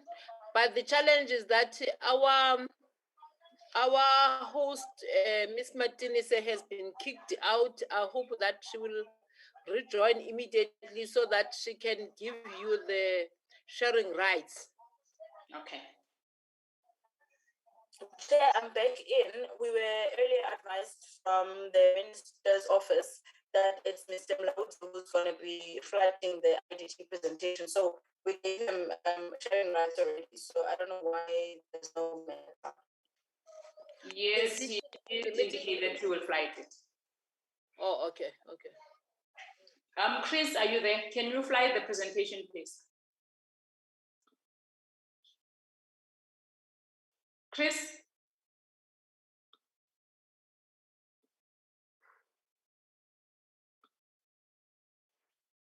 Chair, can I just call him on his cell and check what's going on? Oh, okay.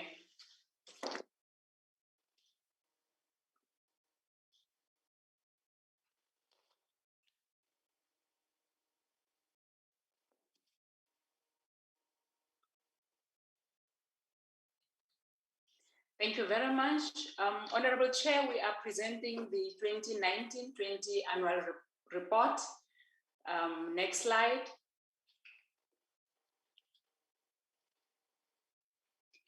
And the presentation layout is as follows, Chair. We have the purpose, the 2019-20 performance report and its financial report, governance matters, 19-20 audit outcome, conclusion and recommendations. We are presenting, as highlighted, Chair, the 2019-20 IDT report and audited annual financial statements for the year ending 31 March 2020. Next slide, please. The 2019-20 operating environment was characterized by the following socio-economic factors. Subdued economic growth rate, and the construction sector was under significant pressure as spending on infrastructure declined, and the industry as well was experiencing shrinking profit margins, cost overruns, labor disruptions, and poor productivity, and also rising costs of inputs. In addition to that, Chair, there was an emergence of construction sector transformation forums who demanded participation in project implementation through subcontracting, leading to disruption of construction project work schedules. These forums, Chair, were spread out through most of the provinces where they were stopping the projects if they are not allocated the subcontracting. And the issue was that whether they comply or not, whether they have grading or not, they would stop the project. And it's one of the challenges that the organization had to deal with. And also the increasing number of service delivery protests escalating the disruption of construction projects.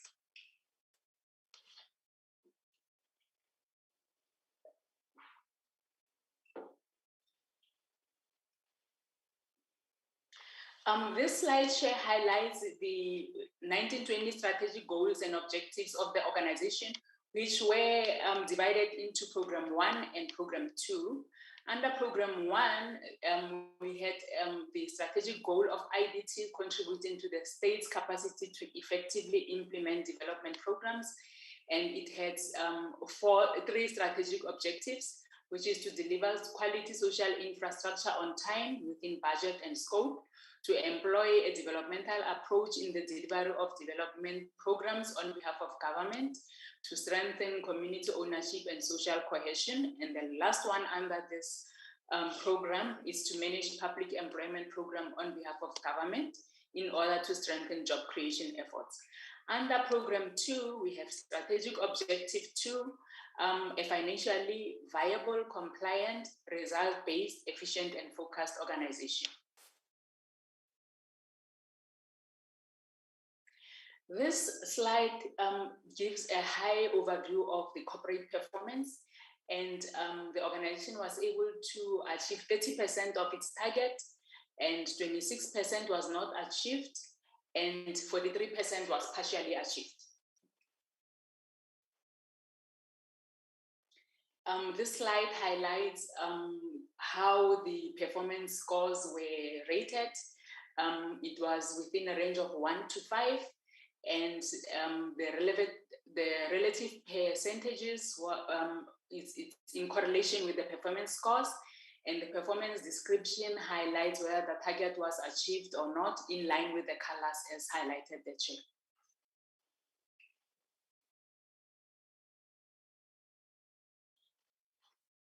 Next slide, please.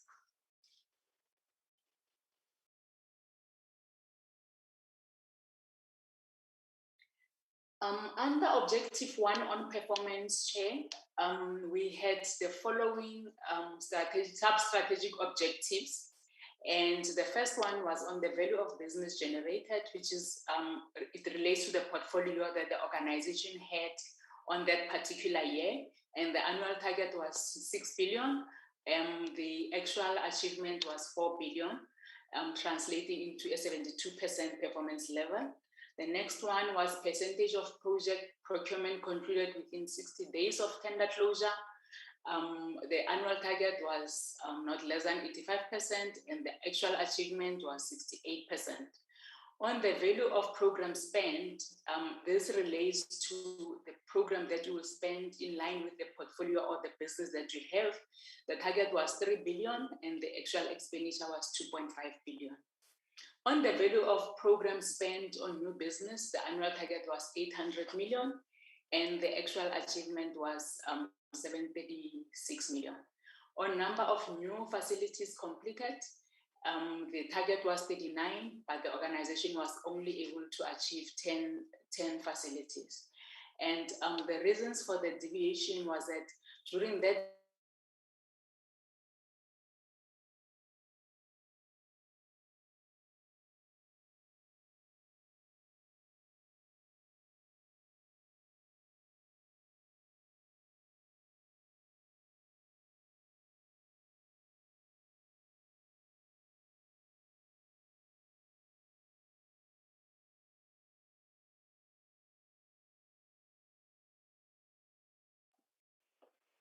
Has everybody lost signal, or is it just me? I know. I can't hear her. I think we lost her. Yes, guys. This issue, yes, load shedding. I think it's one of us. Maybe one of the team can call her, Chair, and then she can try again. Yes. Can you please, team IDT team, call Miss Malaka? She's just been low, Chair. She'll be joining shortly. Thank you. Oh, okay. Thank you. By the way, we appreciate the young women in the team. We really do. Thank you. We appreciate the warm welcome. We really appreciate that. I'm back, Chairperson. Okay. Welcome back. Please. Thank you. It's load shedding, so it just cut. I had to reconnect with my phone. Thank you. So I was on the value of program spend, Share, that many projects were placed on hold by clients' departments due to budget cuts. Some clients reduced their project allocation for the year, while others did not transfer on the already committed projects that the IDT was implementing. Next slide.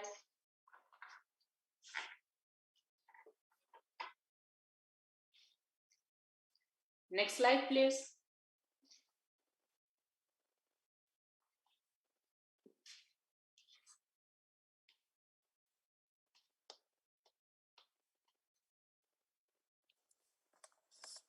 CEO, my computer is frozen, so it's not moving. It's not able to move to the next slide. Does anyone else have rights to do this? Lola, you don't have the information so that you can share it on your site. I know that you are also experiencing challenges. Yes, it's just go to my colleague next door. Lola, are you also experiencing load shedding? Load shedding. Frozen laptop.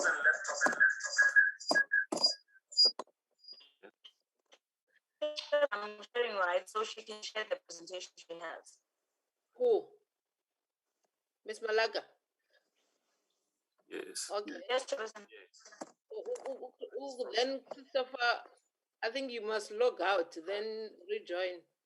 We allow Mr. Boko to then share the screen.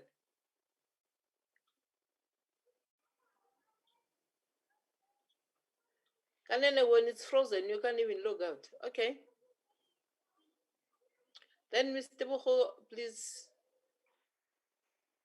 share the screen for us with your... Kanene, you're using your phone. Okay. But we can see. Is it there now, Shane? Yeah, it is there. Okay.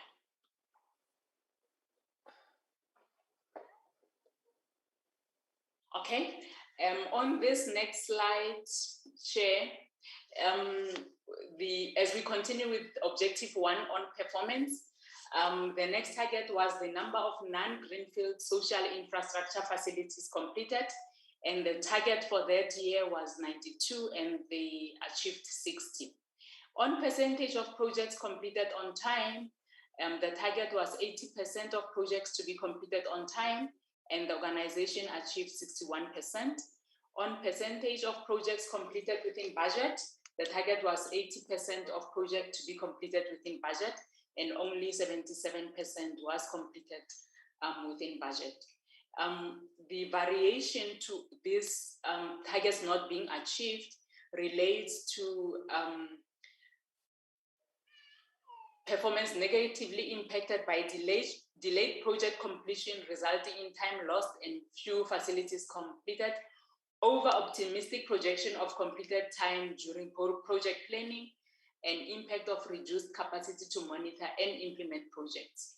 And many of the clients were also placed on hold by client departments due to budget constraints, as I have previously highlighted in the previous slides. And this impacted on how the organization performed, because once they put the project on hold, and then once they say go ahead, it will affect the period that you will be able to complete the projects. And that is what happened. On the percentage of projects completed on time, there was also some issues affecting poor performance of contractors. During that time, most contractors were experiencing cash flows, and this also affected how they performed, because also the clients were not paying the IDT on time. And if the IDT is not paying on time, they can't pay the contractors on time.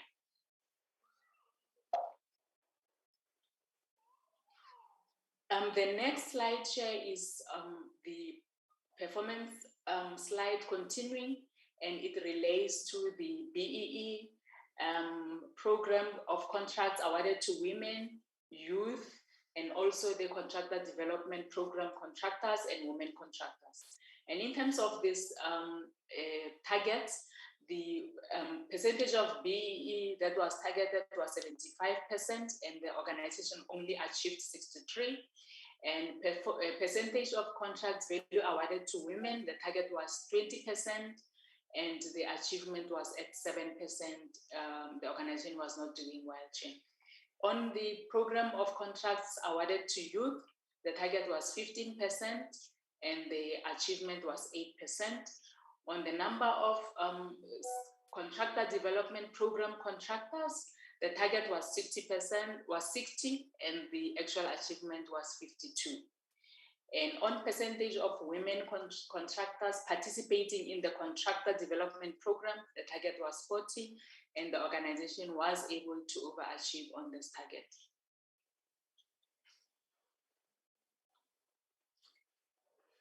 On this slide, Chair, it relates to the job opportunities created, and the first one related to work opportunities created through the infrastructure program and not the EPWP NSS. And the target was 6,300, and the organization was able to achieve 3,575, because if you remember on the previous slide, if the organization is not able to achieve on its target of the structures completed, it will affect the number of jobs that they do create, because most of the projects were on hold or were delayed. In terms of EPWP NSS, work opportunities created. The target was 54,000 and the organization overachieved as well on this target. 71,000 work opportunities were created. In terms of the number of NPOs supported, the NPOs are the ones who are creating this work opportunities on EPWP NSS. The target was 362 and the actual achievement was 339. And these are the strategies to overcome the underperformance that has been highlighted in the previous slides. And it relates to the value of business generated. And the organization will review its key clients' MTF priorities and ensure that as they move forward, the outlined confirmation on the budgets that the clients are putting forward, and also develop and review stakeholder engagement plan to support the business development initiatives. And on the percentage of procurement compliant with 60 days turnaround, the organization will develop realistic procurement plans and build the capacity within the regional SCM units so that they are able to evaluate their tenders on time. And on percentage of weighted BBE spent, the supply chain and program management support unit, they will collaborate in reviewing the BBE certificates and updating and filing to ensure that expired certificates are replaced and all compliance matters are addressed. On the targets or number of non-greenfield social infrastructure facilities completed, the entity continues to engage client departments on funding and the replacement of contractors where contracts were terminated due to non-performance. And also on the percentage of projects completed within budget, review and close and monitor project risk registers to ensure speedy resolution of issues affecting project progress. On the percentage of program contracts value awarded to women and percentage of program contracts were awarded to youth, the organization will be investigating the feasibility of setting aside work for women and youth contractors in accordance with PFA regulations. On the number of designated contractors participating in the contractor development program, the organization will conclude additional recruitment of contractor development participants by the end of the fourth quarter of the next financial year. This slide highlights the program expenditure trend for that particular year. And if you look at on the far left, it started with 80 million projected expenditure, and at the end of the year, it was at 2.5 billion, in line with the report that I highlighted in the previous slide. In terms of the expenditure by portfolio, infrastructure facilities was 70% of the entire portfolio, and social development was 23%. And this is how the distribution was in terms of the different lines that the organization had. Under strategic objective 2 on performance as well, we had a target on operating surplus ratio of 15% deficit as an annual target, and the actual achievement was 27.5%. And this is where the organization was struggling because the organization can't make a surplus on its income. On annual management.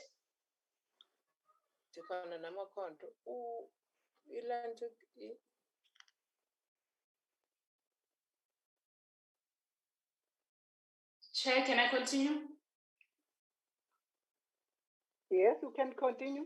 Please continue. Apologies for that, members. I thought Okay, thank you, Chair. On the next one, on annual management fee collection ratio, the annual target was 90% and the actual achievement was 87%. And on compliance of overhead invoices paid within 30 days, the annual target was 100% of compliant overhead invoices paid within 30 days, but the actual achievement was 16% because the organization was struggling to service its debts due to the challenges within the management fee collection and the surplus. On the percentage of compliant program invoices paid within 30 days of receipt, the organization also struggled on this because the annual target was 100% of compliant program invoices paid within 30 days. The organization could not achieve this because most of the clients did not transfer money to the IDT on time for the IDT to be able to pay its clients within the 30 days as regulated by PFMA. And therefore, they were not able to achieve this target.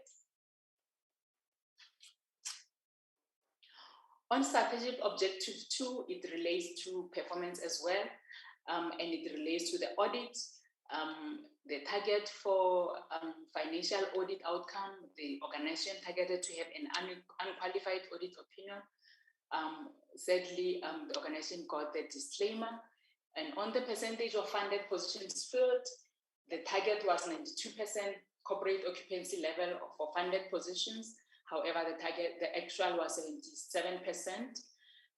Implementation of risk and compliance management, the annual target was to implement risk and compliance management plans, and 90% of the risk register was reviewed, and the report on the risk and mitigation measures taken were submitted as required by duly constituted regulations. On the strategies to overcome the underperformance that I have just highlighted, with regard to the operating surplus, I think the issue here, Chair, was that at that time, the organization required a capital injection for the short term and adequate program contracts for medium to long term. With the instability of the organization at the time, the organization was not able to operate and have a surplus. On the percentage of compliant overheads invoices paid within 30 days, this will also be resolved if the entity receives a cash injection from the shareholder. On the percentage of compliant program invoices paid within 30 days of receipt, client departments to transfer funds timeously using tranche, preferably all program invoices days to ensure adherence to the 30-day turnaround. I must confirm, Chair, that already the client's departments have been engaged on this one, although not all of them are fully complying, but there have been engagements with the new board to ensure that this issue is addressed. On the financial audit outcome, there also have been efforts to resource the organization to ensure that the audit action plan is monitored. With the new board, the audit and risk committee is putting its energy to ensure that this is monitored as well, Chair. On the percentage of funded positions filled as per the approved human capital strategy, the organization resolved that the organization development process issues should be finalized so that staff can be migrated to the structure that was approved by the previous board. I will hand over to the manager for finance to take us through the financial report. Thank you, CEO. Good afternoon, Chairperson, honorable members, Chairperson of the IDT, and colleagues. My name is Akani Mabunda, and I will be taking the committee through the financial performance of the IDT for the 2019-20 financial period. Can we move to the next slide? Okay, I will begin with the budget versus actual on program expenditure, which is the main driver of business of the IDT. This program expenditure relates to transactions undertaken by the IDT on behalf of client departments. And it would subsequently translate to management fee Recording which in is progress. our main source of income, since we do not have a voted fund from DORA. So our budgeted program expenditure was 4.7 billion for the year, but we only achieved 2.5. As the CEO indicated that there was an overall decline in the activities on infrastructure. And so essentially this would also affect management fee revenue when we go down and we're looking at our statement of financial performance, the elements thereof. which is revenue, management fee revenue. Our budgeted revenue was 235 million for the year, but we only realized 149 million. Interest received, this is interest that is earned on the positive bank balances, and usually would not anticipate to have any cash surpluses, so there is no budgeted figure for that one. On other income, we had budgeted for 5 million for the year, and we only realized 3 million. And these constitutes tender deposits. So we managed to sell about 3 million worth of tender documents. And then on grants, this was budgeted coming from the shareholder, the Department of Public Works and Infrastructure. It was 5 million, and the exact amount was transferred. Now, all in all, we had a total revenue of 162 million, as opposed to 245 that was budgeted for the year. We can move to the next slide. On the expenses, still on the statement of financial performance,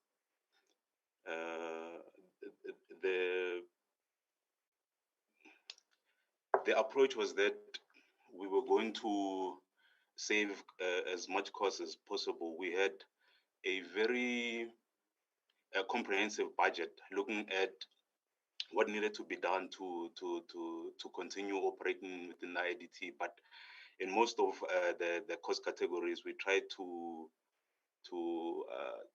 fall under budget.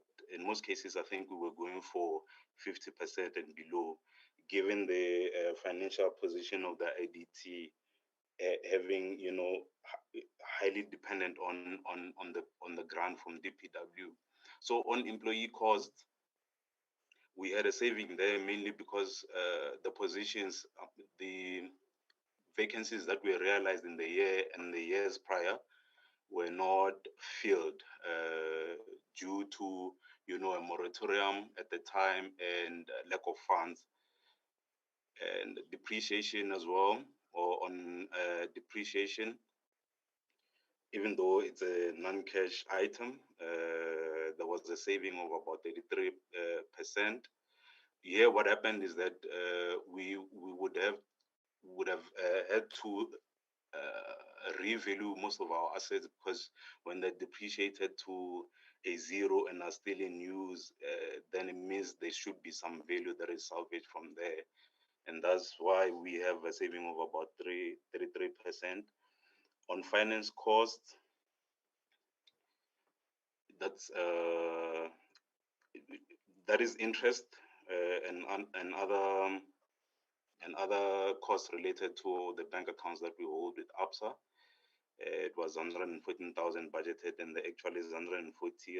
Lease rentals, we had a saving because 5 of our regional offices were moved to public works offices in order to save costs. I think those were the least performing out of all our regions, which were Northwest, Northern Cape, Mpumalanga, Western Cape, and the Free State. So we realized the saving there of about 27%. On legal fees, unfortunately, they're on legal fees, given the long list of our litigation books. I think we didn't manage to save much. On consulting fees, the main driver of that cost would have resulted from the needs from IT. However, we were not able to do much insofar as our IT infrastructure is concerned in 1920. And on travel costs, due to the Disaster Management Act and the slow movement of construction sites in 1920, I think that was where under level 5 and 4 in the main, we were not traveling much, so we realized a sizable cost saving there of 60%. On external audit as well, there was a saving of 3%, and this was due to I think mainly the reduced scope of the audit itself. They, in response to the COVID-19 pandemic, and on admin costs, this was deliberate. We tried to save as much as we could on telephones and other overheads, water and electricity, and the rotation of staff only also assisted in the saving of the 63%. And then the bottom line translated to 270 million in total expenditure, and compared to the revenue that we have generated in the year, this had given us a deficit of 107 million for the year 1920. And in light of this, what would need to break even just to get to a zero, where maybe our revenue is sufficient to absorb all our operational costs, would have to spend 7.7 billion on program expenditure for us to get to a point where we break even. Obviously, given that we are operating on the I think the new approved structure, and if it's fully capacitated, it would be 7.7 billion, and it would be less if we continue with the way things are in terms of employee costs. We may move to the next slide.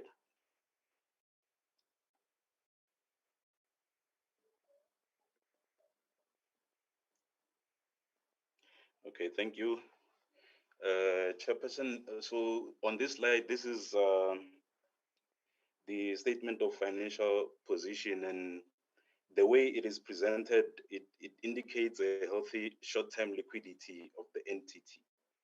In that, our current assets compared to our current liabilities, the ratio is almost 1-to-1. However, this does not take into consideration the contingent liabilities, which is just a disclosure on the financial statements. It doesn't form part of the face of the financials. It's a disclosure note. The contingent liabilities result from litigations against the IDT, and as at year end, they were sitting at 255 million. So this essentially means that if there were court orders on all those cases, we wouldn't have enough, assets to dispose of, to honor those debts. And court orders usually have dates attached to them, and that would render us insolvent at the time if it happened. However, if you're just looking at the numbers on the financials, on the statement of financial position itself, we are quite in a healthy state. And so on, I think we can move to the next page. So on program expenditure, this is a note that when I started my presentation, I indicated that the main driver of our business would be program expenditure. So this note itself, I think this is the biggest balance on our entire set of financial statements, which is program assets and liabilities. So this note, in the main, it highlights the contrast between funds received from client departments, which at this point was 3.2 billion for the year, and what we managed to spend was 2.5 billion. So about 78% of what we received to client departments was dispersed to service providers and collected as management fees. And I think that would be it for the financial report. Back to you, CEO. Thank you. Thank you very much. On the, how do I go back?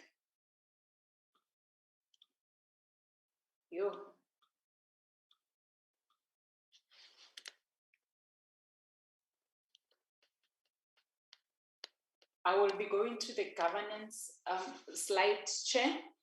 And on this one, at the period that the IDT is reporting now, there was an interim board. And the interim board continued to provide oversight on the IDT operations in terms of Section 10 of the trust deed. With regard to meetings of the board, the interim board held 13 meetings during the reporting period, including a strategy workshop. There was also an audit committee and a risk committee, with the meetings as highlighted on the slide, 10 for audit committee and 1 for risk committee. In terms of the challenges as highlighted by the report, there was an increased risk of litigation against the IDT, which was as a result of client department delaying to transfer funds to the IDT. And therefore you'd find that contractors take the IDT to court, because in terms of the service level agreement with our clients, IDT contracts with the contractors, and therefore when there is litigation, it's litigation against the IDT. The issue of financial viability remained as a challenge during that period. And in terms of restructuring of the IDT had been going through a protracted restructuring exercise.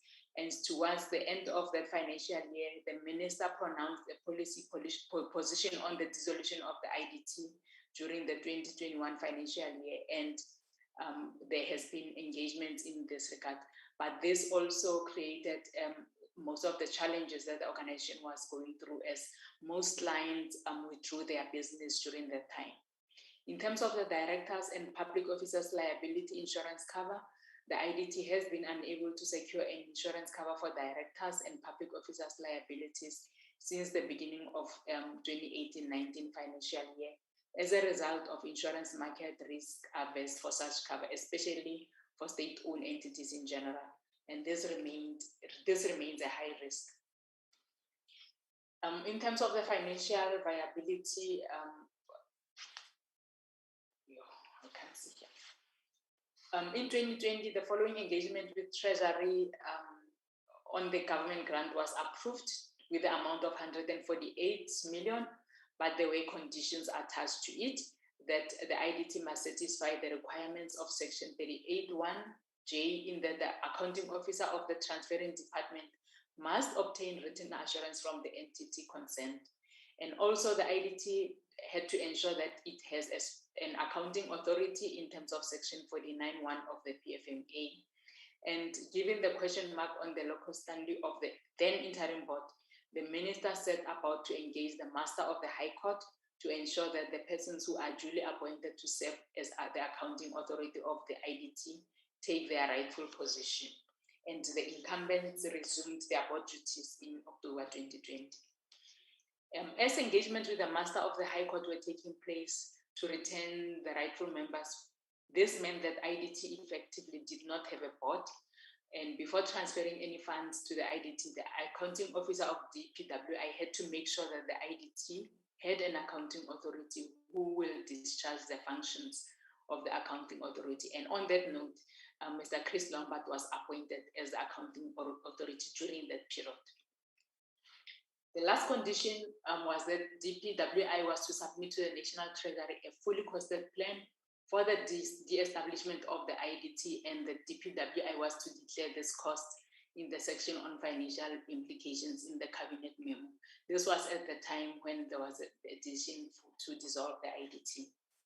Based on the calculation of projected venues and total size of program portfolio to be implemented by the IDT over the MTF period, it was calculated the financial requirements of the IDT to be 672 million between 2021-22 and 23-24. And during this period, the IDT will be undergoing a reconfiguration progress. However, based on the dissolution not being an option for now, the IDT expected to exist over a longer period. And the estimated total cost of dissolution was around 888 million, which was a combination of the operational cost shortfall and contingent liabilities amounting to 405 million, and severance packages estimated at approximately 100 million. Continuing on the overview of the project portfolio over the MTF period, in 2020, the total value of committed active IDT project was over the MTF was 6.8 billion. Additionally, projects to the value of 1.4 billion were contractually committed, bringing the total commitment over the MTF to 8.2 billion. And a review of the project portfolio before the current financial year revealed the total value of project active on the financial management system to be in excess of 26.9 billion. And these are the projects that the IDT had to close. This represents only the projects that are still active on the system, with another 12,251 projects that have not been contractually closed out of the system, going back to 2006.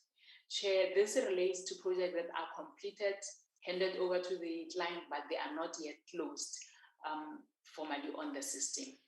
To close out this project, a cohort of quantity surveyors is required, and this would add to the total cost of reconfiguration or dissolution of the IDT. And it was estimated that the work would require at least 18 months to complete. This is the IDT projected portfolio over the MTF period, beyond and continued, as I have highlighted on the previous slide, Chair. On the specific risk and mitigation, this is the slide that shows the strategic risk that the organization identified, which was the financial viability and sustainability, and also the litigation. And this is how the organization was mitigating on the Ms. Malaka, I understand that it is the first time that you're presenting to us. I indicated earlier on that we had received the reports beforehand and we have read them. So in respect of time that we don't have, can you try to round up and finalize, please? Thank you, Chair. I will do that. Thank you, Chair. This is the compliance record as highlighted. I will skip that slide. The employment equity status, I will not go through each share, but it shows how the employment equity is at what it's standing now in terms of the staff that is there. And then I will hand over to the finance manager on the audit outcome and corrective measures. Good afternoon once again, Chairperson and honorable members. I'll take you through the audit outcomes for the 1920 financial year, which was a disclaimed audit opinion. If you can just be brief, Akani, and not go through all the slides as requested by the Chairperson. Thank you. All right, we'll do so. Thank you, CEO. It was a disclaimed audit opinion. It succeeded a qualified audit opinion, like the CEO indicated that our target for that year was actually a non-qualified opinion. It was coming from a qualified opinion in the year prior. It was due to issues of governance where, you know, some of the board members and audit committee had resigned and there were no proper governance structures, and the impending closure of the IDT resulted in low staff morale, and there was no positive responses to the audit requests themselves. We can move to the next slide, CEO. So in the main, it was IT infrastructure where we are unable to submit information because we are still on copper. We have not moved to fiber, and our accounting system had dilapidated at that time, and we couldn't appoint a service provider to run maintenance on it. As a result, the reports that we used to populate the financial statements were grossly erroneous at the time, and we could not complete the EPWP NSS payment reconciliations, meaning that we could not go back to the entire population and quantify the errors that were identified by the AG, and that led to the disclaimed audit opinion. We can move to the next slide. So in trying to resolve those for the 2020-21 financial year, we have since appointed a GP consultant to deal with the maintenance of the accounting system, and we are automating the process to capture payment certificates as raised by the auditors that our program balances were misstated. The same goes for EPWP, and we have since engaged the National Treasury, and they've approved an extension of BCX virtual servers for us, in order for us to have, cloud servers where we can save information, as we struggled last year to make information available on time. And so that will address the issues that we faced in project management SCM, where information that was requested to be submitted within 3 days could not be submitted due to our failed IT infrastructure. So those processes are underway, and I think for the most part of 2021, we had already implemented some of these processes to address those audit findings from 1920 financial year. Thank you, Chair. I think that would cover predetermined objectives, legal matters, and HR and all that, because in the main it was submission of information that could not be concluded due to the infrastructure. Thank you, CEO and Chairperson. All right. Thank you very much. I will hand over to the Chairperson of the board to wrap up.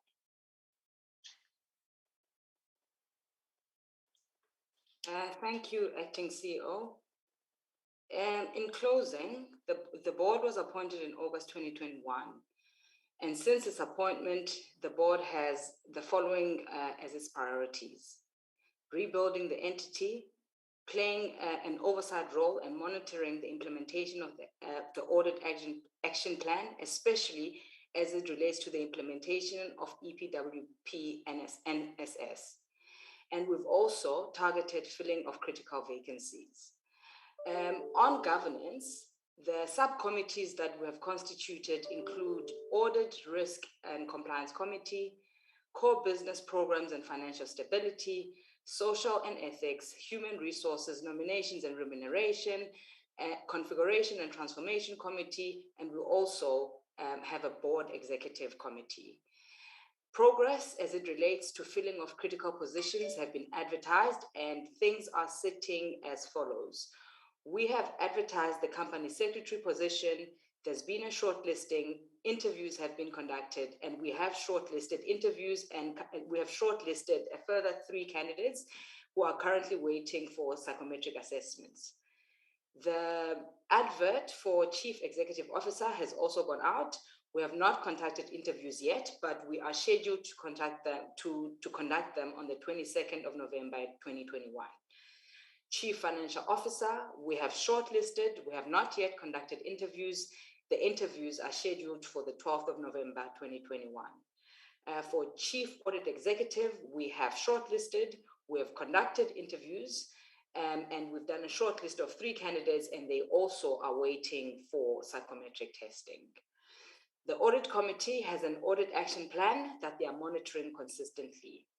The board has approved its calendar for the year, and therefore the oversight functions are being addressed.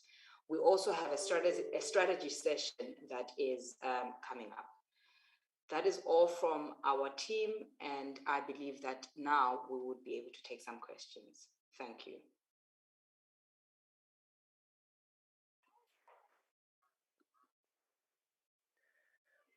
Thank you.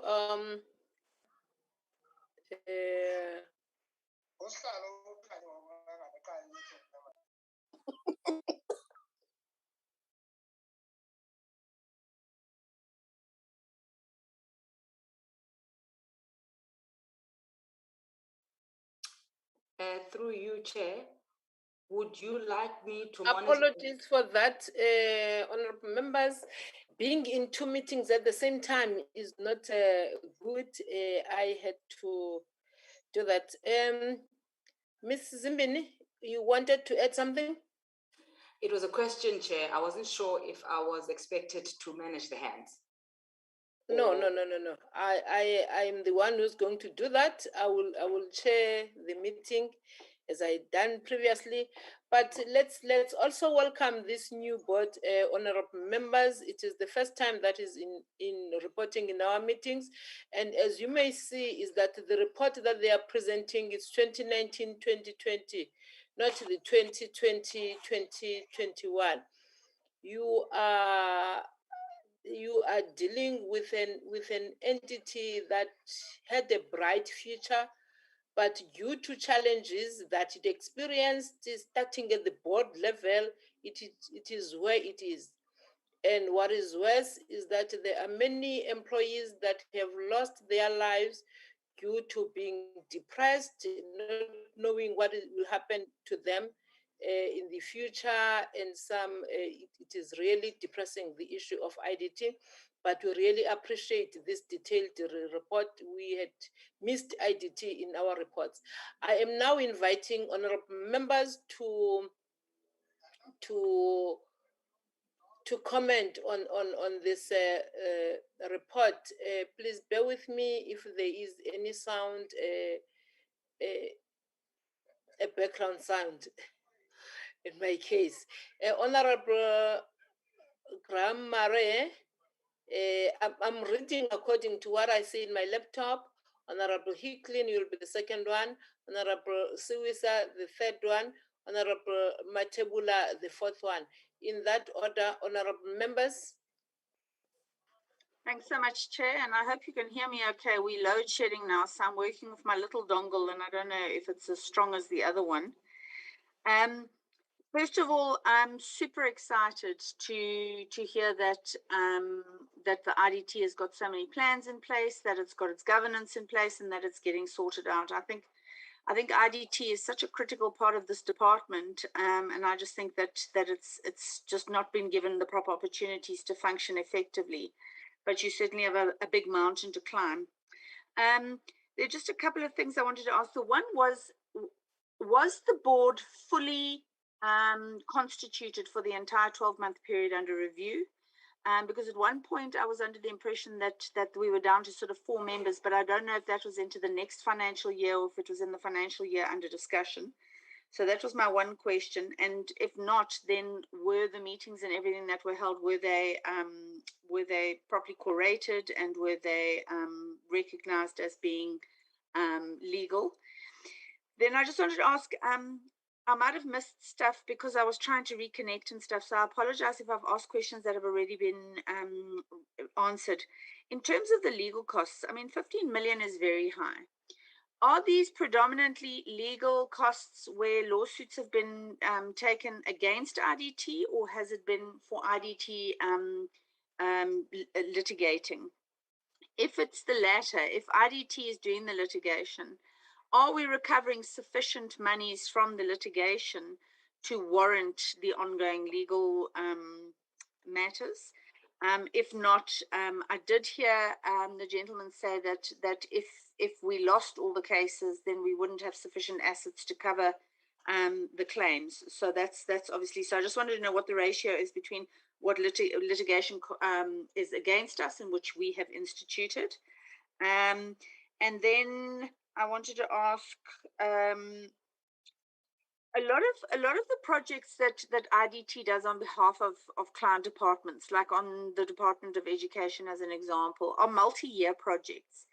And I think what happens is that a department like the Department of Education budgets in the first year for the multi-year project, but then kind of seems to not budget in the second year for the ongoing project.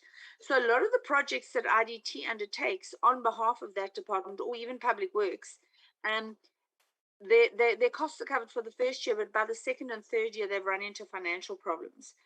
Is there a way that we can address that, whereby we make sure that fees are paid upfront and that monies are paid upfront and ready to cover the ongoing costs into the second and third year of those projects? Is there anything being done to address that? And then on slide 18, the collection rate of management fees is 97%, which is really high and really good. But where are we then losing money? Are we just not generating sufficient business to cover costs and break even? I mean, 7.7 billion rand is the break even. Where are we failing to generate sufficient money to break even? Because a 97% collection rate is excellent. And I think that was about all. There was a government grant in 2020 of 148.5 million. And I think it was slide 29. But I wasn't sure if that grant was for the 2019-20 period or if it was the 2021 period. And if so, if it was for the period under review, how was that money used? But other than that, I think that's me done. Thank you so much. If I can continue, thank you, Chair. I have to tell you, Samantha, I'm unimpressed because you basically took all my questions, but let me give it a bit of a bash anyway. I just also want to welcome the IDT coming back, so to speak, because we heard of the dissolution of the IDT in the media, and we were quite horrified. My biggest concern is, and I hope it's being addressed, because the IDT was characterized by instability brought about by a weak administration and a very, very low staff morale.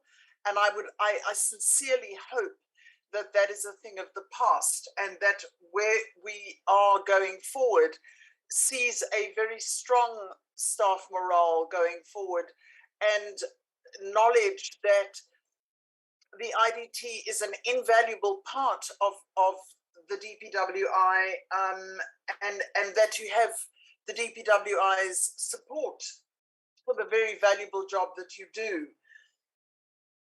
Like my colleague said, the thing that concerns me the most is if all this litigation does come to pass, and it does come to fruition, that the litigation is not instituted by the IDT, and it is from people who are actually suing the IDT.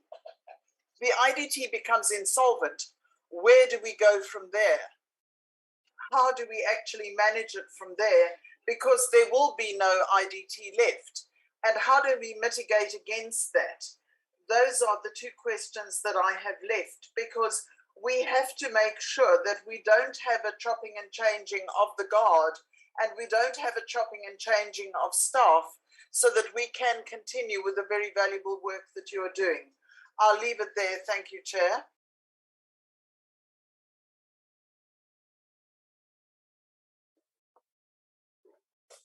Thank you, Chair.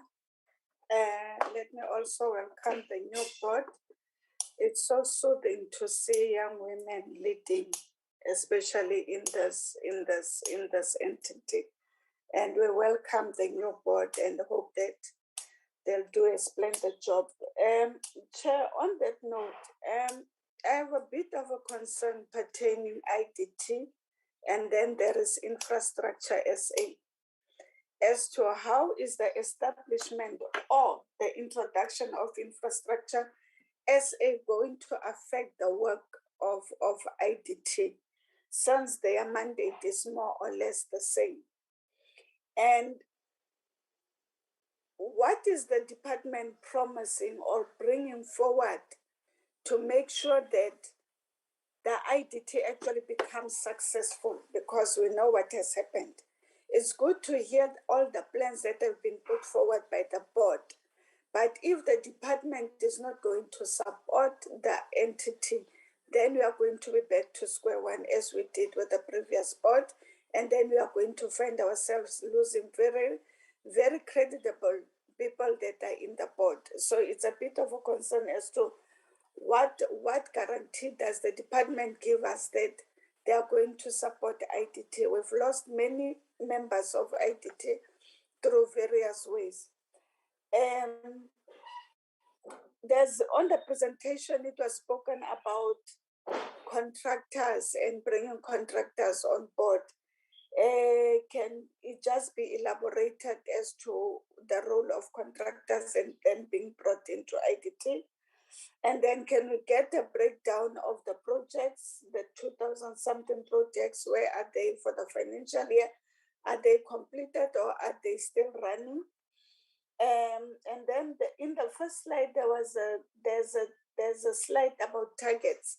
How many targets were there in total? Because I saw the 76, and there's another number where those are the targets that have been mentioned. I think for now, that's all for now from my side, Chair. Thank you.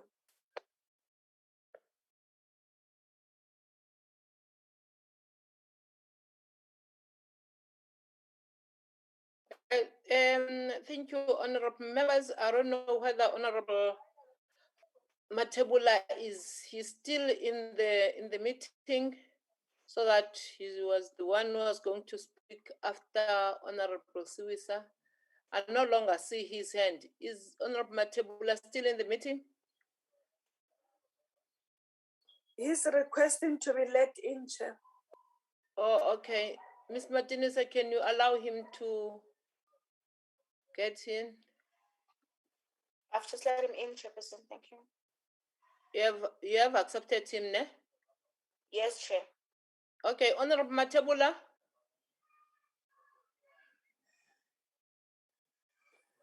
Yes, hello. Yes, over to you now. Oh no, thank you very much, Slalo. Thank you very much.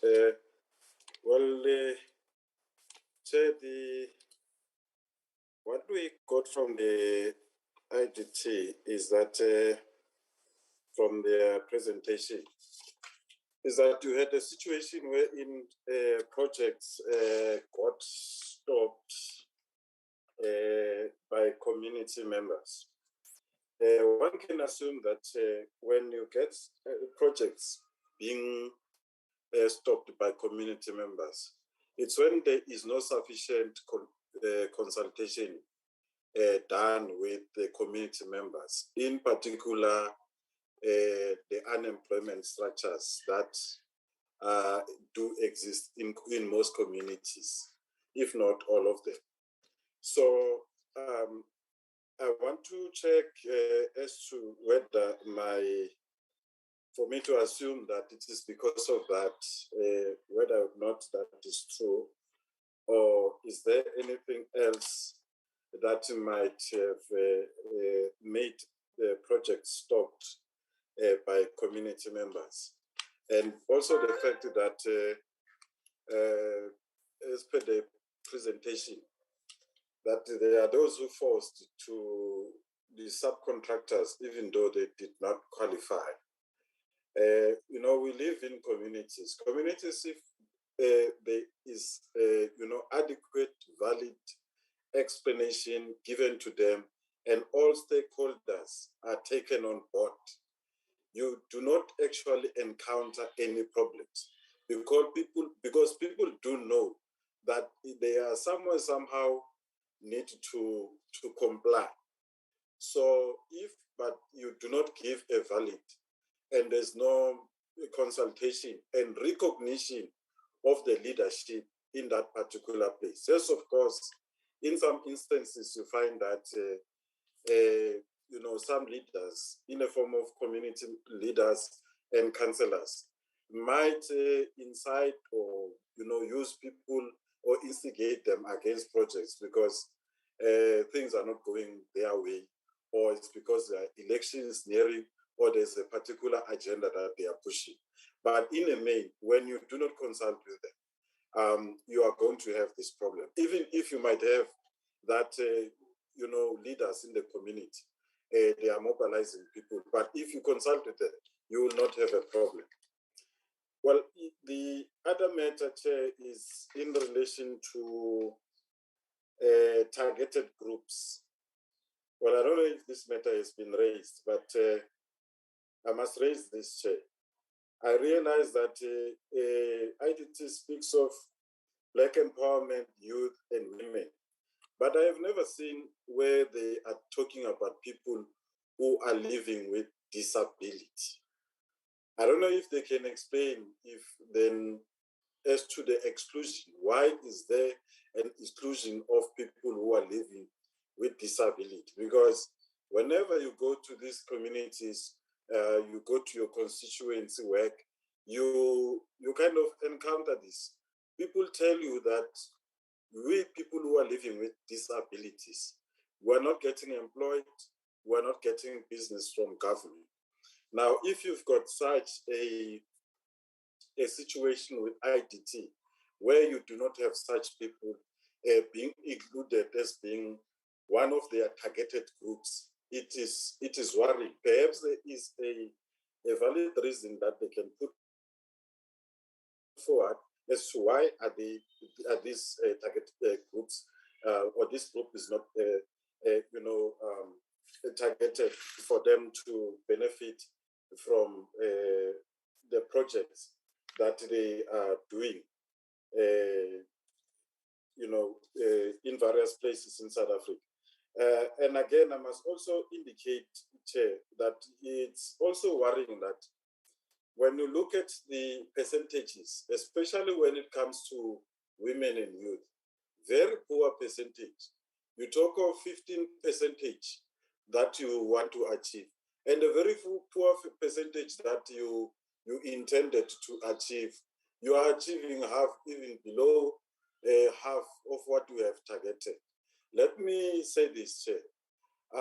Currently, in relation to unemployment, you've got about 49% unemployment rate of Black people. And of those are women, 53%, and 75% of people who are unemployed are young people. Now, you come up with 15% when you've got such a high rate of people who are unemployed, who some of these people who are part of the unemployment have got companies with which they want to do business with government. But it happens that, IDT sets such a small, poor percentage and even fail to achieve. Lastly, Chair, it's in relation to the issue of the disclaimer that they got. It's worrying. Well, you hear that in some instances they say there's an issue wherein they could not provide information to the office of the AG. Of course, if you hold information, you don't provide them to the AG. What do you expect? Well, you obviously expect that you are going to get a disclaimer because you do not give them the required information. And I wish to urge the newly appointed board chair that to move with speed and correct this particular situation is not good at all with the IDT. And try maybe by next year that they reach their target, because I see that they were targeting to get an unqualified auditor's opinion. Can they move with that? I know it's a bit difficult to move from disclaimer straight to unqualified, but it is not impossible. It is possible. It only takes commitments on the part of the administration of IDT and as well as the board and all of us. Thank you, Chairperson.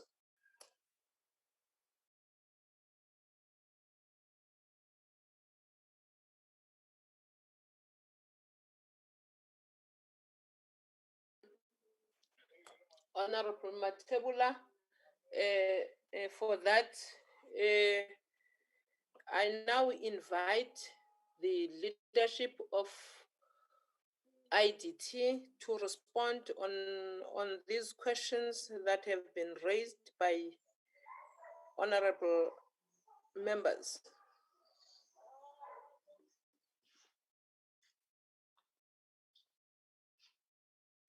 Thank you, Chairperson. I will take a bite on some of the questions and then hand over the financial ones to our financial manager. And on the ones of the governance and whether the board was fully constituted, I would request the department to assist. And on the issue of the targets, I would ask Mr. Molaudi to assist me there. I will start with the questions from Honorable Mare. on the legal cost, whether it's legal cost by IDT or it's legal cost IDT being litigated against. Chair, most of the legal costs or the litigation report, the huge bulk of the litigations are against the IDT. However, this is because of the delayed payments from our clients. And it's a historical matter, and it's carrying up to now when the new board has been appointed. However, what has been done by legal was that in terms of the contracting, what they do now is that they insert a clause that if the IDT is being litigated against by the contractors because of the clients not transferring money, then the litigation should be to both the client and the IDT, so that IDT is not the only one that is bearing the cost. And once the cases are closed, IDT will then claim those costs from the particular department that led to the IDT being litigated against. So it's both the new and the historic, but that's what the legal department is dealing with. So most of our litigation, it's our contractors taking us to court because we are not paying them. And then on the issue of the projects being multi-year projects and how we can address them, as Honorable Mare has said, that most clients would then budget for the first year, and then from there they would not make the budgets available. We are arranging to meet with Treasury to see, once we have that commitment, because we sign service level agreements with our clients, and it would reflect on that service level agreement in terms of the budget that they have committed for year 1, year 2, or up to when the project is finished.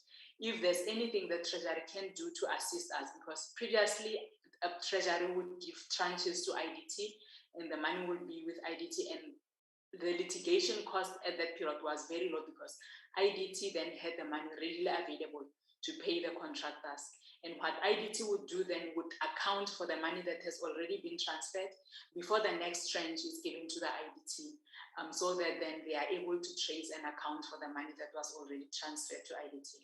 When this system was used, it minimized the litigation hugely. And then on the issue of collection rate on management fee, I will leave it to the manager. And on the question by Honorable Hicklin, on the instability, low staff morale, and whether the new board is doing something about it. There's a board strategic plan next week, and from there will then be the team buildings within the organization to address the issue of low staff morale. But part of it was also caused by the fact that the IDT was closing and there was no board. So with the new board, the staff is realizing that at least there's light at the end of the tunnel, there's hope for them, and they are also trying to ensure that they work together with the board to ensure that the organization becomes stable. And then there was questions from Honorable Sibisa it was to the department, and on the issue of targets, I will ask Mr. Malauzi to address it. And then there were questions from Honorable Matebula on the issue of projects being stopped by community members and whether there was sufficient consultations being done. When the IDT implements projects, they do social facilitation within that particular community, and normally a community liaison officer is appointed within that area to assist the IDT in facilitating community engagement.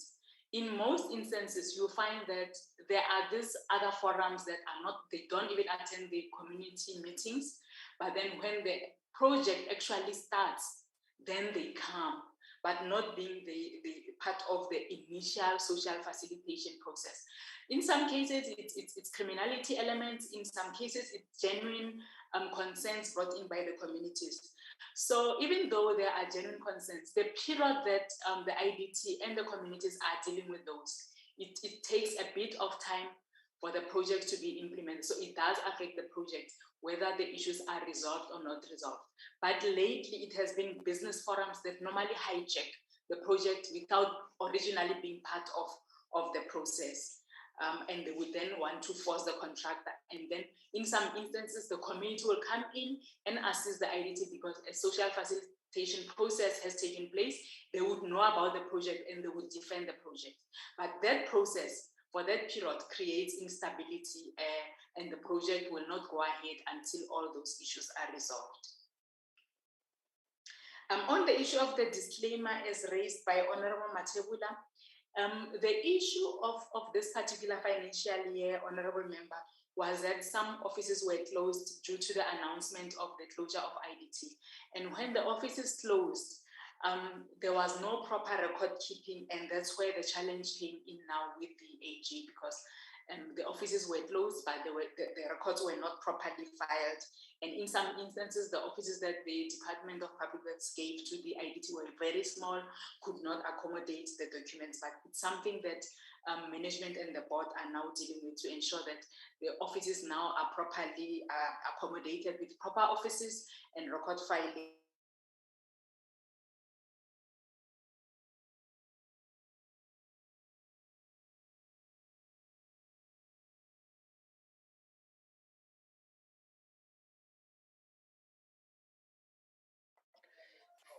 Thank you, IDT team.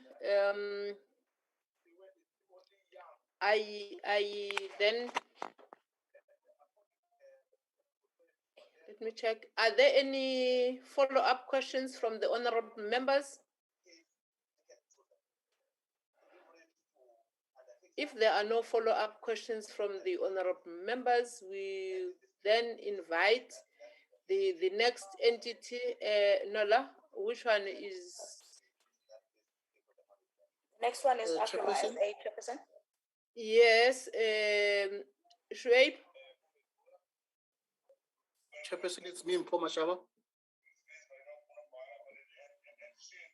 Okay, Mpo. Yes, Chairperson, there was a question by the Honorable Graham Murray on the issue of the board. I would like to take a bite in answering the question, if I will be allowed.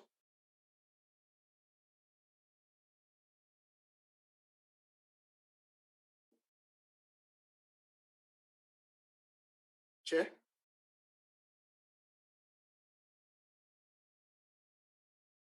Continue, Mpo. Thank you. Yes, the question was whether the board was fully constituted during the year under review. During that period, there was an interim board, which initially was a 5-member interim board, and then was reduced to 3 members.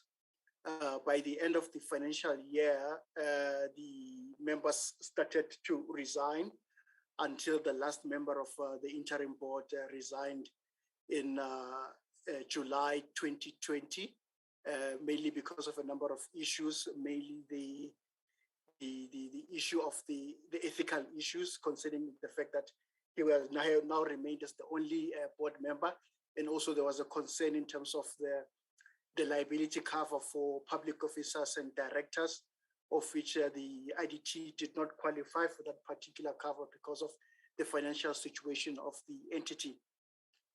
Then what then happened, we needed to consider how to put the accounting authority for the board, for the entity, and also given the fact that it was one of the conditions by the National Treasury to provide funding to the IDT. What then we did is that the department put Mr. Chris Lombard as the accounting authority in terms of section 49.2 of the PFMA. And then while we were doing that, we were then considering also to bring the formally recognized board of the IDT. One would recall that there were 6 members of the IDT board that were removed by the previous minister. And the department, since the 2019-20 financial year, had been considering that issue in order to correct it. And we did engage with the Master of the High Court. And then eventually we were able to return those 6 trustees to the board in October 2020. but their term ended in March 2021, of which it was extended up until the end of June. And then in July of this year, the Master of the Court was able to issue a letter of authority for the current fully fledged board. And the board was inaugurated on the 2nd of August of this month. And that is when they started acting effectively as the board of the IDT. Thank you, Chairperson. Thanks, Honorable Mr. Mashaba.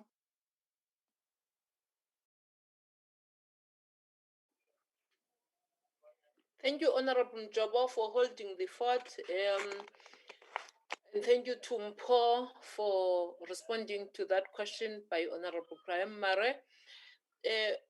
We now invite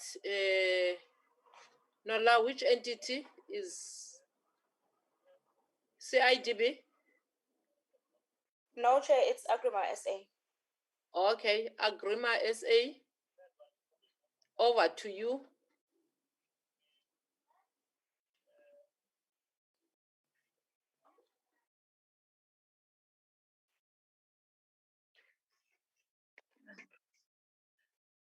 Thank you, Honorable Chair. Thank you, Honorable Chair, Honorable members, Honorable Minister and Deputy Minister, representative of the department and entities. My name is Vuyelwa Nhlapo, the board member of Agrément SA, and I'm representing Chair Professor Mahachi, who's the acting chairperson of the board, who is out of the country as and the apology was tendered by the minister when she presented, who is represented from Agrément SA. With me, I am with Mr. Richard Somanje, who is the acting chief executive officer. Also, Mr. Lawrence Molepo, who is the acting CFO, and Ms. Lerato Mahalo, who is the executive manager for technical services. Thank you very much, Honorable Chair, for the opportunity to present our annual report for 2020-2021 financial year, which will be presented shortly by the acting CEO, Mr. Somanje. Honorable Chair,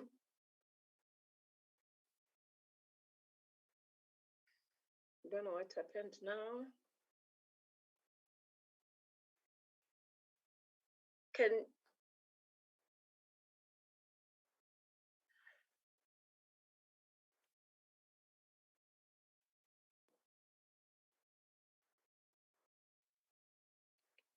Hello, Chair, can you hear me?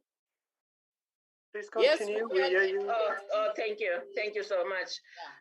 Honorable Chair and members, this has been a difficult year with unexpected, as you would know, emergence of COVID-19 pandemic, which has impacted negatively on our performance, particularly given the nature of our work.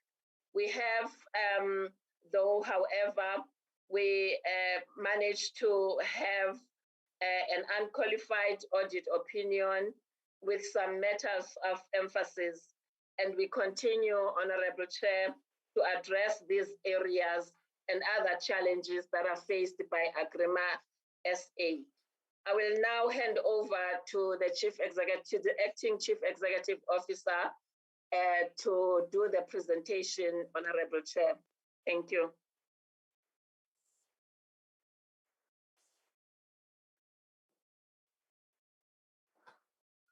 Thank you, Chairperson.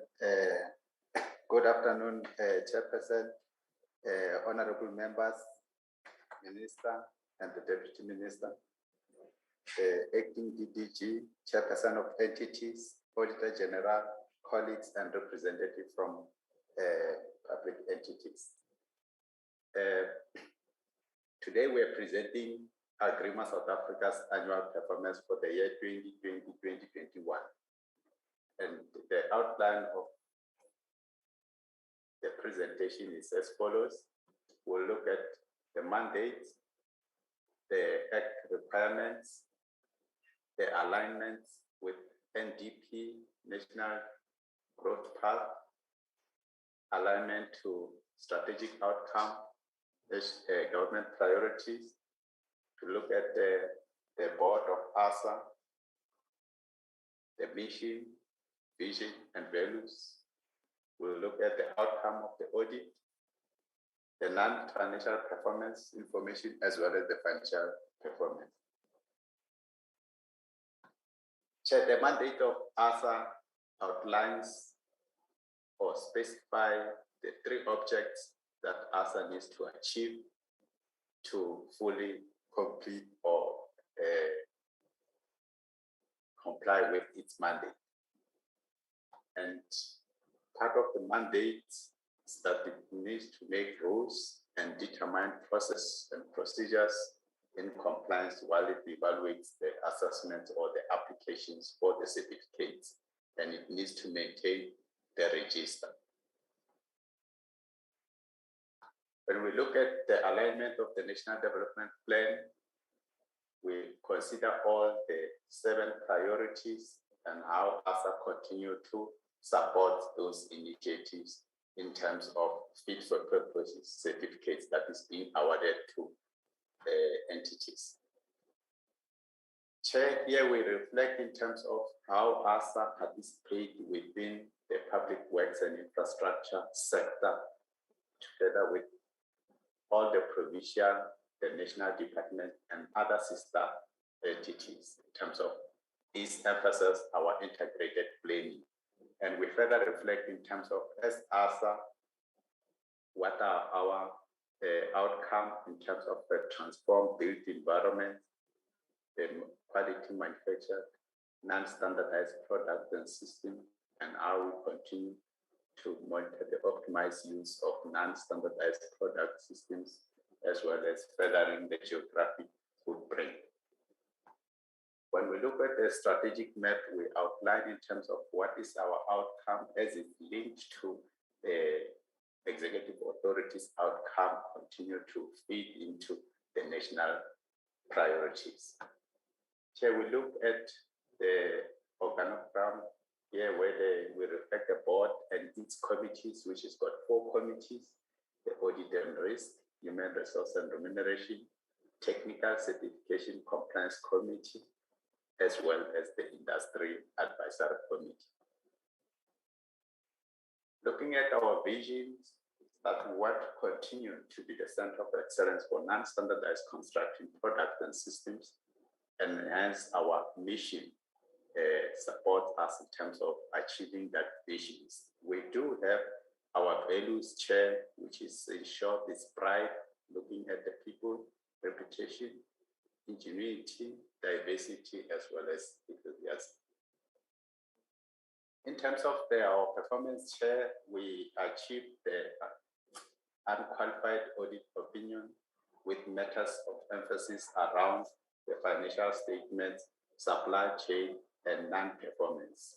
With regard to non-performance, it's just 2 issues, and financial statements issues, it's 4 issues, and as well as the supply chain. This is overall, Chair, it's an improvement coming from prior years. Looking at how the ASA contributes to the objective of the nation, and we support the government in terms of its objective of socio-economic development, and we continue to provide the certification schemes, and we encourage and facilitate the use of innovative and non-standardized construction-related products and systems.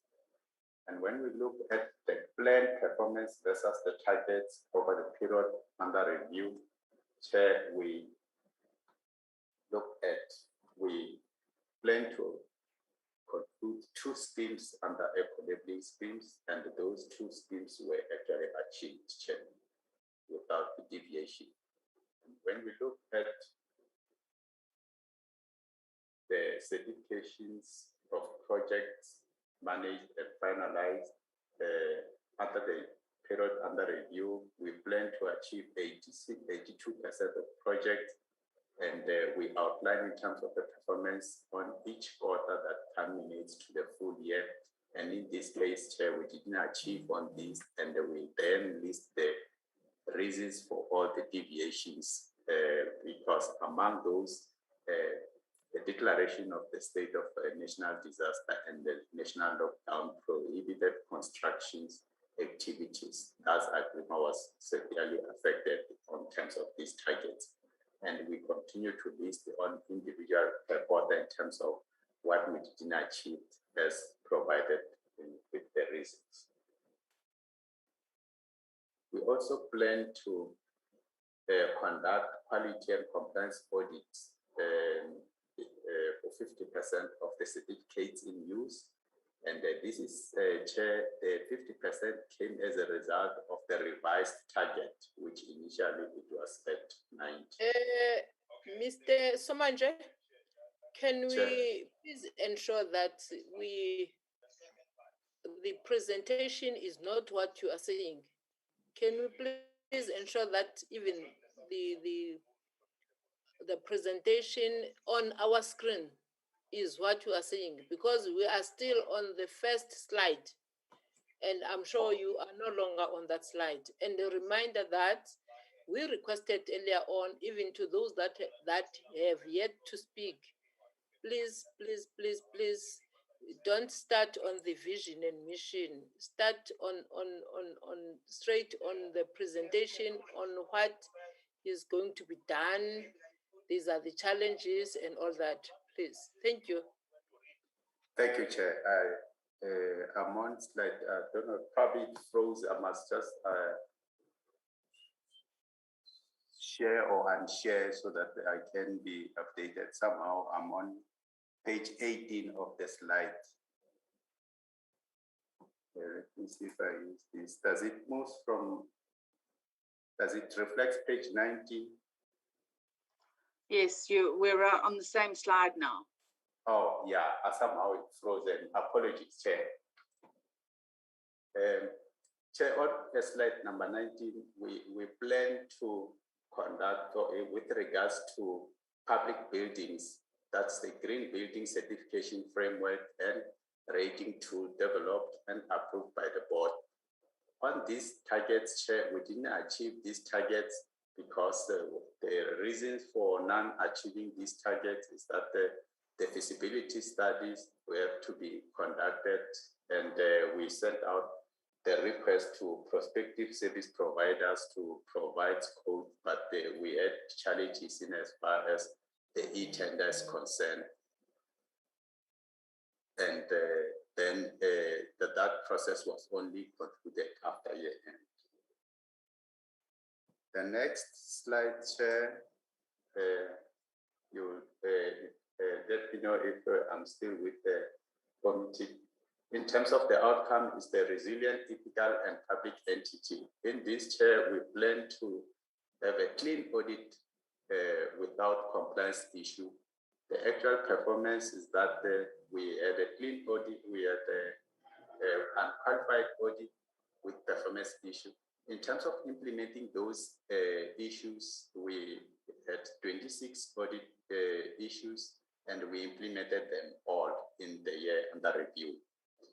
With regards to the 30 days payment, we plan to pay 92% of the approved expenditure within the 30 days, and we paid 98.0%, amounting to 34 million of the approved budget. And regarding the payments, Chair, we incurred almost 59,800 was paid outside the 30 days, and as these were not could not be achieved because of internal operational delays. We also plan to have a zero irregular expenditure under the period, during the period under review. We achieved 98% of the approved expenditure were paid. However, with 113 on irregular expenditure was incurred. This was mainly due to non-compliance with the supply chain policies. With regards to zero expenditure for on fruitless and wasteful expenditure, we incurred 7,000 on fruitless and wasteful expenditure due to additional tax that was imposed on our account from SARS. We also plan to achieve 100% of training during the period under review. However, at year end, we couldn't achieve the 100% on training due to, among other things, the budget, as we reprioritize the budget during the period under review. Chair, that is the non-financial part of the report. And when we look at the financial part of the report, Chair, we are reflecting the performance from the current year versus the prior periods.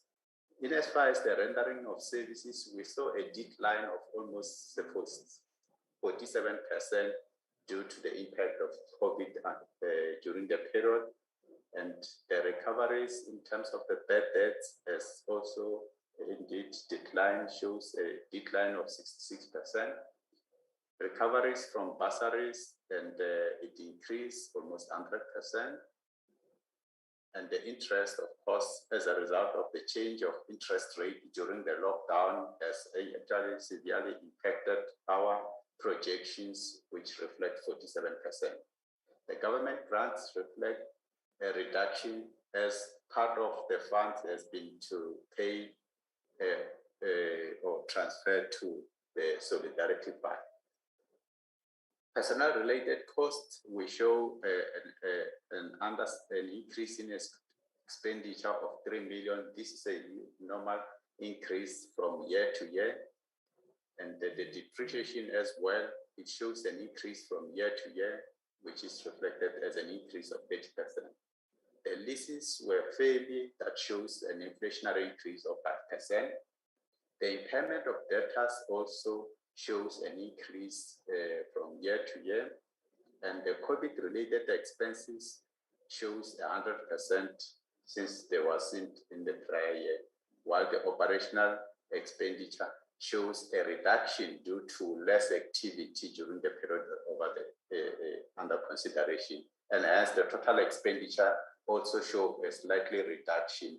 Chair, we are reporting that during the period under review, we incurred a deficit of 2.6 million.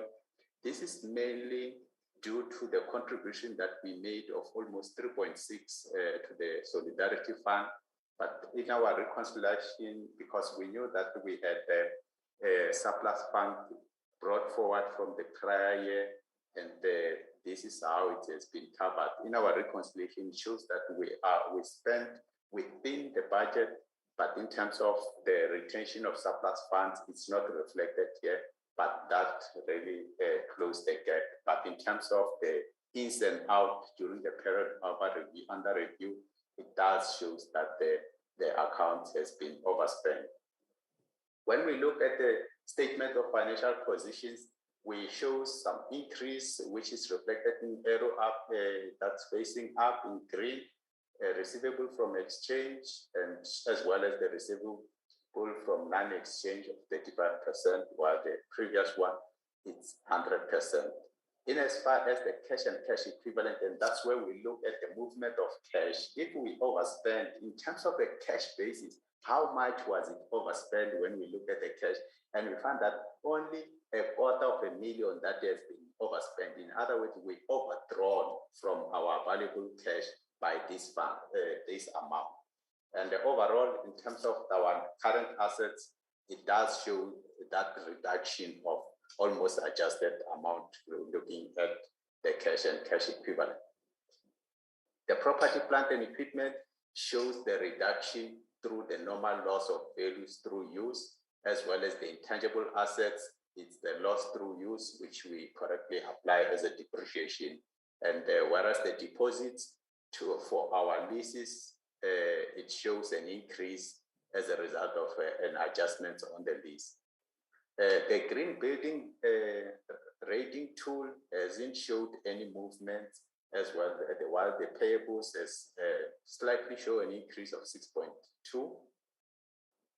The provisions, because now we've paid almost 93%, it shows a reduction of 93% compared to the prior year. And when we look at under the reserves, there is movement in terms of the revaluation reserves, while the non-distributable reserves show a slight increase, a reduction of 1.4.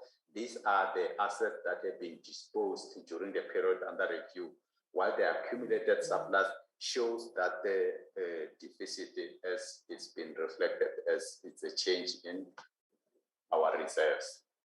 Overall, Chair, Agreement continue to contribute towards the national imperatives and global sustainability by undertaking a technical assessment of innovative construction products, and also provide technical assessment of the system performance, thereby facilitating a safe introduction of innovative construction products, and also facilitate the global acceptance of innovative products or systems, and thereby providing an independent and authoritative technical assurance of fitness for purpose, Chair. And in this, we conclude our presentation. Thank you, Chair.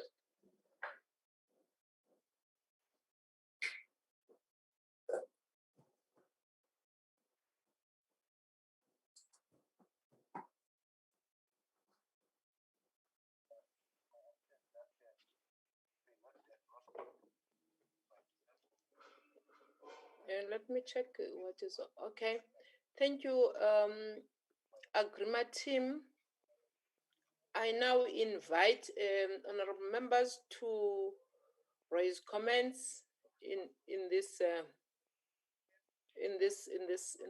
presentation.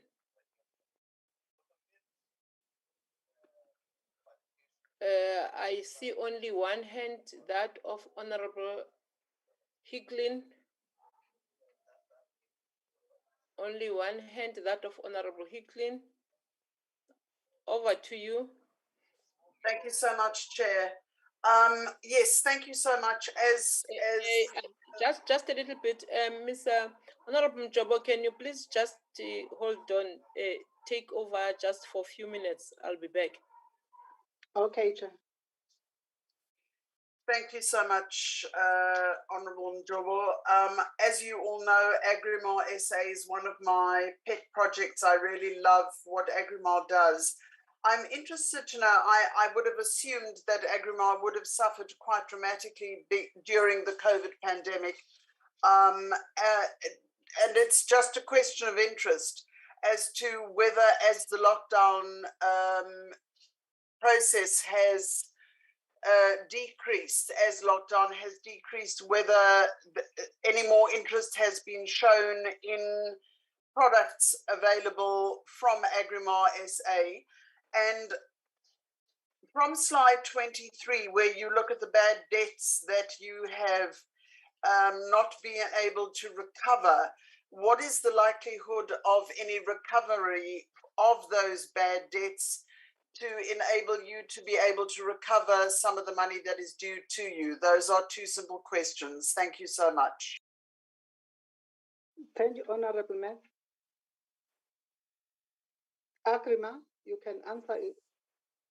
Thank you, Chair. Indeed, Chair, the lockdown had an impact in our operations in a way that it still continue even post the period under review, such that our certificate holders are not necessarily coming forth. Some are indicating the impact because they're not necessarily getting business, and they continue. Some, when we plan to visit, they indicating to us that they are not ready, as the business has actually gone down, and that's the impact. But in terms of our support towards economic recovery, we are not necessarily, if some of them can't pay, we don't suspend them. We only suspend them in terms of technical requirements. If it's about non-payment, we understand the condition, the unfavorable economic conditions. So we continue to work with them and to see how we can really support them, because they are being affected by this pandemic. In as far as the bad debts, we continue to monitor and manage our bad debts, and indeed it doesn't reflect as frequent because they continue to be impacted by the COVID-19 pandemic, but and they are coming forth in this post-financial year. They've shown some have started paying because we manage that, and we ensure that we improve communications, Chair, and in our furthermore post-financial year, we even held, for the first time, we held a workshop with our certificate holders to understand the impact and the performance in use of these certificates. The committees in our previous interaction did indicate wanting to know if the impact of these certifications that we are managing in terms of our database, and we are starting to collect such a data such that we want to use the data analytic systems to evaluate in terms of the impacts to the community and South Africa at large in terms of how these certificates provide the change in usage. So these are our response, Chair. Thank you. Thank you so much for your response, Agrema. I think we're done with Agrema, Nola.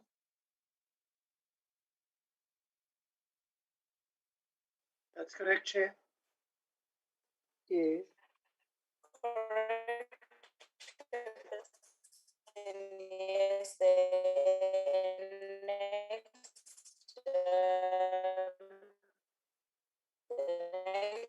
presentation will be coming from the CIDB. Oh, okay, thanks, Nola. The next presentation will be CIDB. Good afternoon.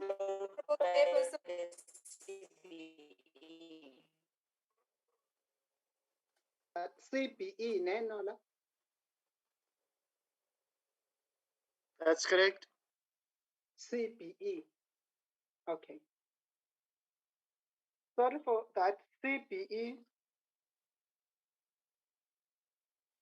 Chairperson, she said it is the CIDB followed by CBE, but it's just apologies. Oh, okay. Oh, okay. Thanks, Inez. Okay. Yeah, I thought so. Good afternoon, Chairperson.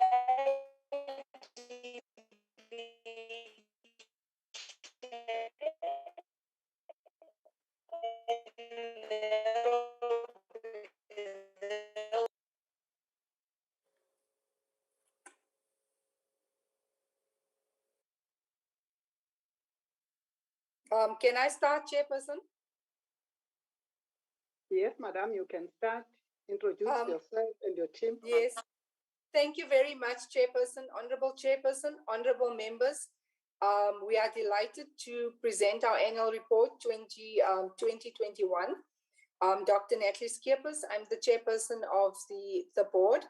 And with me this afternoon, I have the acting CEO, Mr. Bongani Dladla, the CFO is here, and Richard, our acting COO, and Mr. Muller, who is in charge of continuous improvement. I'm going to give over the team. I know it's late in the afternoon, and we're going to get to the gist of the annual report, and we'll wait for some questions. Thank you, Chairperson. Over to you, Bongani. Thank you very much, Dr. Skeepers. Can you kindly allow me to share the presentation to the host, please?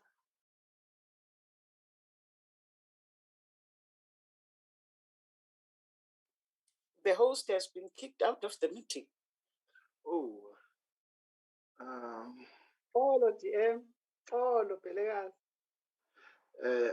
I think Mr. Somanja has been delegated host right. If he can maybe share those with me?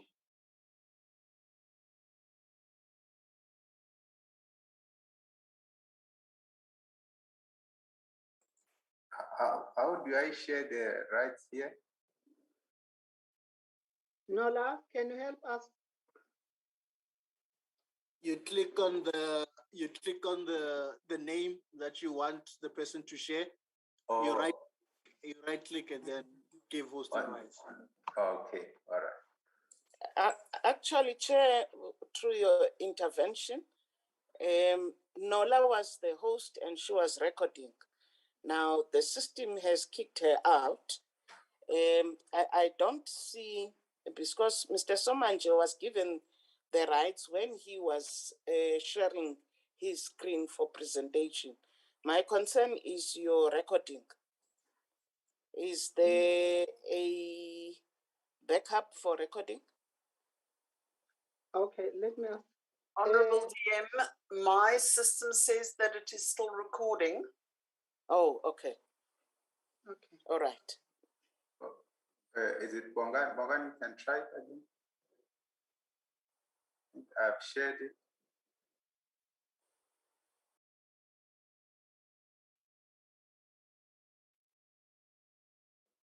Oh, great.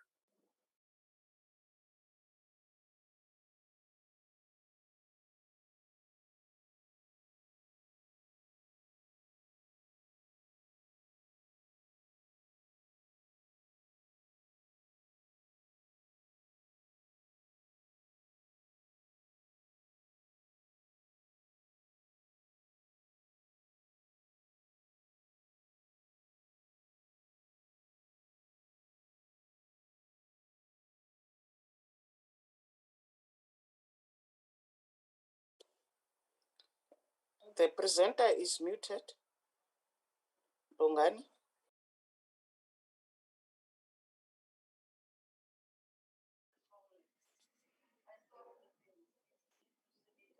Am I the only one who can't hear anything? Thank you very much. Thank you very much, Deputy Minister. I think I'm unmuted now. Am I audible? Yes, you can go ahead. Oh, thank you very much. Technology and the afternoon, I think it's creeping in. Thank you very much, Chair, for the opportunity to present our annual report, and also to the committee members, our leader, Deputy Minister McKivitt, and all the colleagues from DPWI and entities and all other stakeholders, including DPWI. I will take the cue from the Chair earlier on in the morning when she suggested that we go straight to the points in terms of areas of non-achievement, how we aim to improve, and also areas that we feel are making the biggest difference in the work that we do. So allow me to do that, Chair. So in terms of our legislative mandates, I think I'll just summarize it as to saying the CIDB was formed to ensure that we deliver a transformed, efficient, and ethical construction industry, and that's what our targets link with. And it is also outlined in terms of how we've set up our goals, taking them from the cue from DPWI in terms of the strategic goals. We run 6 programs that are divided among here from administration to provincial operations, and we'll be discussing the targets that we've set across these. And then later on, we'll go to the audit opinion with the assistant of the CFO and the financial assessment of how we've performed so far. In terms of the targets that we had set for ourselves through the department and also the portfolio committee, we had 19 targets, and we achieved 17, resulting in an 89% performance for the year under review. And in areas where we've not met our targets is in program 1 in terms of paying off suppliers within 100% of our suppliers within 30 days. We only achieved a 93% of there, and also the aspect of number of clients implementing contractor development. And I'll elaborate on this one as to why it is a technical non-achievement, but the work was actually done. Chair, through you, one of our targets is to ensure that we pay all of our service providers within 30 days. I think this is quite important. We understand how cash is the lifeline of any business in order to manage cash flows. So what we were only able to pay 1,467 of the 1,577 of the invoices in 30 days. And the reasons here mainly came from areas of late confirmation of banking details by suppliers that led to that. But we have changed our system to sort of get all the information upfront at the contracting stage to ensure that it is confirmed there. And then also automatic reminders prior to the deadlines being reached. And we've set ourselves again for this current financial year, 100% target for this, and we will take this very seriously as an entity. The second aspect on program number 6, provincial operations, KPI number 1.15, we had committed ourselves to assist the contractors to implement the contractor development program. Our target was 22. We actually did capacitate 22 clients and departments in terms of implementing contractor development programs, but we had a misalignment between the KPI and the method of calculating this, because we had put in that we will have an MOU. So we didn't have the MOU, so we took the precautionary approach to say there was non-achievement in this particular target, but the capacitation had happened. Now, other significant information and highlights in terms of our performance. As you've seen, we also have a research and development target there. So we produce research reports that are aimed to inform policy and how we deal with them. We deal with assisting in terms of transforming, leading in terms of transforming the industry. We undertook a study on the impacts of COVID-19 on the industry, where we looked at what interventions could be put in place to ensure that the industry survives this pandemic. And the summary here, again, issues that we were aware of, but reinforced by rigorous research to say fast tracking of payments, increasing in government expenditure, tax benefits, and fast tracking of tender approvals and awards, and also payments of outstanding invoices will assist the industry to recover faster from the pandemic. And we've shared this in many forums, including the departments and also other client bodies, to ensure that they are sensitized as to how we can together help rebuild the industry. We also held a national stakeholder forum, which is mandated through the Act as a platform for stakeholders to advise the Minister and the CIDB board on matters that are affecting the development of the industry. And we also inaugurated new members in February 2021. And the importance of this national stakeholder forum, because there are many groups that are represented there, is to help guide and also get as much of a feel of what is going on in the industry, and also what practitioners and associations are proposing and solution. And it allows the ministry and ourselves to be kept up to date with what is happening, in addition to our activities that we take. So it's quite also an important aspect, Chair and committee members. We had our inaugural, during the year under review, we had our inaugural Empowerment and Recognition of Women in Construction Awards in August 2020.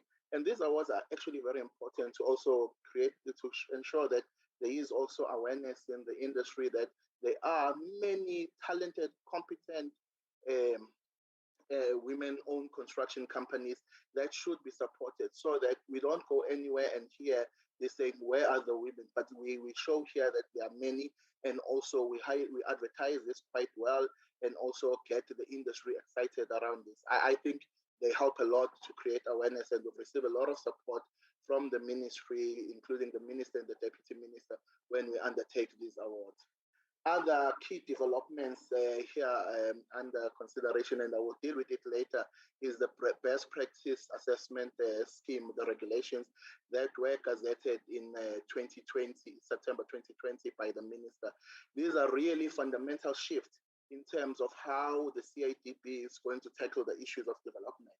Move away from only being a regulator, but also deal with the D in our name to develop the industry. And I will deal with that later on, because I think it's quite important members to be aware of, and also get support in terms of how we implement this. We also started in the year under review online contractor registration platform for CIDB grade 1, and we are now working towards including the other gradings. This is quite important because it also reduces the cost of doing business for SMEs and other businesses, and it allows us to have a quicker turnaround time. So when people want to enter the construction industry, we look at it, instead of rolling out the red tape, we'll roll out the red carpet to ensure that people are welcome, and also we are efficient in our operation. We also, the CIDB also stabilized operations during the period under review, and we were affected by COVID-19, but it did not severely affect us, as you will see in terms of how we've performed and also in terms of the financial results.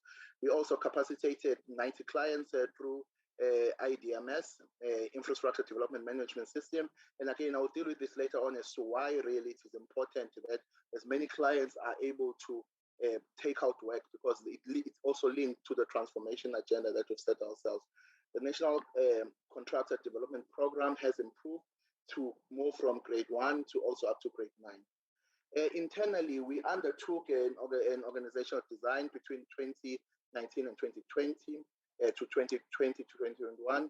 So now we are moving more into organizational development, where we've had a rigorous bursary scheme to ensure that our staffs are able to be equipped to deliver on the mandate of the CIDB and the Leadership Development Program. And we are also starting a culture change program to ensure that we are a high-performing organization also that takes very good care of the well-being of the employees, and especially mental health during this period. So we have had a few graduates of the program, and it is going to help the CIDB going forward to ensure that in future we have the right candidates as we improve on our talent pool in order to deliver on our core mandates.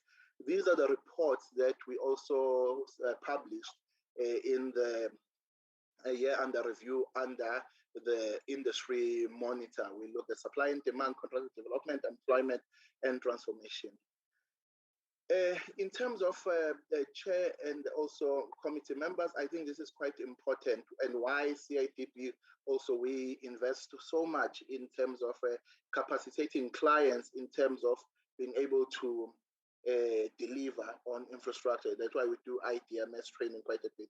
As you can see, there are many clients on the year under review that did not spend the amounts that were allocated. You see, in terms of looking at, for instance, how municipalities perform in terms of expenditure of budget and how some SOEs perform, it leaves a lot of, it delays development and also delays transformation when we can't get this to 100%. Hence why we continue with the IDMS training to ensure that we can capacitate as many clients as possible. This has a serious impact in terms of opportunities for women-owned, Black-owned businesses, and also youth-owned businesses in terms of access to work when we don't have the right spending levels, and it also affects transformation. So this is a summary of the supply and demand, how it's been moving. As you've seen, we've moved away from spending about 80%, and we do understand what happened here with the COVID pandemic, but there is a lot of effort that must be put in terms of getting our client bodies to ensure that they are spending at the right levels to ensure that the industry can perform.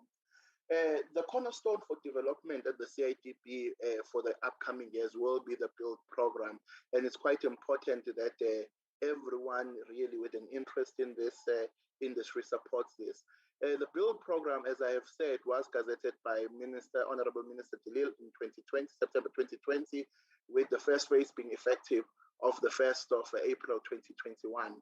What the BUILD program will aim to do, all construction projects above CIDB grade 7 and higher will contribute a development levy, which will be used for training of individuals within the sector, also capacitating, building stronger businesses in terms of management systems, and also financing aspects, because many businesses that are women-owned, youth-owned, and black-owned have challenges sometimes of bridging the financing gap, as construction is a highly intensive, capital-intensive environment. So with this, we are aiming to create also implementing the standard for enterprise development and the skill standard that are part of BUILD that have been effective from the 1st of April this year. We aim to spend about 450, clients will spend about 450 million on workplace training per year, and it should create about 10,000 learning opportunities per year for FET learners and artisanry, and also create for the candidature programs for those that aim to register as professional engineers, technicians, and technologists. So again, this embodies this idea that all construction projects should also have a developmental aspect. So as we do the economic recovery through that is going to be intensive in terms of construction, those projects are used to also develop the industry and build stronger businesses.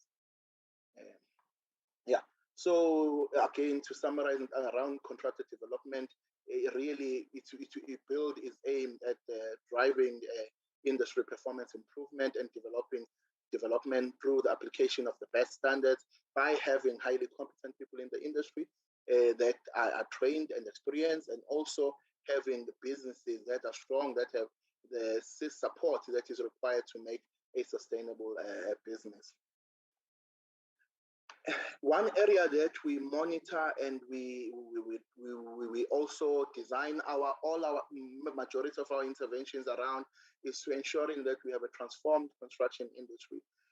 If you look at the year under review, we had set a target for ourselves of 69, but our actual performance was 58% of companies that are 7 to 9 that are more than 51% black-owned. And I think we will go to those statistics. So there has been a bit of a regress as opposed to where we wanted to be. And that has mainly been driven by when there is low demand in the market in terms of construction projects, there is a tendency for people not coming to update their registration, and also aspect of some businesses allowing their tax clearances to lapse. So our systems automatically puts you on either suspension or requires you to update for us to counter those. But we have been informing contractors and trying to get support to them to ensure that they come back to have an updated active status with the CIDB, so that when the economic opportunities that will arise from the implementation of the ERP, they are up to date and they can participate, especially in the higher grades. So the statistics are not saying that we've lost people out of the construction industry. Very few have decided to say, I'm out of this industry, but many have just not updated their status or updated their tax clearances, or just done their normal annual renewals. So we can see the same statistics around, sorry, Chair. The same statistics around women ownership. Our 5-year target is 40%, to say 40%, but the 2021 the target was 32, but we've performed the 30.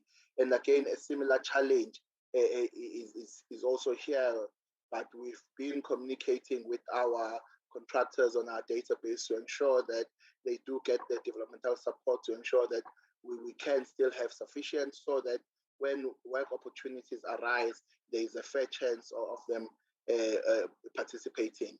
On the youth ownership, this is where we are significantly behind, but our statistics are sort of statistics on a particular given day. And also here, we've been communicating with the service provider, our contractors, and also implementing our BUILD program and other contractor support program to ensure that they come back to the fore. So here again, this graph deals with actual participation in terms of public sector contracts that are awarded. It's less than desired, and hence here again, I was saying committee members and chair, this is one area where we need to get our entities working in terms of implementing the infrastructure so that there are more opportunities for contractors, especially women-owned, black-owned, and youth-owned entities to be able to secure work. And we are, again, to deal with all these issues at the legislative and the level. We are currently, the department is currently undergoing the Act review, and we will amend we are also working on amending the regulations to ensure that as much as we deal with the risk mitigation aspect, but they are also developmental in nature by closing those gaps, hence the high emphasis on creating a skilled workforce in the construction industry so that we can mitigate some of the risks that are sometimes put towards available capital as a mitigation. Yeah, I think that's what I've said. Our contribution as the CIDB to the ERRP is through the build program and in compliance with CIDB PRIPS, contractor development and experiential learning opportunities, which in the year under review, we had over 500 learners. Our CFO will take us through the audit outcome and the financial performance. Mr. Ntemande, I would like to hand over to you, if Chair allows.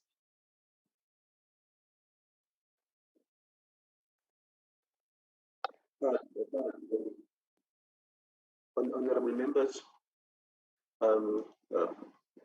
Chair of the CIDB and colleagues, in terms of the financial year, this is the CIDB. I think we performed fairly well in terms of ensuring that there's an improvement that is noted insofar as the issues of the CIDB performance in the auditing that you're currently reporting.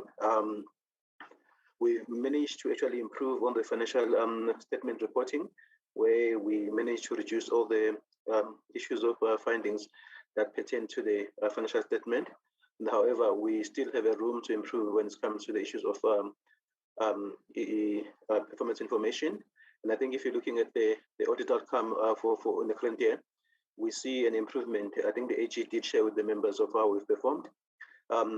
If you're looking at the issues of the executive authority, I think there is green, which indicates there's an improvement in how the ministry has been, as well as the accounting executive have been able to exercise oversight to the CIDB.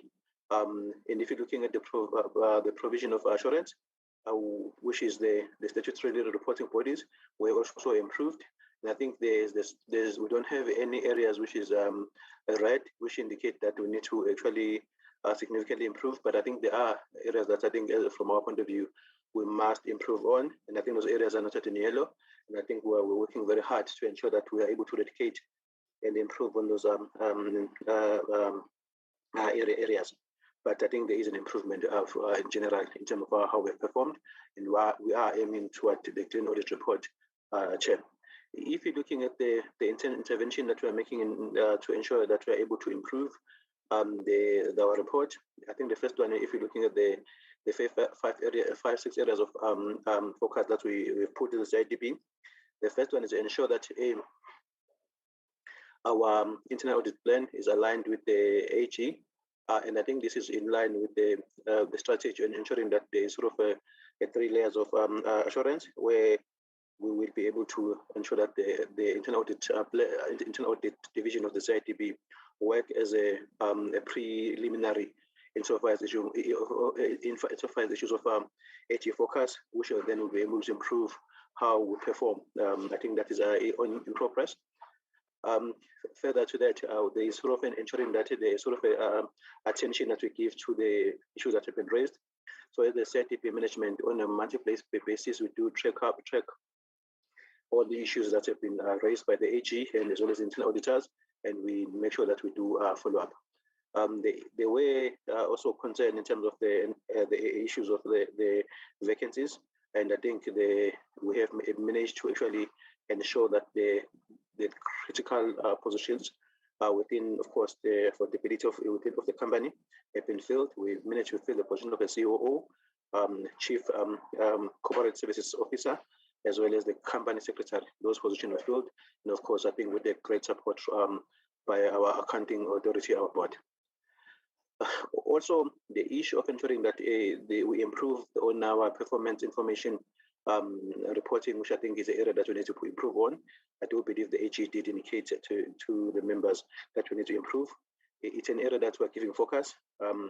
What we do now quarterly, we ensure that the information that we report to the department as well as to our board is audited by our various internal auditors within the CIDB, and ensure that at least we are able to really detect areas of non-compliance as well as areas that can actually lead to findings at the end of the year. So we are giving attention to that particular aspect.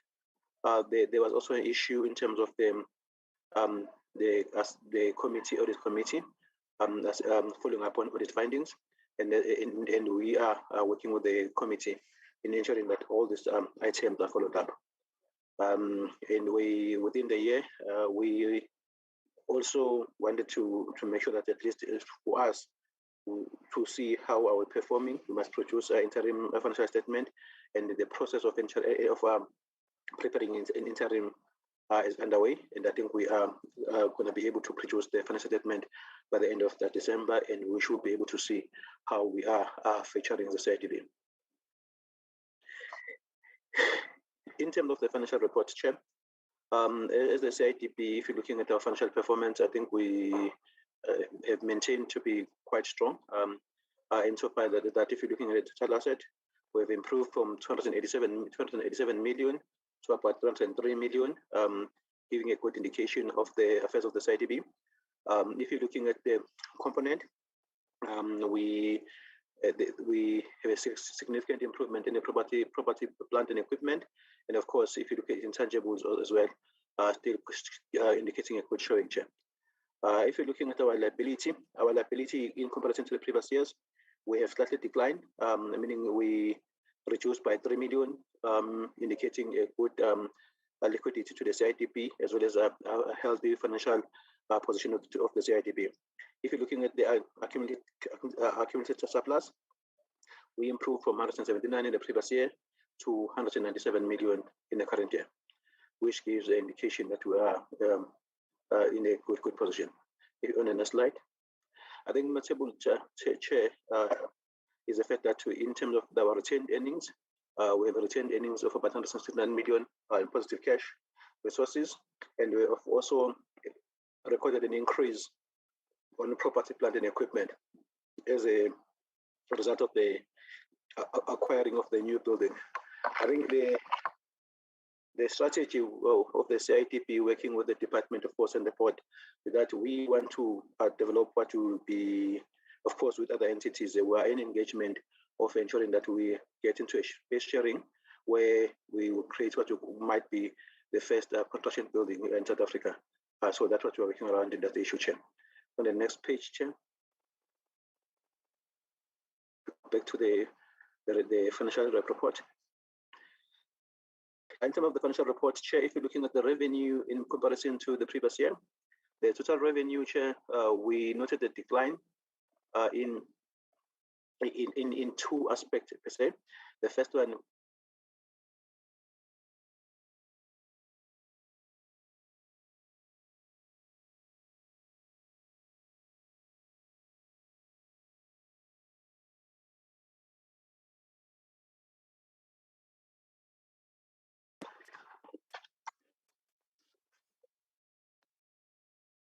looks like he's been kicked out.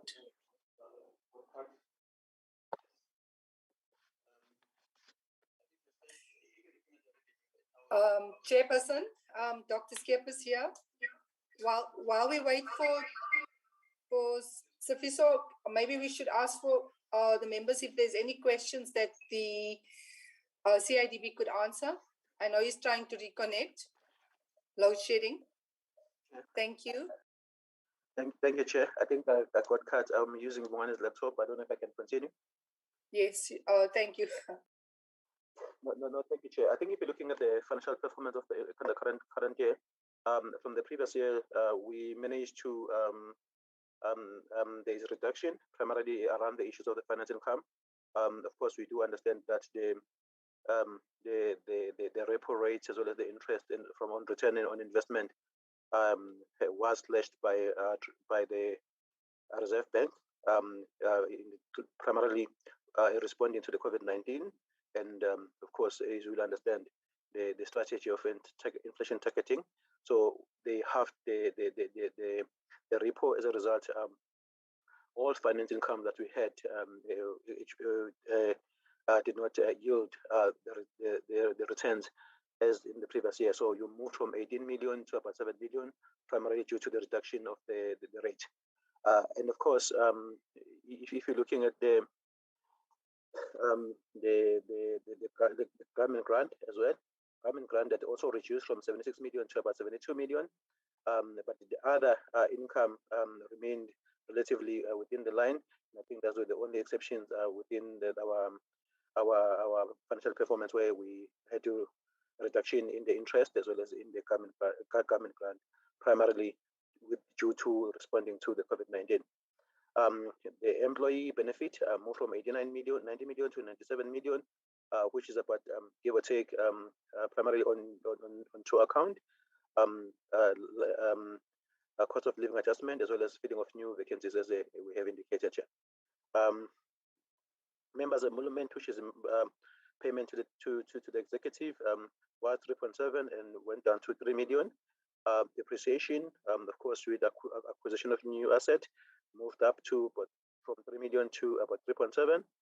And I think if you're looking at operating expenses, Chair, we reduced them almost by 30 million, from 89 million to about 59 million or so.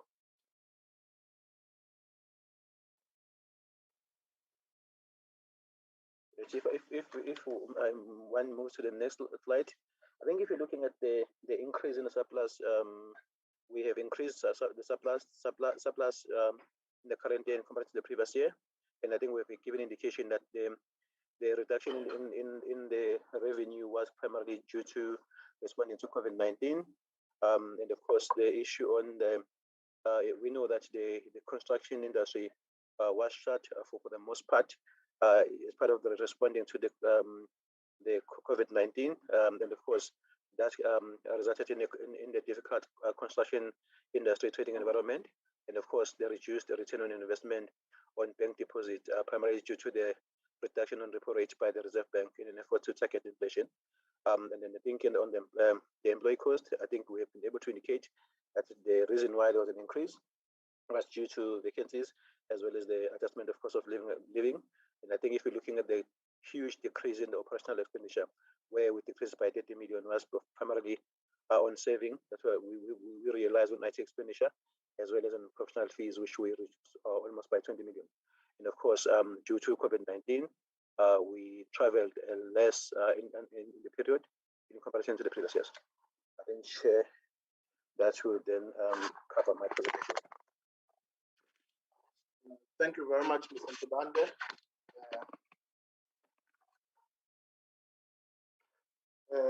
Committee members and colleagues, that's the end of our presentation. This aspect was just a summary of some key interventions that relate to our work. Thank you very much, and thank you for the opportunity.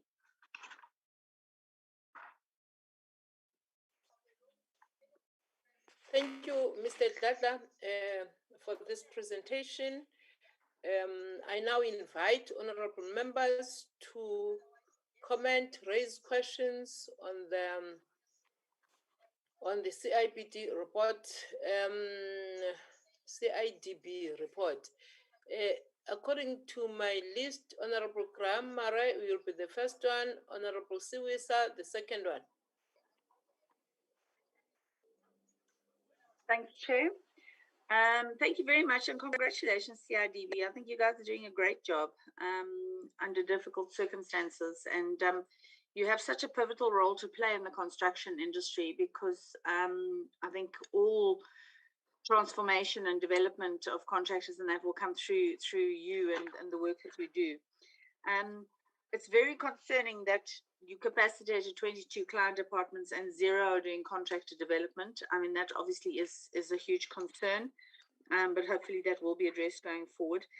Slides 22 and 23 on my presentation that I went through weren't this year's figures. They weren't the figures for the period under review. So I'm just wondering whether or not why you've given us historical figures and not current figures on those two slides. The build concept is great. My question is, are the training programs already developed that you're going to be utilizing?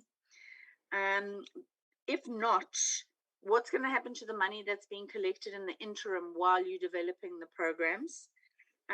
Who identifies what needs are required? In other words, does the contractor do it or does the department do it? How does the skills development affect productivity? So if you've got people who are now leaving sites to go and do the skills development, is that affecting the productivity?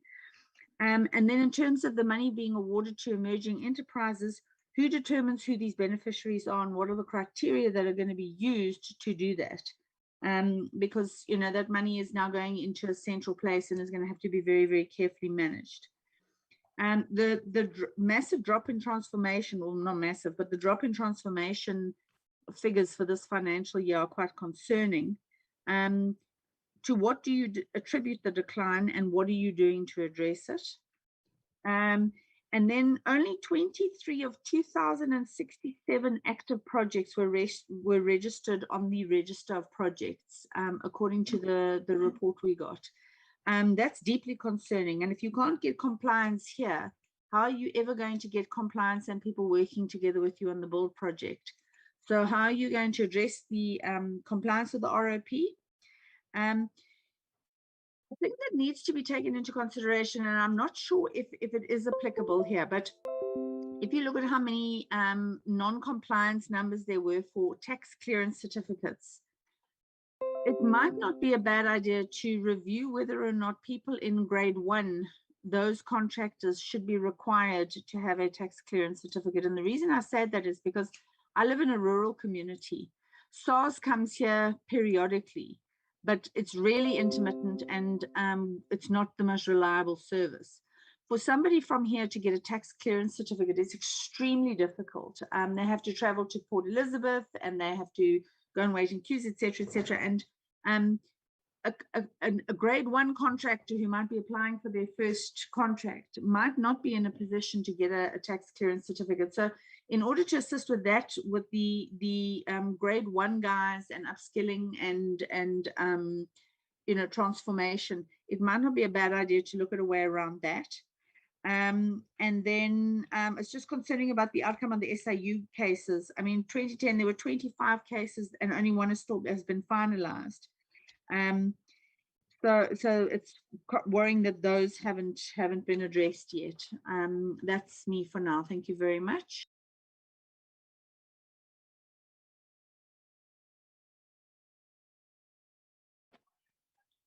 Chair, is it me?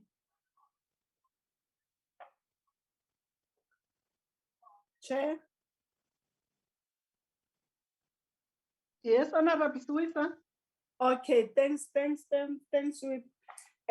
Thanks for the presentation from CIDB. I have a few questions that I need to direct to CIDB itself as to what are they doing about novice women in the industry of construction, 1, because they need guidance. 2, we are talking about registered candidates which have to pay a certain amount. So it does not help to be registered as a candidate and yet you don't get the opportunity of work. So how are these registered candidates actually being assisted for them to get the experience and being recommended to other main contractors for them to be able to get work and get the said experience that is needed for them to eventually move from grade 1 to grade 7, between 7 and 9. We go to slide 28, 26, 28, 29, where there is a decrease, actually 28, 29, and I think 30, where there is a decrease in youth ownership there's a decrease of from 70 to 31 in women in the industry. So how is CIDB going to move back to the set percentages of 70? Because with women, it was at 70, now it's at 31. So it's a bit of a concern that there is a decrease in ownership, especially youth and women. So how is the CIDB going to intervene to make sure that the youth go back to the percentage and actually we get more youth into the construction industry and also women, and how are novice women and youth going to be assisted for them to move from grade 1 to grade 7 and to 9? Thank you, Chair. Thanks, Honorable Suisa. Thanks, Chair. I'll take it up from there. Mine is very much along the same lines as both Honourable Siwisa and Honourable BRRR, and it relates to the upskilling of those in grade 1 to move from grade 1 up to grades 2, 3, 4, 5 and upwards, because one is looking at people who enter into this skills development, for want of another term, where it's become a career path, and it mustn't be a career path. It's like the EPWP. It needs to be a stepping stone.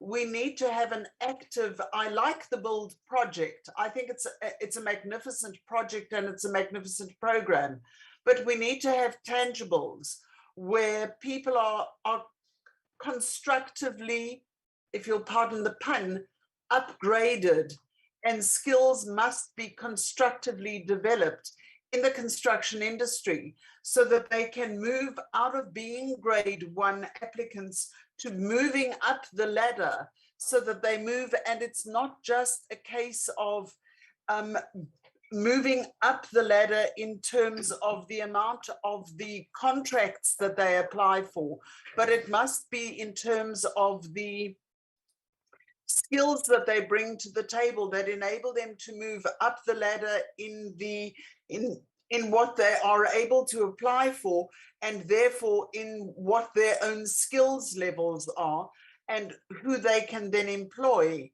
and therefore what kind of projects they are able to apply to do.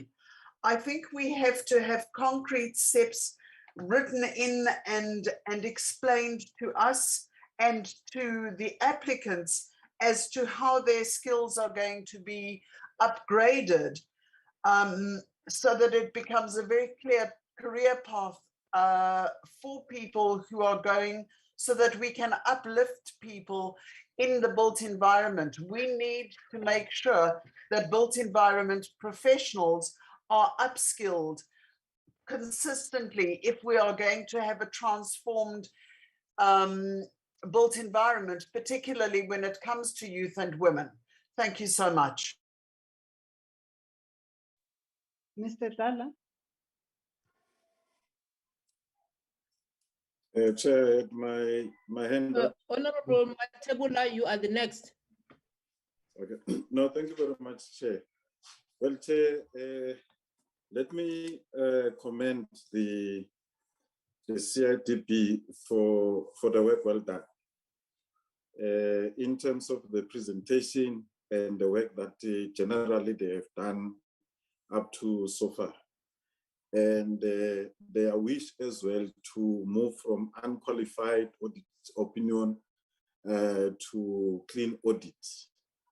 It is very possible, given how they've been conducting their matters, there is a hope for a clean audit. Well, Chair, I think one needs to emphasize this or to say this. I think there is little or nothing that the CIDB that is doing. Well, we all know that people know about the CIDB, but each and every time there are people who get to want to know about them as well. Now, I just want to check as to whether or not they do have got programs that they take to communities, just as to try and make them aware as to what is CIDB, how does it function, what are the requirements, because I feel that people need such information. I know that we are now living under this type of condition where physically you cannot engage with people. But the technology, which is even much more cheaper, does allow the CIDB to engage with the general public, so that we can maximize participation of people in the industry, of construction, and as well as the issue of people who are living with disability. That area, it remains a red area in all the sectors that have presented today. I think something needs to be done to try and improve on that particular area. And I have also looked at the fact that the youth participation, because we all know that young people, they are the future. Now, if we do not take care of them as early as now, we are likely to have a bleak future for South Africa. And especially in this industry, which was male-dominated and dominated by a particular color, in particular, white people were dominating this particular industry.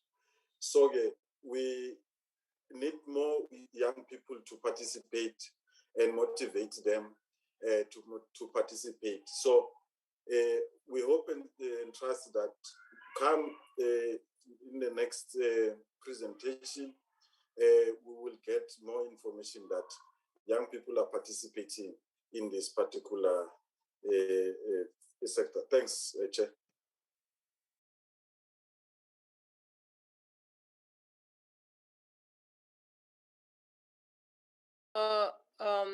Honorable Matebula, Chair, I missed something out. May I just ask one more question, please? Okay. If you may come in so that I can also come in. Thank you so much. It relates again to the BUILD project, to the BUILD program. 161 cases of breach of code of conduct were identified, yet only one resulted in a formal complaint. 72 cases were referred to the SIU, of which 33 were finalized, 3 were referred back, 5 were pending court, and 5 were pending an inquiry. What is the difference between pending court and pending an inquiry? And where are the 80? Why are 80 investigations not complete? Thank you so much.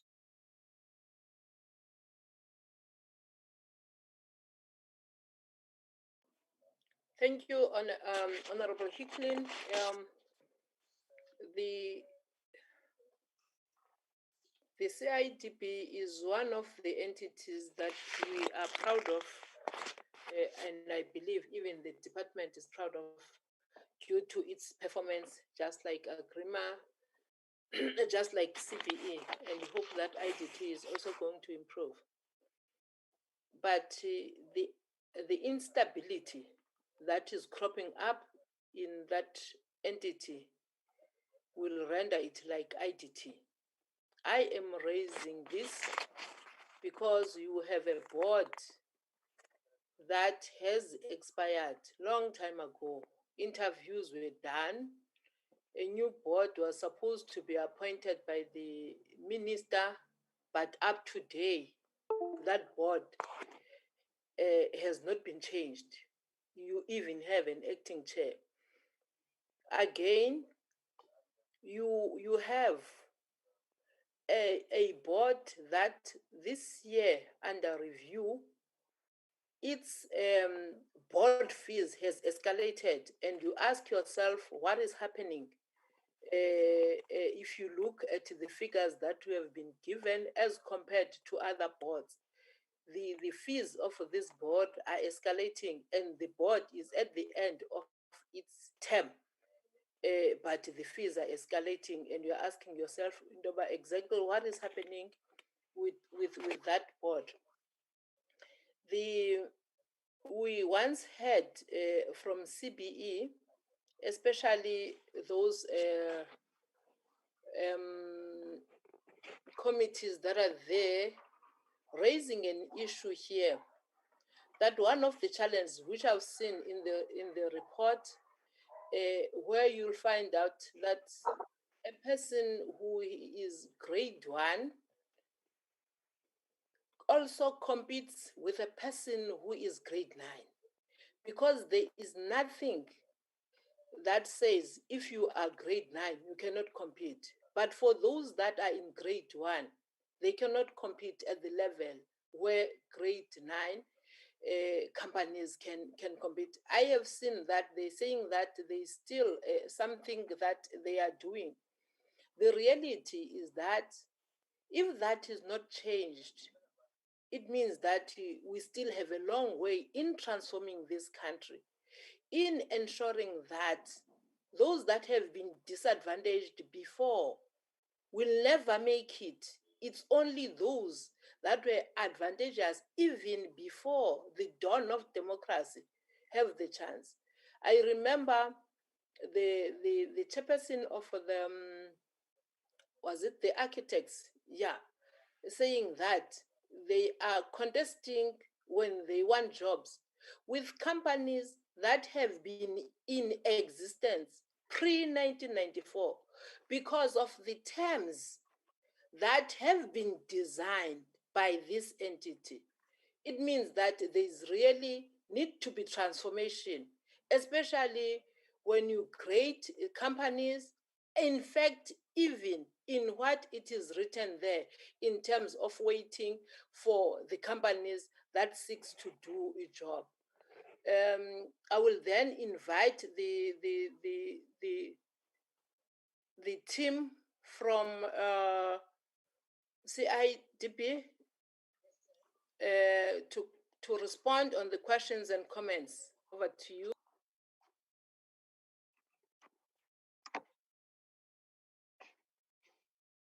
Thank you very much, Honorable Chair. I will answer most of the questions, but as any good leader, I will delegate some to my colleagues that are in the room, Chair. I'll start with Honorable Graham Murray's questions regarding transformation stats. Yes, the stats, we produce the transformation stats in Q2 of every financial year. So we normally move from in the middle of the year to year with regards to the statistics itself. Those are the statistics that are referred here. And also in terms of the build program, the training programs that have been designed, and some are also under design, include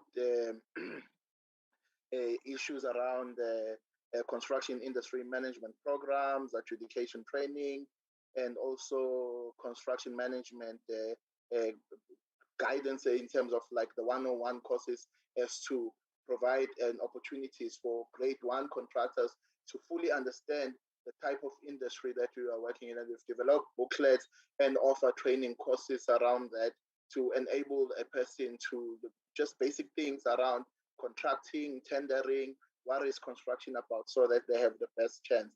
And we're also investing quite a lot on business advisory services. Hence, our provincial offices programs are quite important to ensure that in all provinces can bring these services to our contractors. And we also participate quite a lot on world skills, to just as an encouragement for people on the artisanry route. And then also we have established a few centers of excellence for fundamental research, and also training of people within the built environment in that, in masters and PhD programs.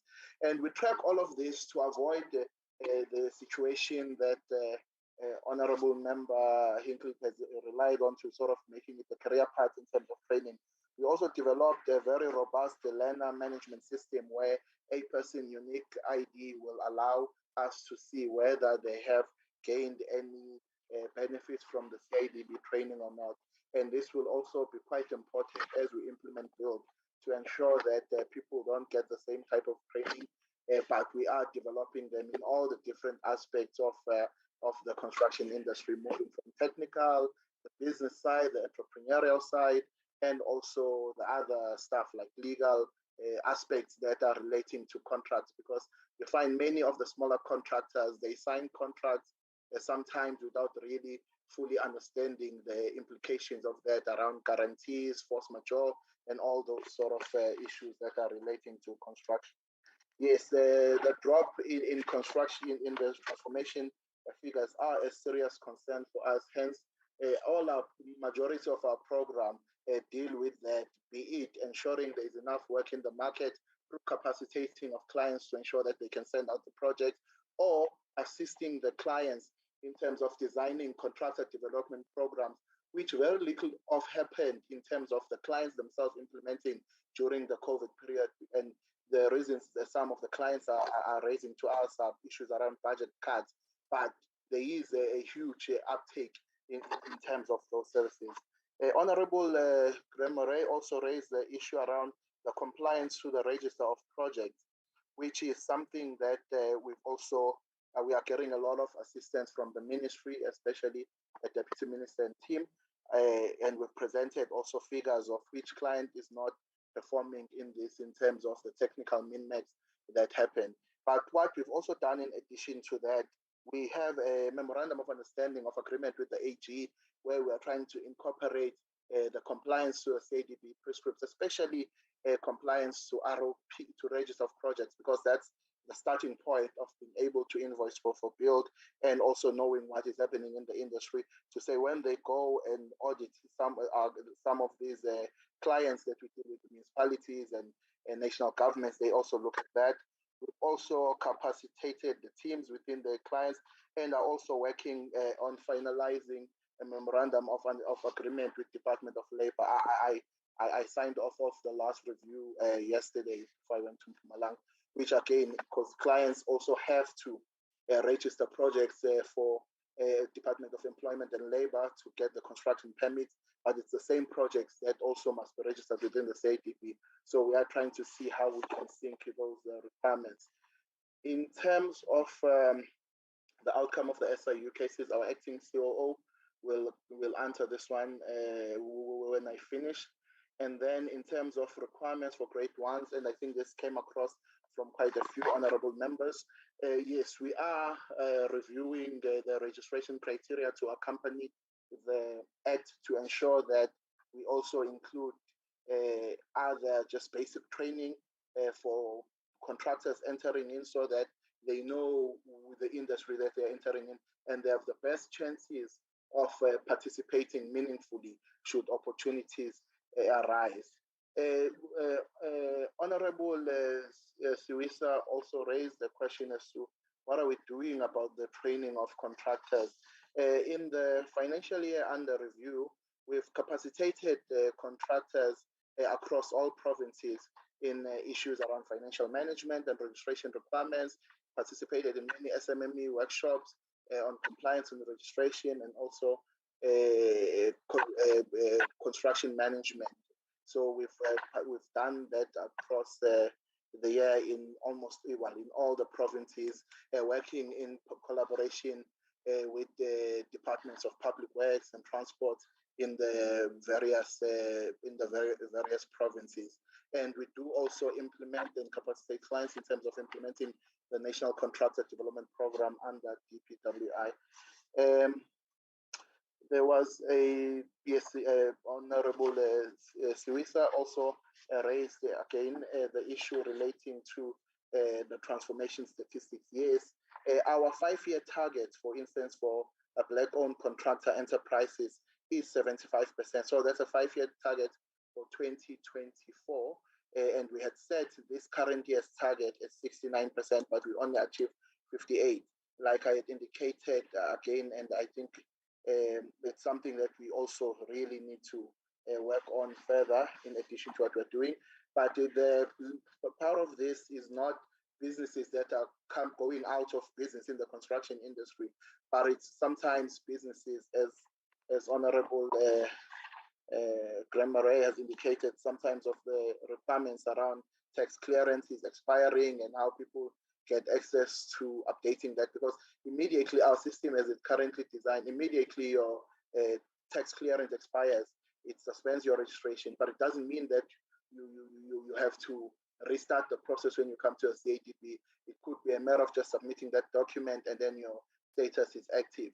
And where we see the most people coming in to activate their registration, be it paying just the annual fee or the 3-year renewal or just administrative documents like that, is when there's a lot of economic activity. So when there's a lot of projects that have been advertised, then people are incentivized to come but we are running awareness campaigns to ensure that our clients, our contractors, our value clients are aware of the status of their registration.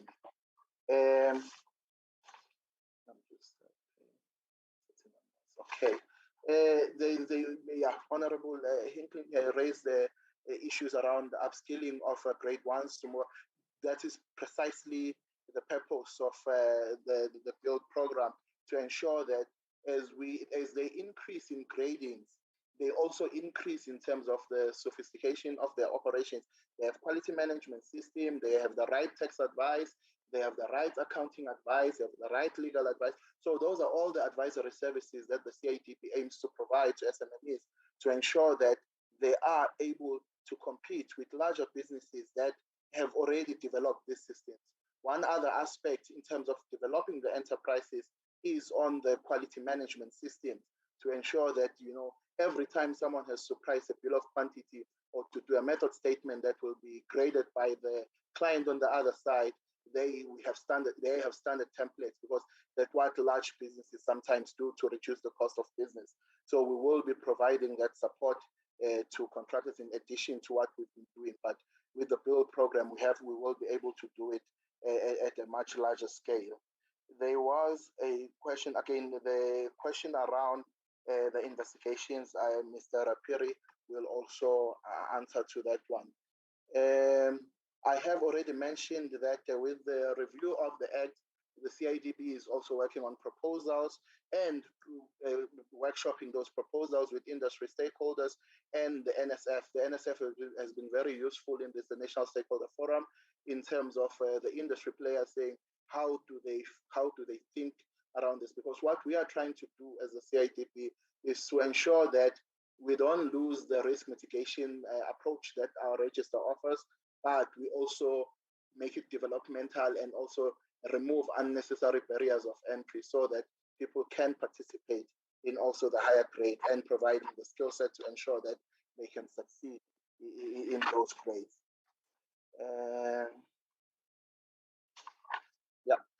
Honorable Matebula has raised our issues or concerns around, do we make our communities aware of the CIDB and their services? And Honorable Matebula, yes, we do, but I think we can also, with the guidance of the committee, possibly do better, because this is what we sometimes aim to say, are we really visible? Do we think what we think we are doing, is it really having the right impact? What we've done in the past, and during Youth Month or Women's Month, we usually get invited by many government departments to come and explain opportunities that are available by the CIDB on also what the CIDB is and registration criteria. I know I personally probably went to 3 or 4 accompanying various MECs to just explain the CIDB and also the build program, because we really are trying to advocate for this, because we believe it will turn around the industry in terms of development, that aspect. But we could do more, and I know many of my colleagues, our CFO has also done similar trips and many others. And we also have a standard, anyone can request participation from the CIDB, be it technical training, which many government departments do, or just community awareness, but we can deliberate on how we can improve on that as the CIDB if we are not. In terms of youth participation, yes, we do have targets are around that, and we do take them very seriously, because in order to transform the industry, we have to ensure that the youth participate meaningfully. So all our programs, they really are designed at looking at empowering women, Black people, and also the youth, and that goes across the interventions that I have discussed. In terms of targets around, interventions to ensure that we have inclusivity, and also we do include people with disability, it's something that I think we will have to work on for direct strategic planning, as to how do we meaningfully incorporate this, and also ensure that next time we come, and when we come with our APP, that part is clear for the committee to provide us guidance on, so that we can also contribute in that sector, because it is meaningful. The question from Honorable Deputy Chair, I would like maybe to direct those maybe to our board chairperson, with just yes, just one aspect. The last question from Honorable Chair of the committee regarding question 1, grading 1 and 9 competing in the same. It's something that has been raised by the National Stakeholder Forum, and we will be deliberating on this as to how we could make this work. And we are working as the CIDB with the Competition Commission also on this. I know we've written to them, and they responded to us as to how we could make the system more fair.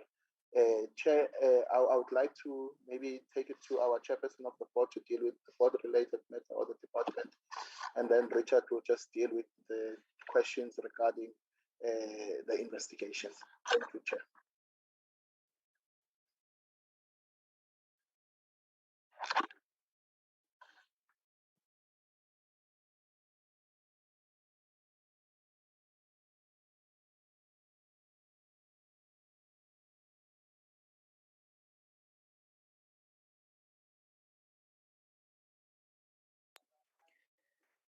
Any follow-up questions, honorable members? Any follow-up questions? In the absence of any follow-up questions, may we then invite the team from CBE? Chair, I think, Chair. Yes, Dr. Dlamini.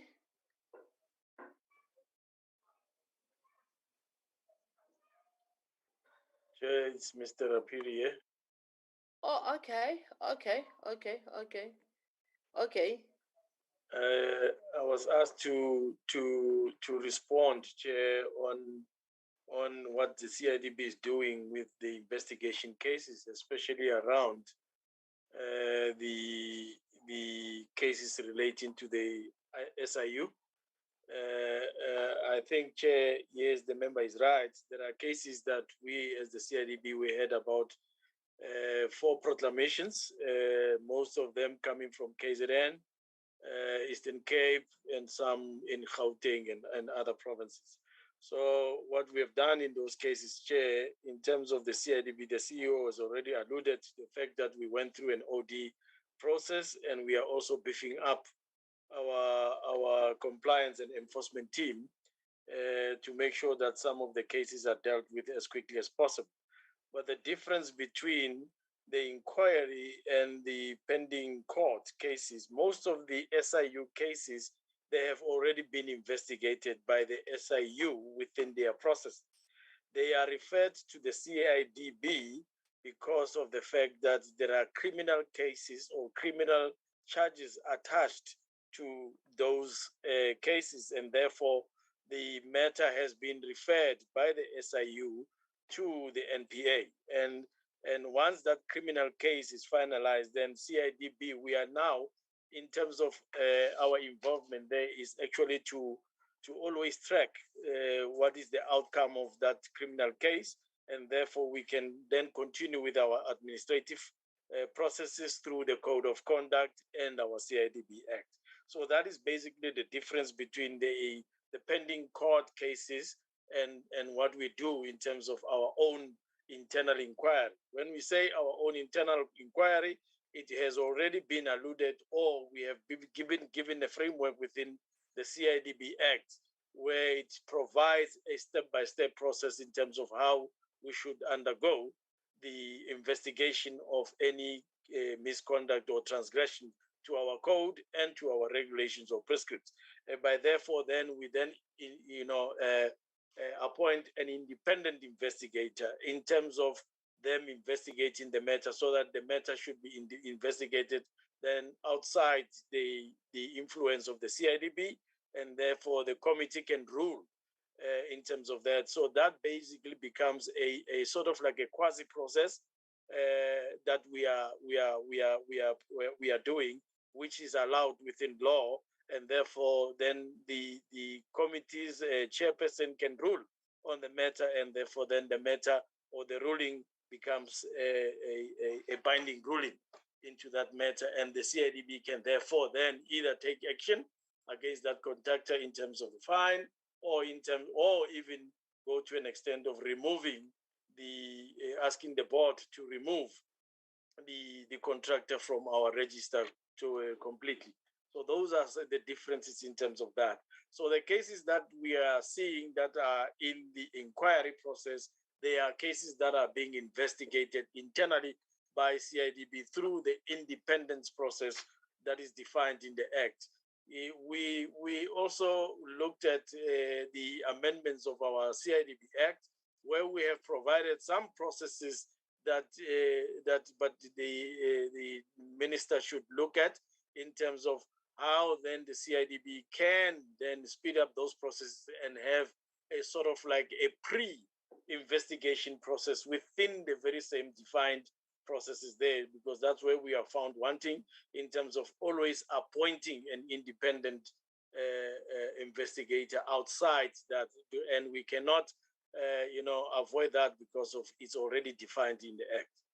Thank you, Chair.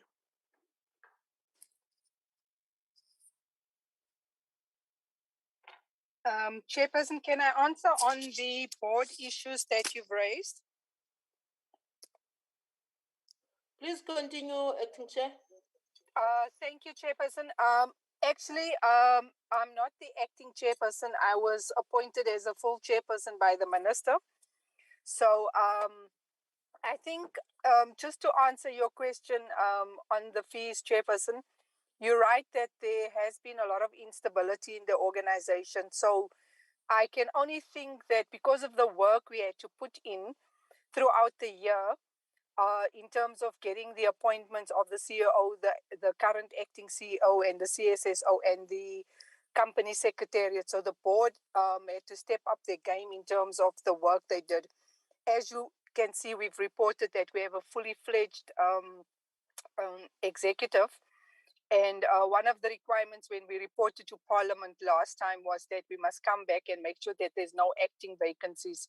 So the board has been working.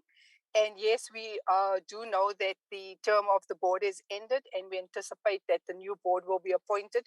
So many of the members that are currently serving could have left, and some of them have left, but the ones that have stayed has made sure that the board is stable and the leadership is intact. So that's the only response I have to your question, ma'am. Thank you.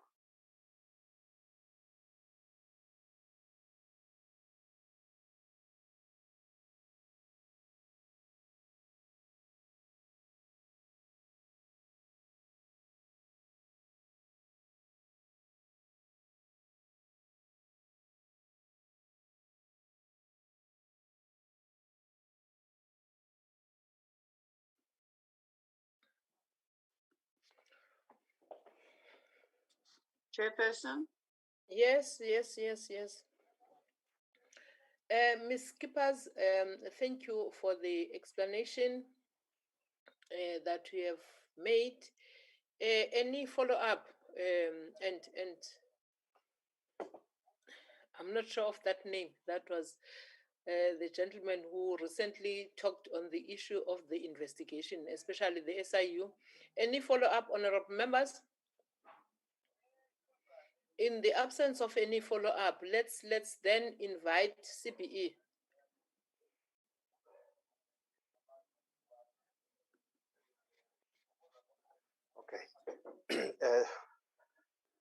Thank you, Honorable Chair.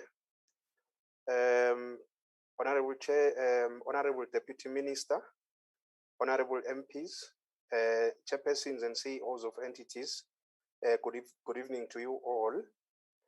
Honorable Chair, in the year that ended 31st March 2021, the CPE received a clean audit.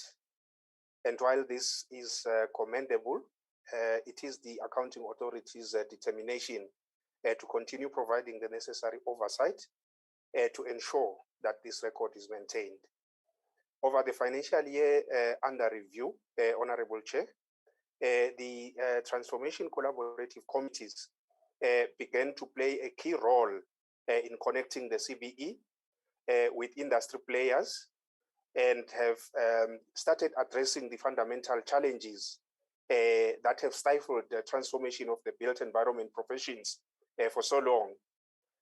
In line with the number one priority of government to achieve economic transformation and job creation, the CBE's strategic focus in this current financial year is principally paying attention to three fundamental issues. Number one, transforming the built environment professions so that the numbers of RPs reflect the demographics of this country. Number two, developing a cadre of skilled built environment professionals. And lastly, expediting the empowerment of women, youth, and people with disabilities.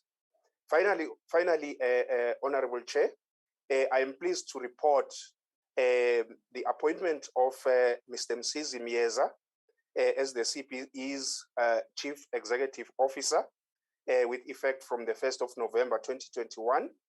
Mr. Mieza takes over the reins of the entity from Ms. Nana Mhlongo, who graciously steered the CBE during the interim period that this appointment was being processed. I am also pleased, Honorable Chair, to report that Ms. Nana Mhlongo has been appointed to the position of Chief Operations Officer, principally responsible for driving the programs of the Transformation Collaborative Committees, which in our view, and as per our APPs, currently they are at the core in terms of how the CPE implements its mandate. So allow me at this point, Honorable Chair, to ask our new CEO to introduce himself and guide us on the presentation of the annual report. I thank you.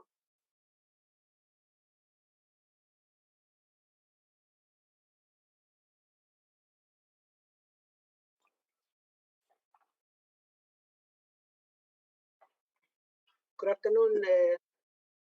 Yes, Mr. Mieza, you can proceed. Good afternoon, Chairperson of the Portfolio Committee, Deputy Minister, Minister Dilile in absentia, honorable members of the committee, my colleagues from DPWI, as well as my colleagues that are part of the delegation from CBE. Chairperson, this would be my 5th day in office.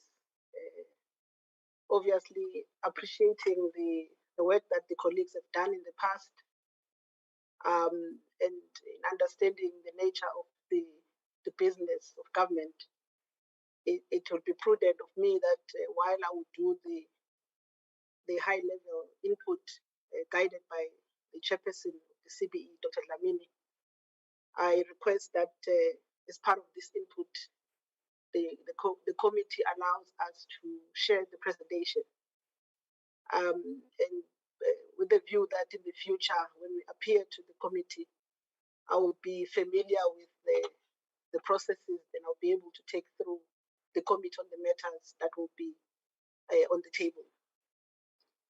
Chairperson, just as a preface, we are presenting our financial performance for the 2021 financial year, as well as our non-financial performance against our annual performance plan that was approved by the council as well as parliament. It is structured in 5 areas, obviously with an emphasis on the 3 areas that the chair is alluded to, which will then be the focus for the next APP as we move into the future. But the financial year that we're reporting on, where the focus was on how to ensure that we have an optimal functioning CBE based on the mandate that we have of leading and regulating and advising, as well as coordinating various sectors of society in ensuring that the built environment is transformed. The second area, which I think the chair covered briefly, is in relation to the transformation of the built environment sector. And I think historically, we all appreciate the past, and I think it makes life easy if we all sing from the same hymn book. The third area, Chairperson, that we are reporting on relates to how do we build the skilled built environment professionals. Obviously, there is a tendency or assumption that we all make that we have to upskill professionals. And I think I was having a chat with the chairperson a couple of days ago that in some instances we need to de-skill people and upscale them and upskill them. So I think as a built professionals, we might have to go through that process of de-skilling because we've learned some of the bad habits. The fourth area, Chairperson, that we are covering in our report relates to an informed decision-making processes that impacts the current and the future operational requirements of the industry. That is premised on the work that we must do of ensuring that part of the ethos that drives the industry. I mean, colleagues would appreciate the perception and the reality that has engulfed the industry around corruption, fronting, and other matters that relates to the built environment profession, which I think as a profession, we must take a stand and take a posture that says we might have done certain things wrong, and I think we might have to rethink our behavior. And hence the issue of ethical and developmental state becomes critical on how we then reimagine a future differently as a profession. The last area, Chairperson, that the report will cover, which I think is at the core of the work that the built environment profession must ensure that it addresses. The issue of the public interest, it should not be just a slogan on how do we protect communities on the work that we do. I don't have to cite examples wherein the work that is done by professionals in the built environment impacts society directly. If a road is not constructed correctly, in a long term, it results in accident. If a bridge collapses, people lose their lives. If we do shady work, and based on the work that we've been given by the state and municipalities, community members suffer. And if we don't complete projects on time, all of those cocktail of issues that we as a profession in our quest to make a profit, sometimes we cut corners. And I think those are some of the things that we need to ensure that in the back of our minds, as we deliver the service, is about the communities that we serve. Chairperson, in summary, if I were to move it straight into our key performance areas, obviously understanding that the vision of the CBE and the work that we do is familiar to the committee.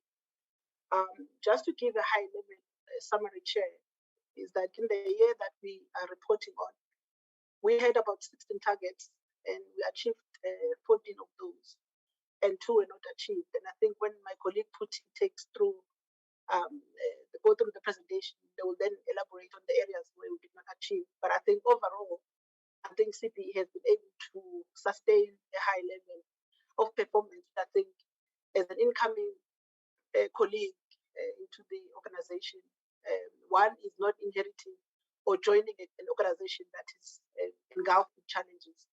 So the platform has been laid, and I think it's just to ensure that we continue supporting one another in realizing the objectives set by Council and Parliament and government in general.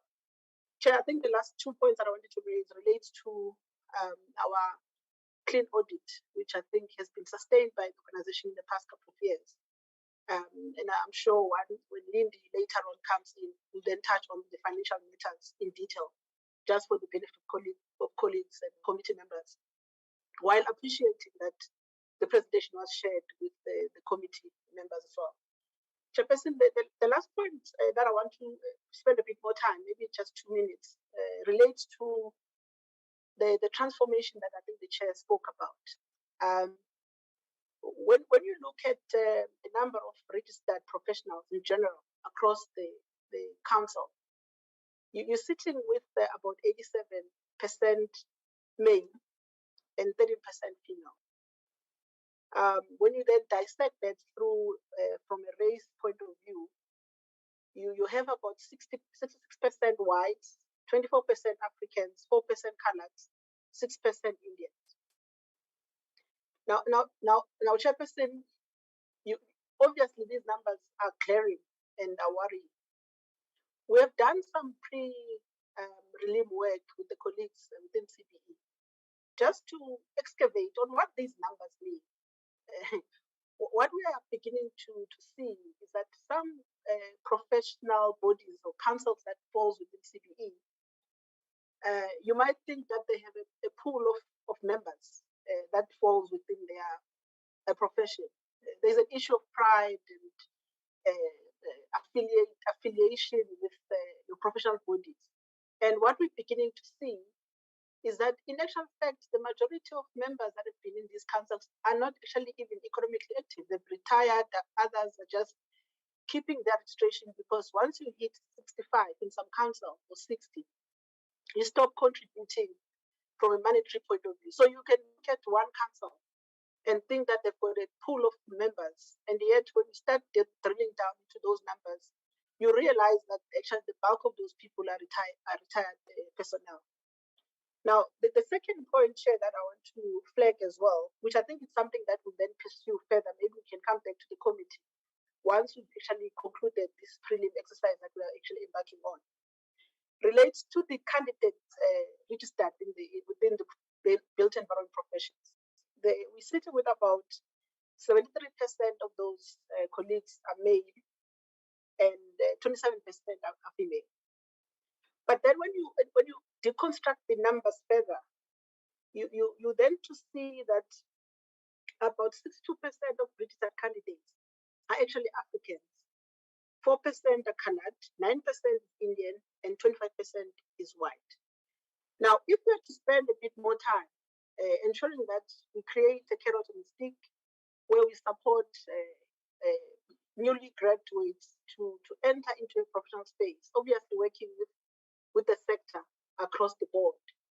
The picture that one has presented initially of 87 vis-a-vis 30%, of also 66% vis-a-vis broadly 24% plus 4% and 6% of previous disadvantaged members being professional registered. If you are to focus on candidate registration program that is targeted, that is systematic, that is output driven, that is incentivizing people for registering with these professional bodies, I think the professional built environment profession might change the picture.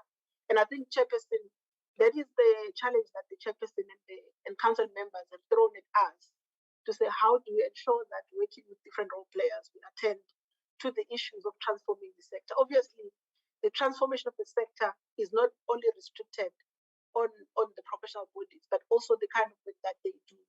It has to reflect that understanding of the transformation agenda of government. Chairperson, let me hand over to Puti then, who will then quickly go through some of the key highlights without getting into too much details on the matters that we wanted to share with the committee. Then we can then field questions there. Thank you very much, Chairperson. Thanks.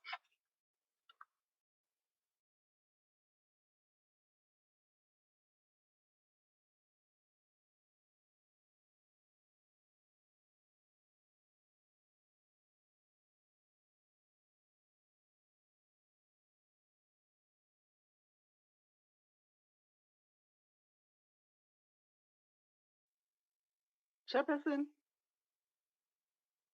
I don't know what is happening. Mr. Msizi, what has happened? Chairperson, I given the overall the overall summary as directed by yourself, Chair, this morning, that we must try and save time. So we just broadly spoke about the key issues that we thought. No, I was listening, but are you true now? Mr. Msizi, are you true now?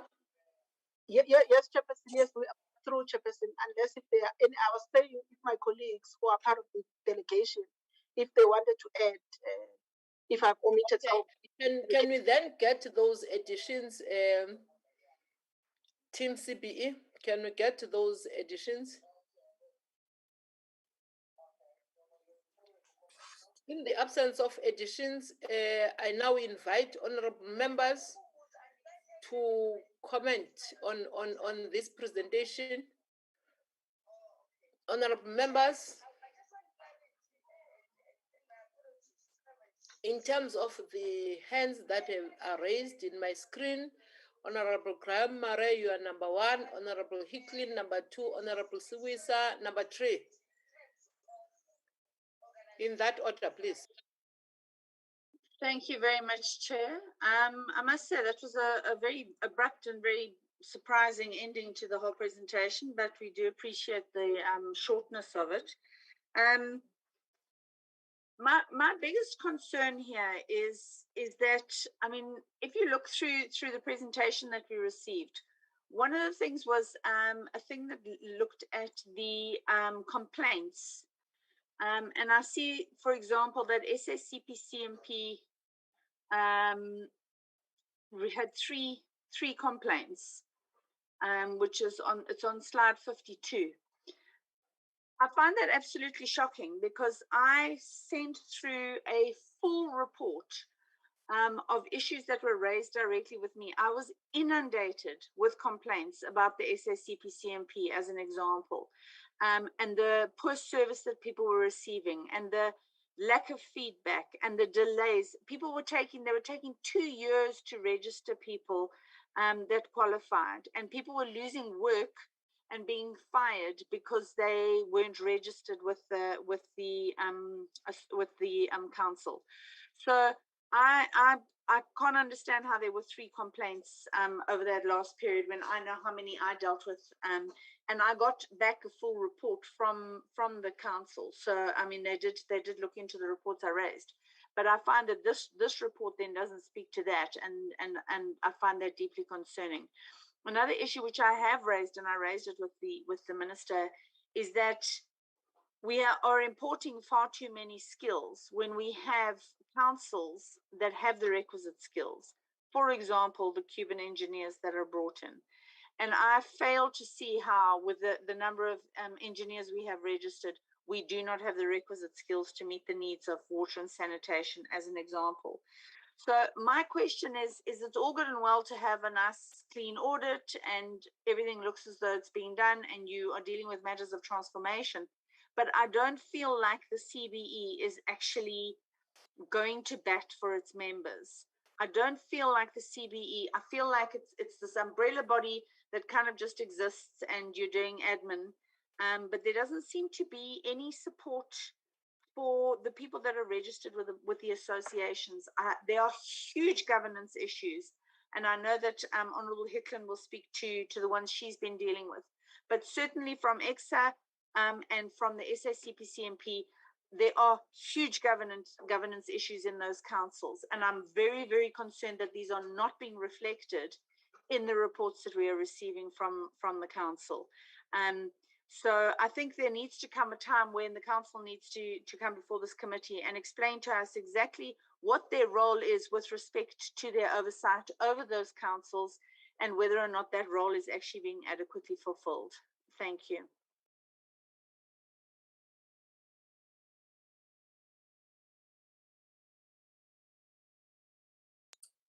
Am I next, Chair? Yes, you are, ma'am. Thank you so much, Honourable Njobo. Yes, I have to echo exactly what Honourable Graham Murray has said. The complaint slide is neither use nor ornament. I know of so many complaints within SACAP, for example. I know of councillors who have been fired for raising governance issues, who have been fired for raising transformation issues.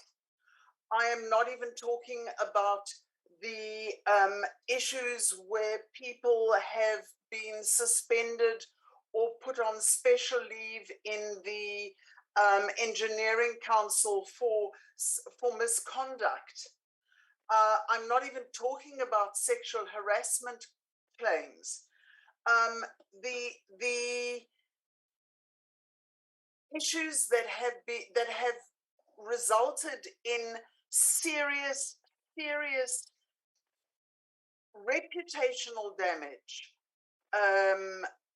physical threats to councillors that have seen them removed from councils, that are ministerial appointments.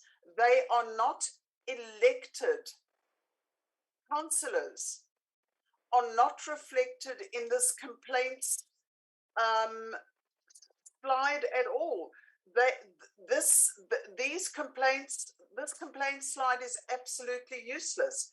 What progress is made in investigations that are initiated by councillors who are hard done by, either by SACAP or by the Engineering Council? None of this means anything to us because we are not appraised of the complaints or the results of those investigations. As the Portfolio Committee, we have not been given the results of the investigations. We don't even know whether those investigations were handled. I will go very much to the investigation that the complaint that I brought myself to the fore in SACAP. It was raised with the minister and the deputy minister in December. Nothing was done until I raised it in a written question in March. I believe that a report was due to be brought to the Portfolio Committee in September. We are in November. I believe that an investigation is complete. We have seen neither sight nor sound of this completed investigation. It's unacceptable. And the CBE, as the umbrella body that oversees all these discrimination, bullying, investigations that have ruined careers, that have seen councillors fired from built environment councils, has to come clean. It has to be held to account. We as the Portfolio Committee have to be appraised of what's actually happened. There have been emergency meetings that have been held to deal with these complaints. The CBE has incurred costs for these emergency meetings. It's reflected in your as emergency meeting charges. It's reflected in your financials. This presentation that you've given us highlights nothing of that. We need to know whether the people who are being accused of bullying, whether the whistleblowers who are being victimized are now being protected. From what I have been told, absolutely they are not. Their reputations are in tatters. Their professional standing in the communities are in tatters. They are being bullied out of any work. Their standing in the community is non-existent. How do we deal with this? We have to be able to put forward recommendations that such behavior does not continue, that such behavior is not condoned by the CBE, that such behavior is not allowed to happen, and we are not complicit as the Department of Public Works and Infrastructure, that the minister and the deputy minister are not complicit in allowing such behavior to take place. We need recommendations in reports that no longer allow this kind of victimization to take place. And yet I see none of this in any of the reports that I see.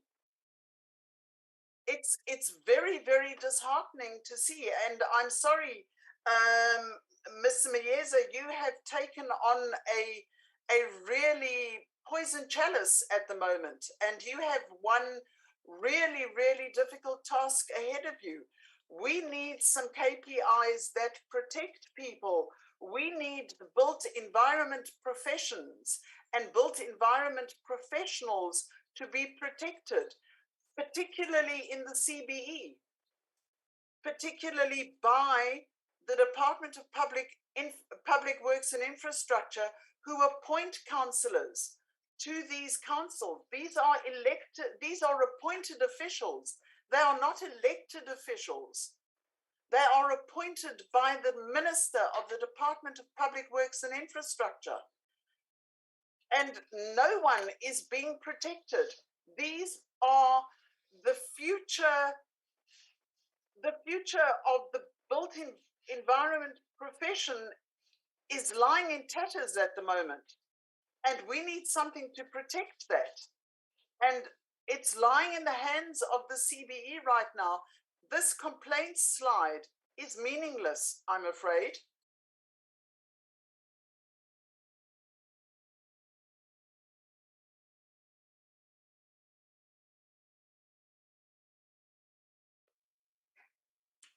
Chair. Yes, Honorable Sis, Yes, are you done? I don't know if Honorable Hickling is done. I am for the moment, thank you. Okay, thank you. Thank you, Honorable Hickling. Thank you, Chair, again for the opportunity and the presentation from CBE. I think Honorable Hickling has touched on some of the things. Chair, I think what we need now about the sexual harassment case that's happened, that is registered with CBE, we need a full report, because we need to know if the people involved have been suspended until further investigation. How far is the investigation?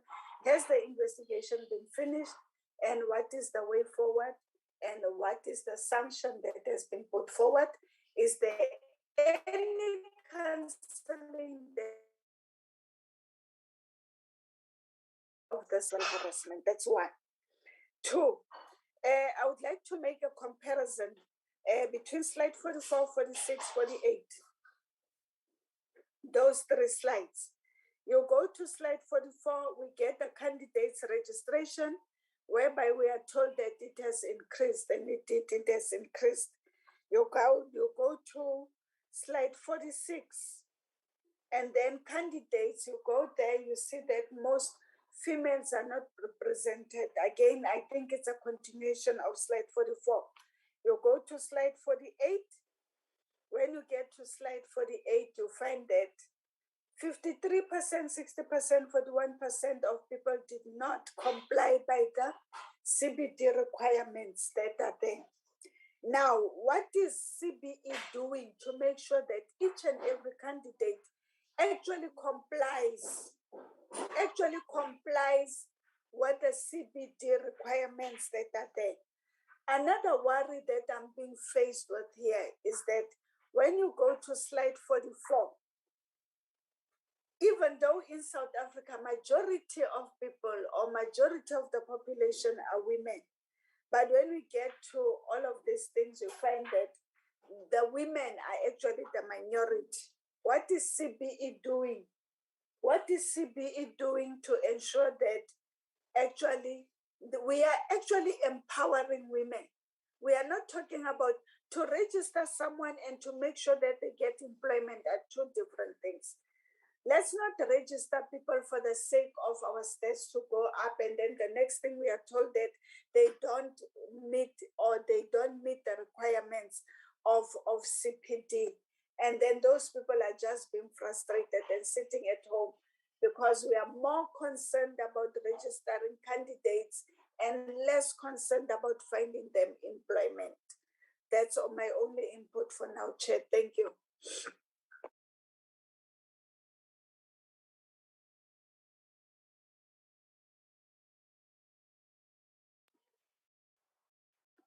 Any other hand, honorable members, other than the three that we have received?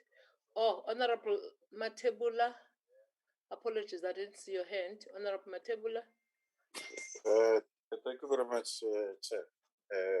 Let me start by welcoming the presentation made by the CEO, and I must commend it. But the CEO said that it's only 5 days being part of this council. However, his contribution shows that he's in the thick of things. Well, I just want to check the following, Chair.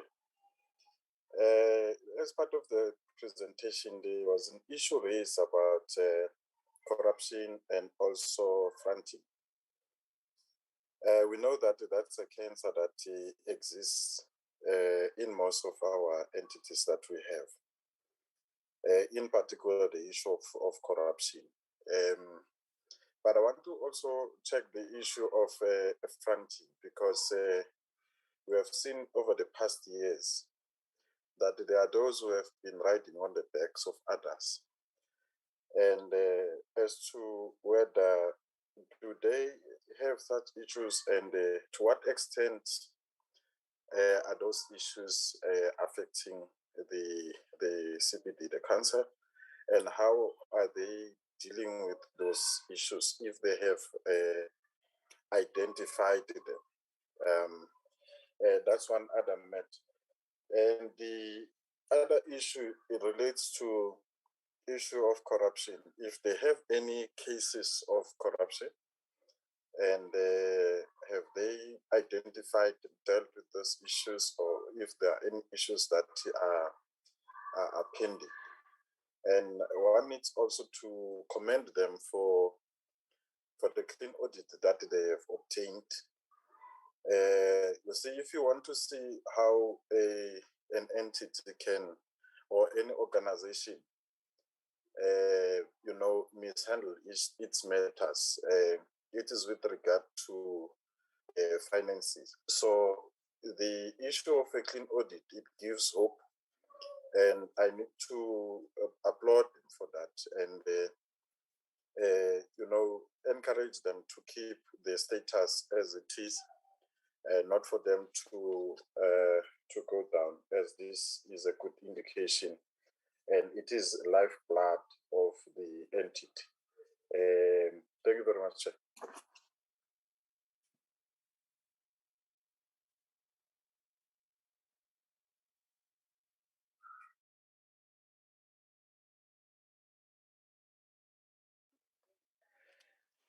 Thank you, Honorable Matebula.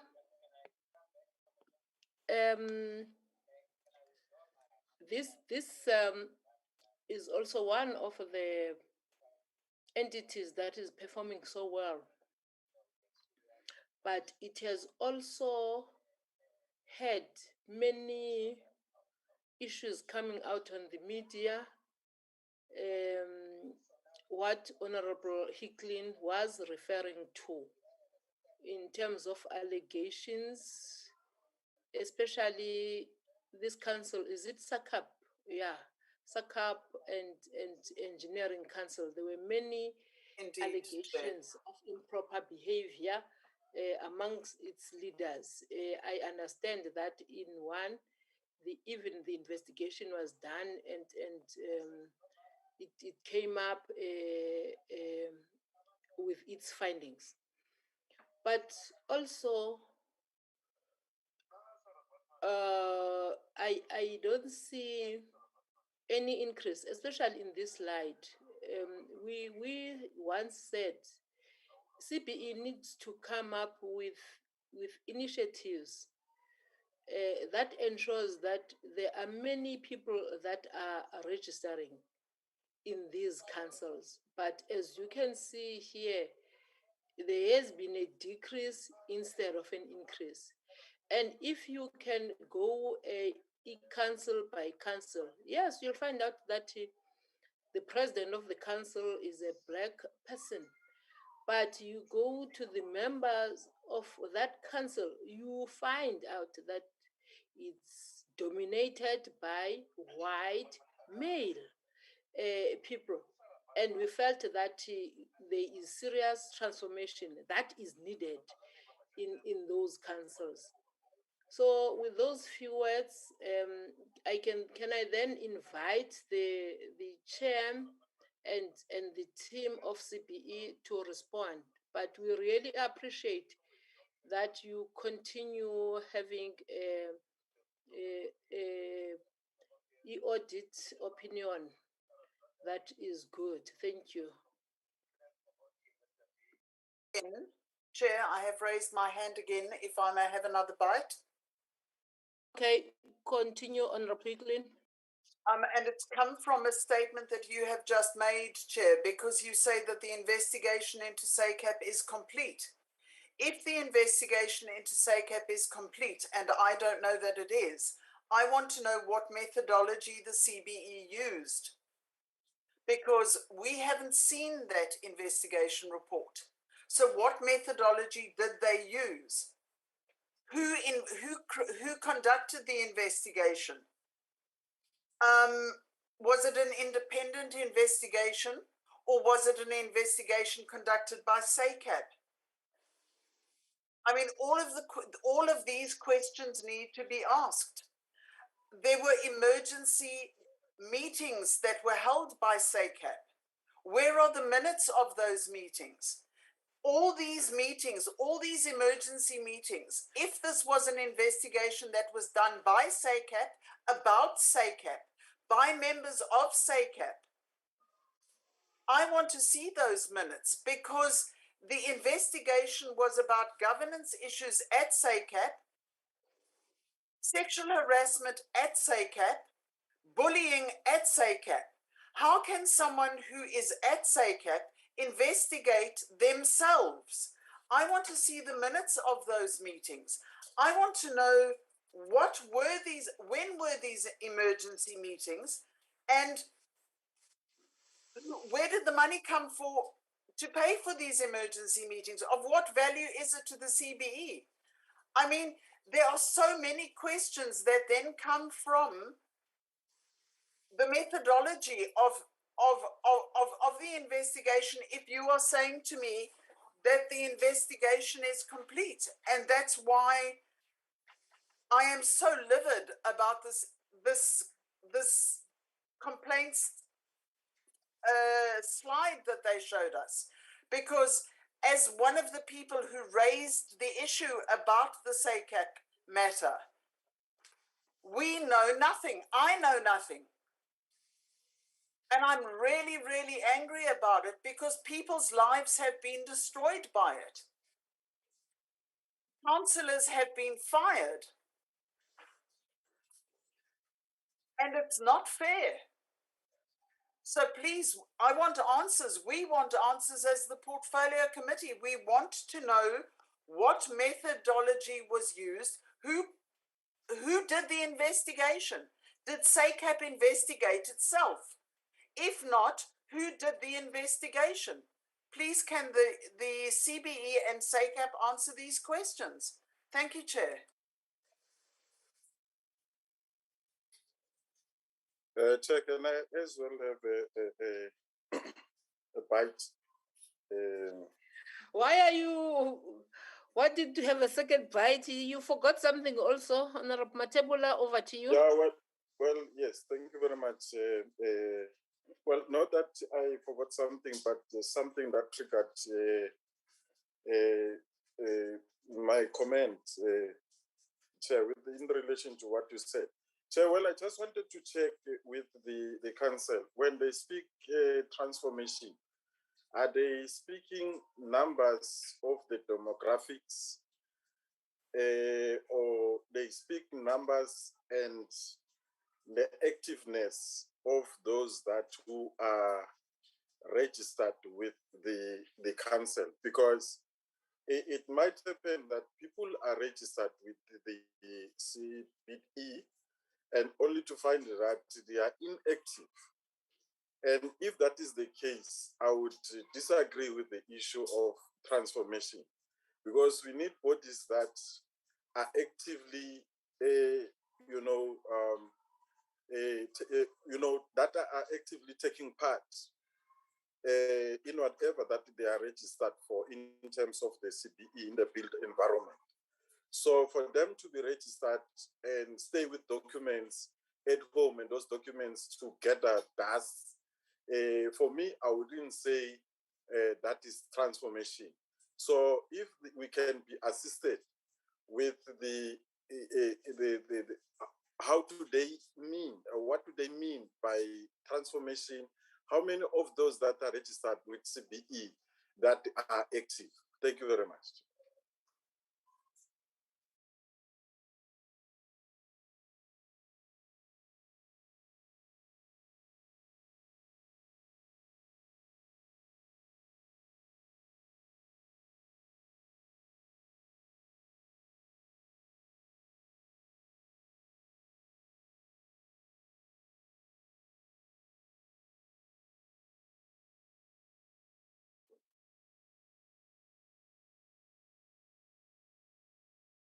Dr. Dlamini and your team, can you please respond, sir?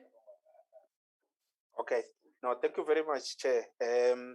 I'll just take a bite on a few issues, and then my colleagues may come in on the others. And apologies, Chair.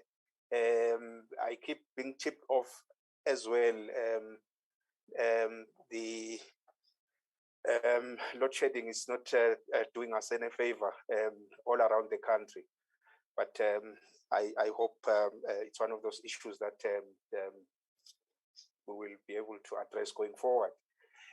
Chair, on the questions raised by Honorable Hickling, the allegations of harassment that emerged from one of our councils, SACAP.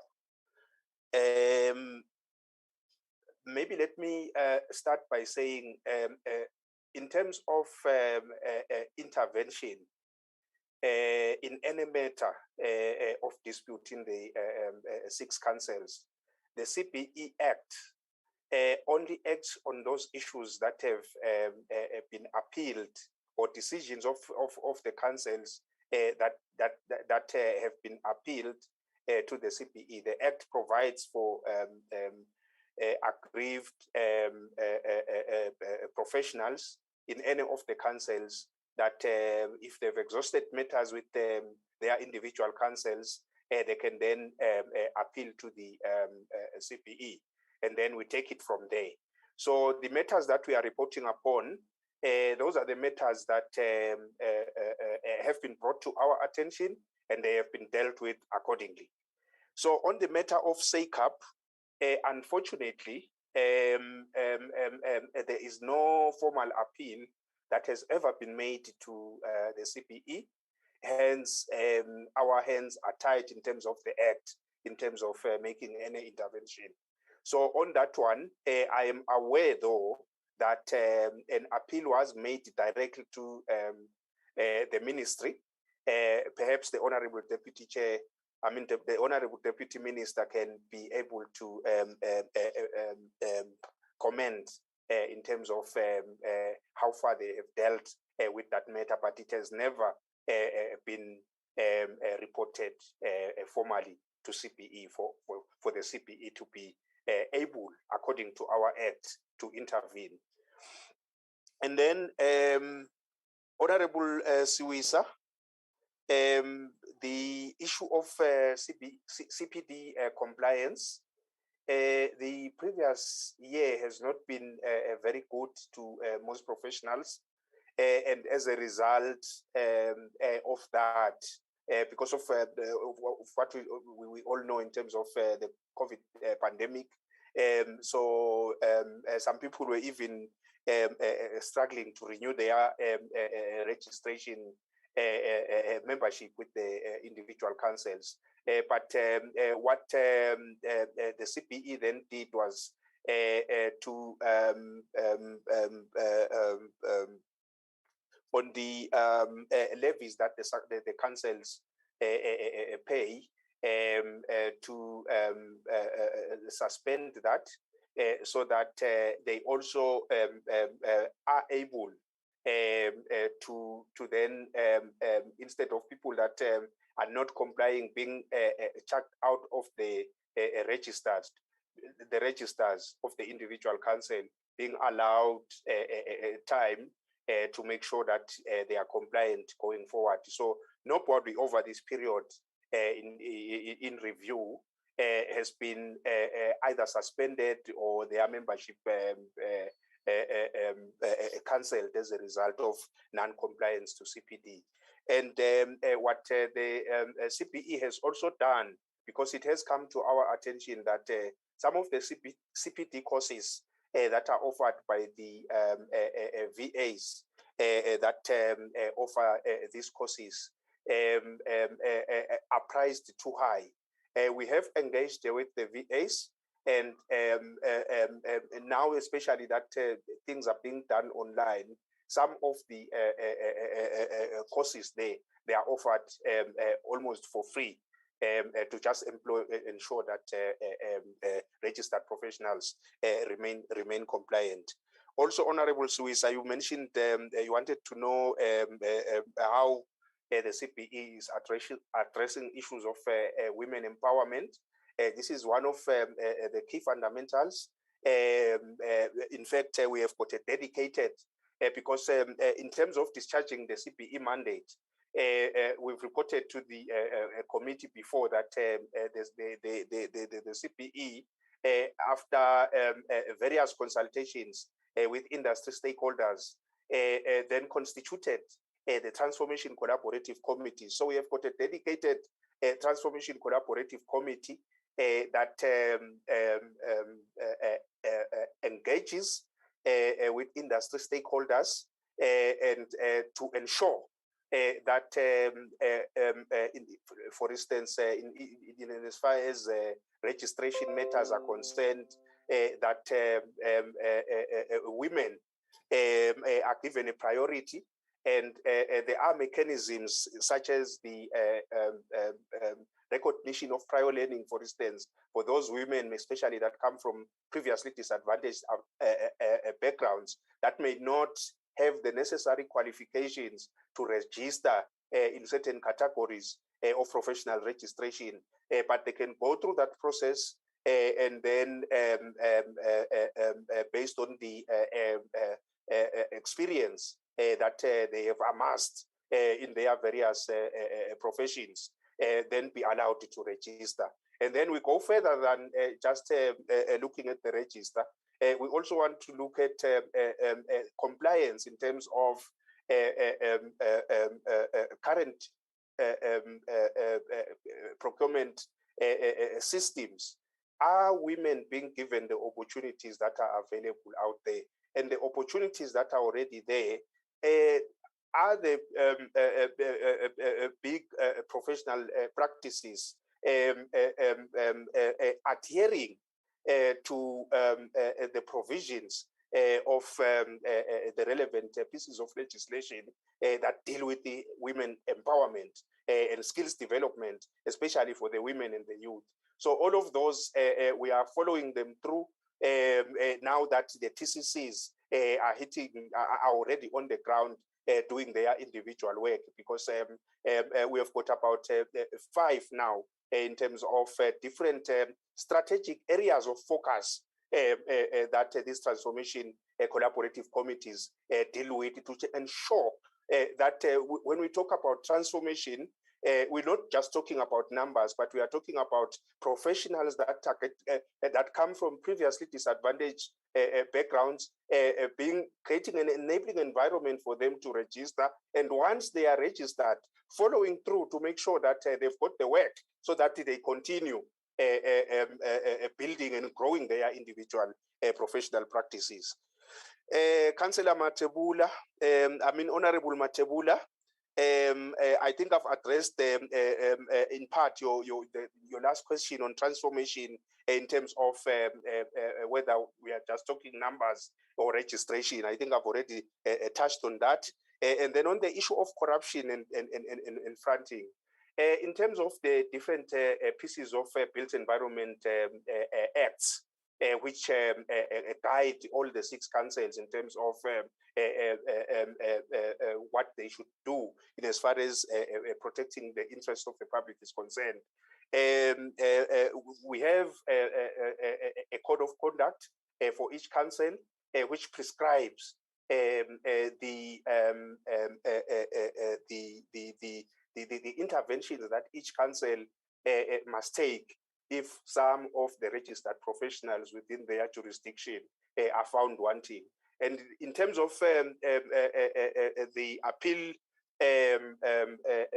issues that you've seen in the report today, some of those matters are actually exactly around those issues where there has been reported a number of issues that have got to do with some registered professionals not adhering to the individual code of conduct, and then the councils intervene.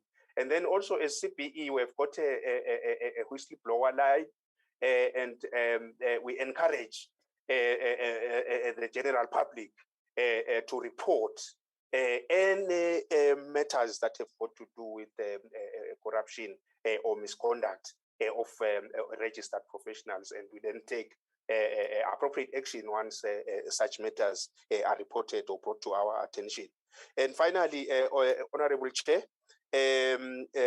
you raised the issue of again, I think it was the same concern as raised by Honorable Hicklin in terms of disputes or disciplinary issues emanating from some of the councils. You mentioned SACAP and you mentioned EXA. Again, our intervention is guided by the Act. I know we have dealt with some matters that had to do with EXA, which were brought to our attention, and they were resolved. But as I said on the question that was raised by Honorable Hicklin, on the one of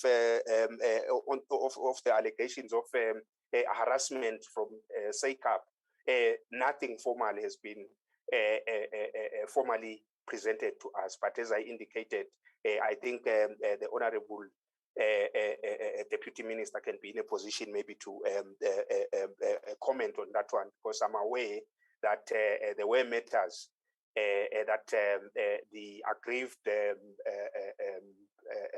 council members from SACAP reported directly to the ministry. And then, yeah, I guess the last one that you raised, Honorable Chair, was to do with initiatives that pertain to encouraging the registration of previously disadvantaged individuals. Again, I think I've addressed that in terms of the kind of mechanisms like your recognition of prior learning, where we encourage people that have spent some time, because most of the people that come from previously disadvantaged backgrounds, they find themselves in a situation where they don't have the requisite qualification to register in the categories where they want to operate in. So we provide the RPL mechanisms. They provide that gate or opportunity for people that find themselves in those situations. And not only that, some of the councils, they've got different categories of registration. And as you would expect, most of the people that come from previously disadvantaged backgrounds, you will find that they went through technical education. And when you register in most of the councils, you can only with the technical qualification qualify to register in the lower categories of registration. So again, what we have done as the CPE, we have come up with mechanisms to ensure that people are upgraded, especially from previously disadvantaged backgrounds. So through the RPL mechanisms, they can be upgraded. We have got statistics in some of the councils of numbers that already have been upgraded into higher categories, because it is in the higher categories of registration where you will get most of the big contracts that will enable professionals that come from previously disadvantaged background to grow their practices. Thank you very much, Honorable Chair.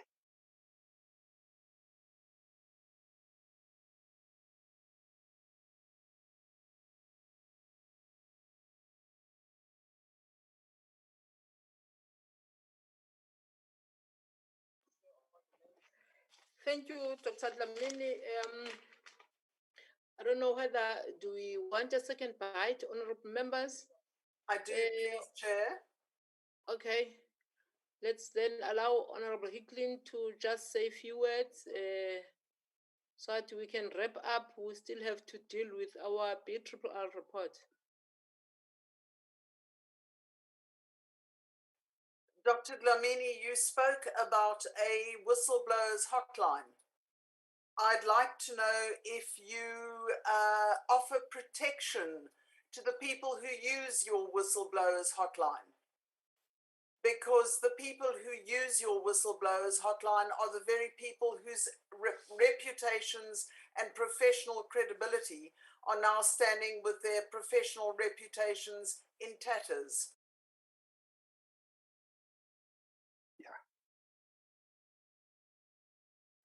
Thank you very much, Honorable Hicklin. In the matters that the CPE has taken up from the whistleblower hotline, I am not aware of any people that have been victimized. It's a highly sophisticated and well-developed system, and we ensure by all means we have got systems in place, even in terms of how that information gets filed, to ensure that it's ring-fenced. Neither management nor council members have got access to it. It's managed by our audit and risk committee, including our internal auditors. Thank you.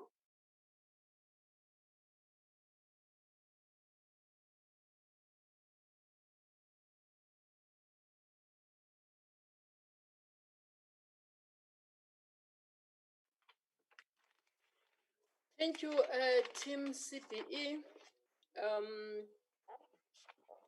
Thank you, DM, and your team for all these detailed presentations. I don't know whether, DM, you want to have the last word before we close up. Yes, thank you, Chair.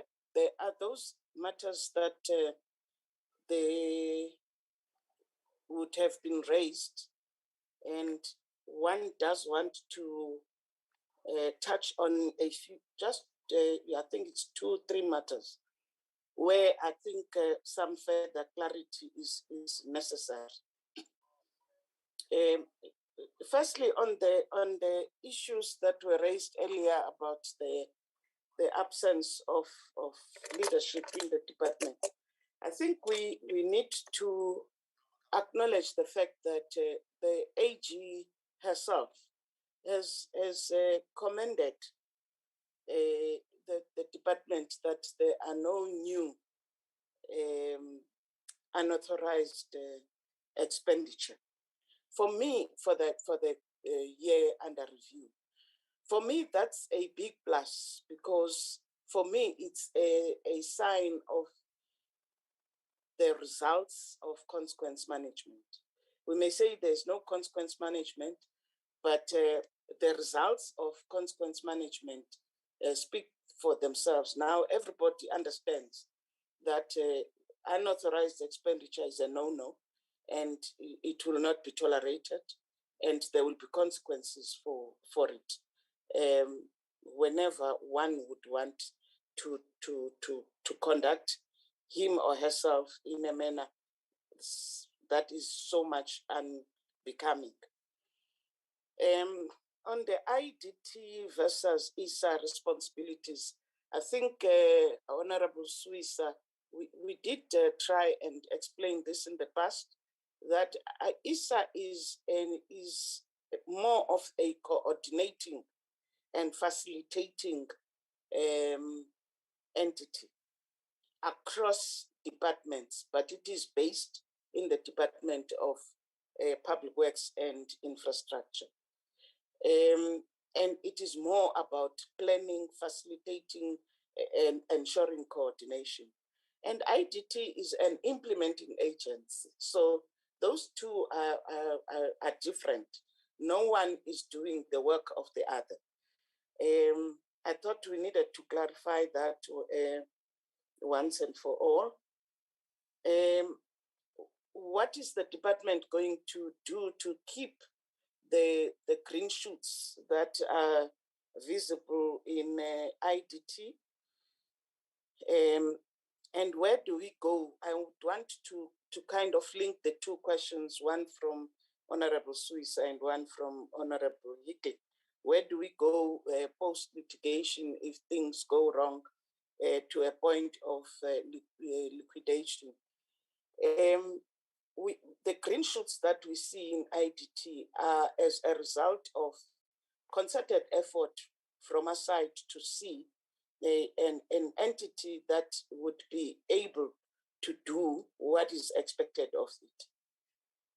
Maybe we should have indicated that with the new board, it has been given the task, because one of the major contributing factors to the poor performance at IDT, we may remove our eyes from it, but for me, it's the major contributing factor. It's the dual status of IDT, being a trust and a Schedule 2 entity, because that decision-making gets veered from one end to the other. Now, we have tasked the new board to say they must discuss, and this is the work that we do between the board and cabinet. We need to go back to cabinet to say what is the form going to be, and the board is doing all it can to just that. But also, we need to be reminded that there's this saying that everything rises or falls on leadership. And therefore, none of us would want to find IDT falling on our hands. And therefore, we will do everything we can to ensure that it comes out of the quagmire and it becomes this body that we can again pride ourselves in. My last point is on SACAP report. In fact, I should talk to the CIDB board. There were some delays owing to the very strict mechanisms and decision-making adopted by cabinet as led by the president. If one takes note of the new appointments in boards, you will find that you can't find fault with them. Because if your board does not have youth in it, you go back to start the process. If your board does not have capable women in it, through qualified means and expertise in specific fields, you go back with it. If your balance of women and men is out of sync, you go back, you start the process. So owing to that, the team that did the first interviews or selection process, they came up with a board that was not going to be acceptable to cabinet. And we had to restart that process. That is why the delay. But now, as we talk, the memo is en route to cabinet to appoint the members of the board for CIDB. With the SACAP report, I wouldn't want Honorable Hickling that we make this a personal issue, because it was raised in the committee and we responded in the committee the last time. So it became a committee matter. And we pushed for this, we explained firstly that we just can't fly from the ministry or from the department right through to intervene in a council. The law does not provide for that mechanism, but we had to find a way to do that. And the way was to go via CBE and consultations here and there. But that process was finalized and a report was submitted to the department and it was forwarded to the committee. But unfortunately, Honorable Member, it is during this period that all of us were not in Parliament, were in the field. I'm sure the committee support at some point will interact with the committee about it. Those are the clarifications, Chair, that I thought I needed to raise, especially after reminding myself of the words of Tata Mandela when he said, after climbing a great hill, one only finds that there are many more hills to climb. Even on this one, we are a department and its entities in motion towards ensuring that as we climb or look into the next hill to climb, we are energized and we do that with honesty and vigor. So with those few words, Chair, allow me to thank you, your leadership, as well as the committee members for the time you've taken. Some of the issues you are raising, we may not seem to be responding on them because we simply take note that these ones just need our action. So we take note of those areas that need our action or our further scrutiny so that we are able to improve.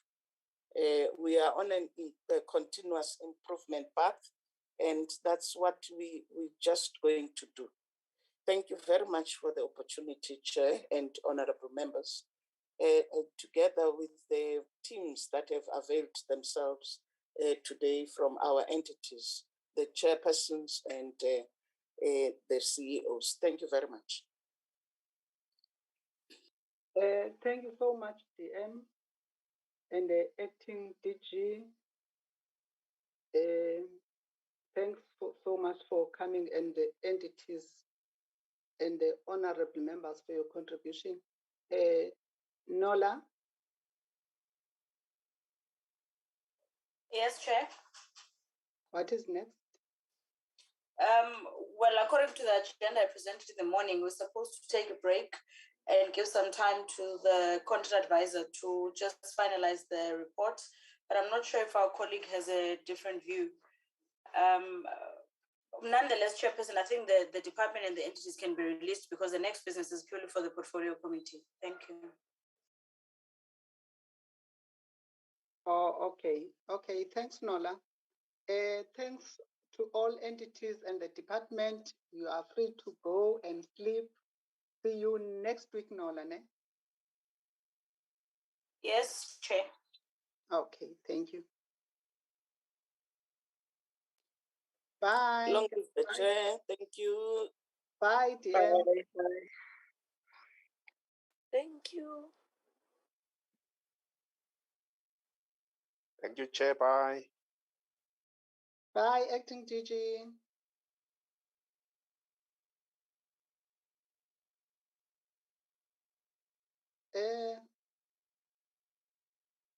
Nola? Oh, it's content advisor now. Okay.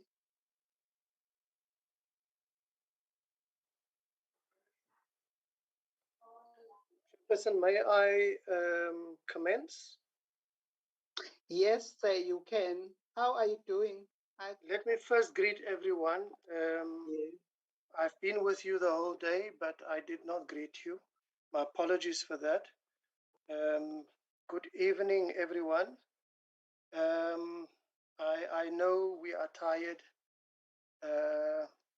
but we are ready to do this in a reasonably short time so that we can release you and you can have some of your evening. The program did say we would do this at 10 o'clock tonight, but we thought that would be torturous. Chair, I am not going through the whole report. I have the first page with the title in front of us. But what I will do is just to reflect on a few things, if I can still remember how to page. Yes, there it is. So that's the first page, and we are dealing with an assessment through our oversight. I highlight that the analysis contained was affected by arrangements for local government elections. It was also affected by the pandemic and a number of subsequent lockdowns. And we view this oversight as a chain of linked events throughout the 5-year term of this administration, and therefore nothing stands loose from the other. There are 3 ways in which the lockdowns and the pandemic affected us. The first is that there was permission to table annual reports later. The next was that the elections caused last-minute changes to the programming. And then thirdly, something which I think we should include because it's relevant, the department actually responded in bulk very late to the recommendations that we made in the budget vote report, as well as to the 13 recommendations we made in last year's budget review report. And members can have a look at that as they prepare themselves at a later stage. I'm not going to go through all of that. Chair, the mandate of the department and the PMTE is there. We list the acts that form the legislative mandate, and then we list the policy acts that remain relevant, which is the white paper that's called Public Works Towards the 21st Century, dated 97, and the white paper Creating an Enabling Environment for Reconstruction, Growth and Development in the Construction Industry, dated 1999. Just want to reflect on that second one. The first one is supposed to give us a public works bill that will ensure that the PMTE can actually return to a state as a running business and make money from the property that government owns. The second one relates to some of the debate that took place right at the end relating to the CBE and the CIDB. Those are both acts that's required and amendments that's required to the CIDB and the CBE Act. I'm raising this because it will come up in the recommendations. We reflect on the oversight function and we reflect on levels of oversight, where the Minister's office is the first, the committee is the second, and the AG is the third level, and together we speak together when we then do an assessment of the annual report, and that was in action today. Components of the oversight focus for members at another stage, you may want to go through that, where we speak of the APP, the key performance indicators, and how the AG and ourselves look, and the department itself also reflects on how the KPIs were realized using the budget. We reflect on the evidence that the committee used,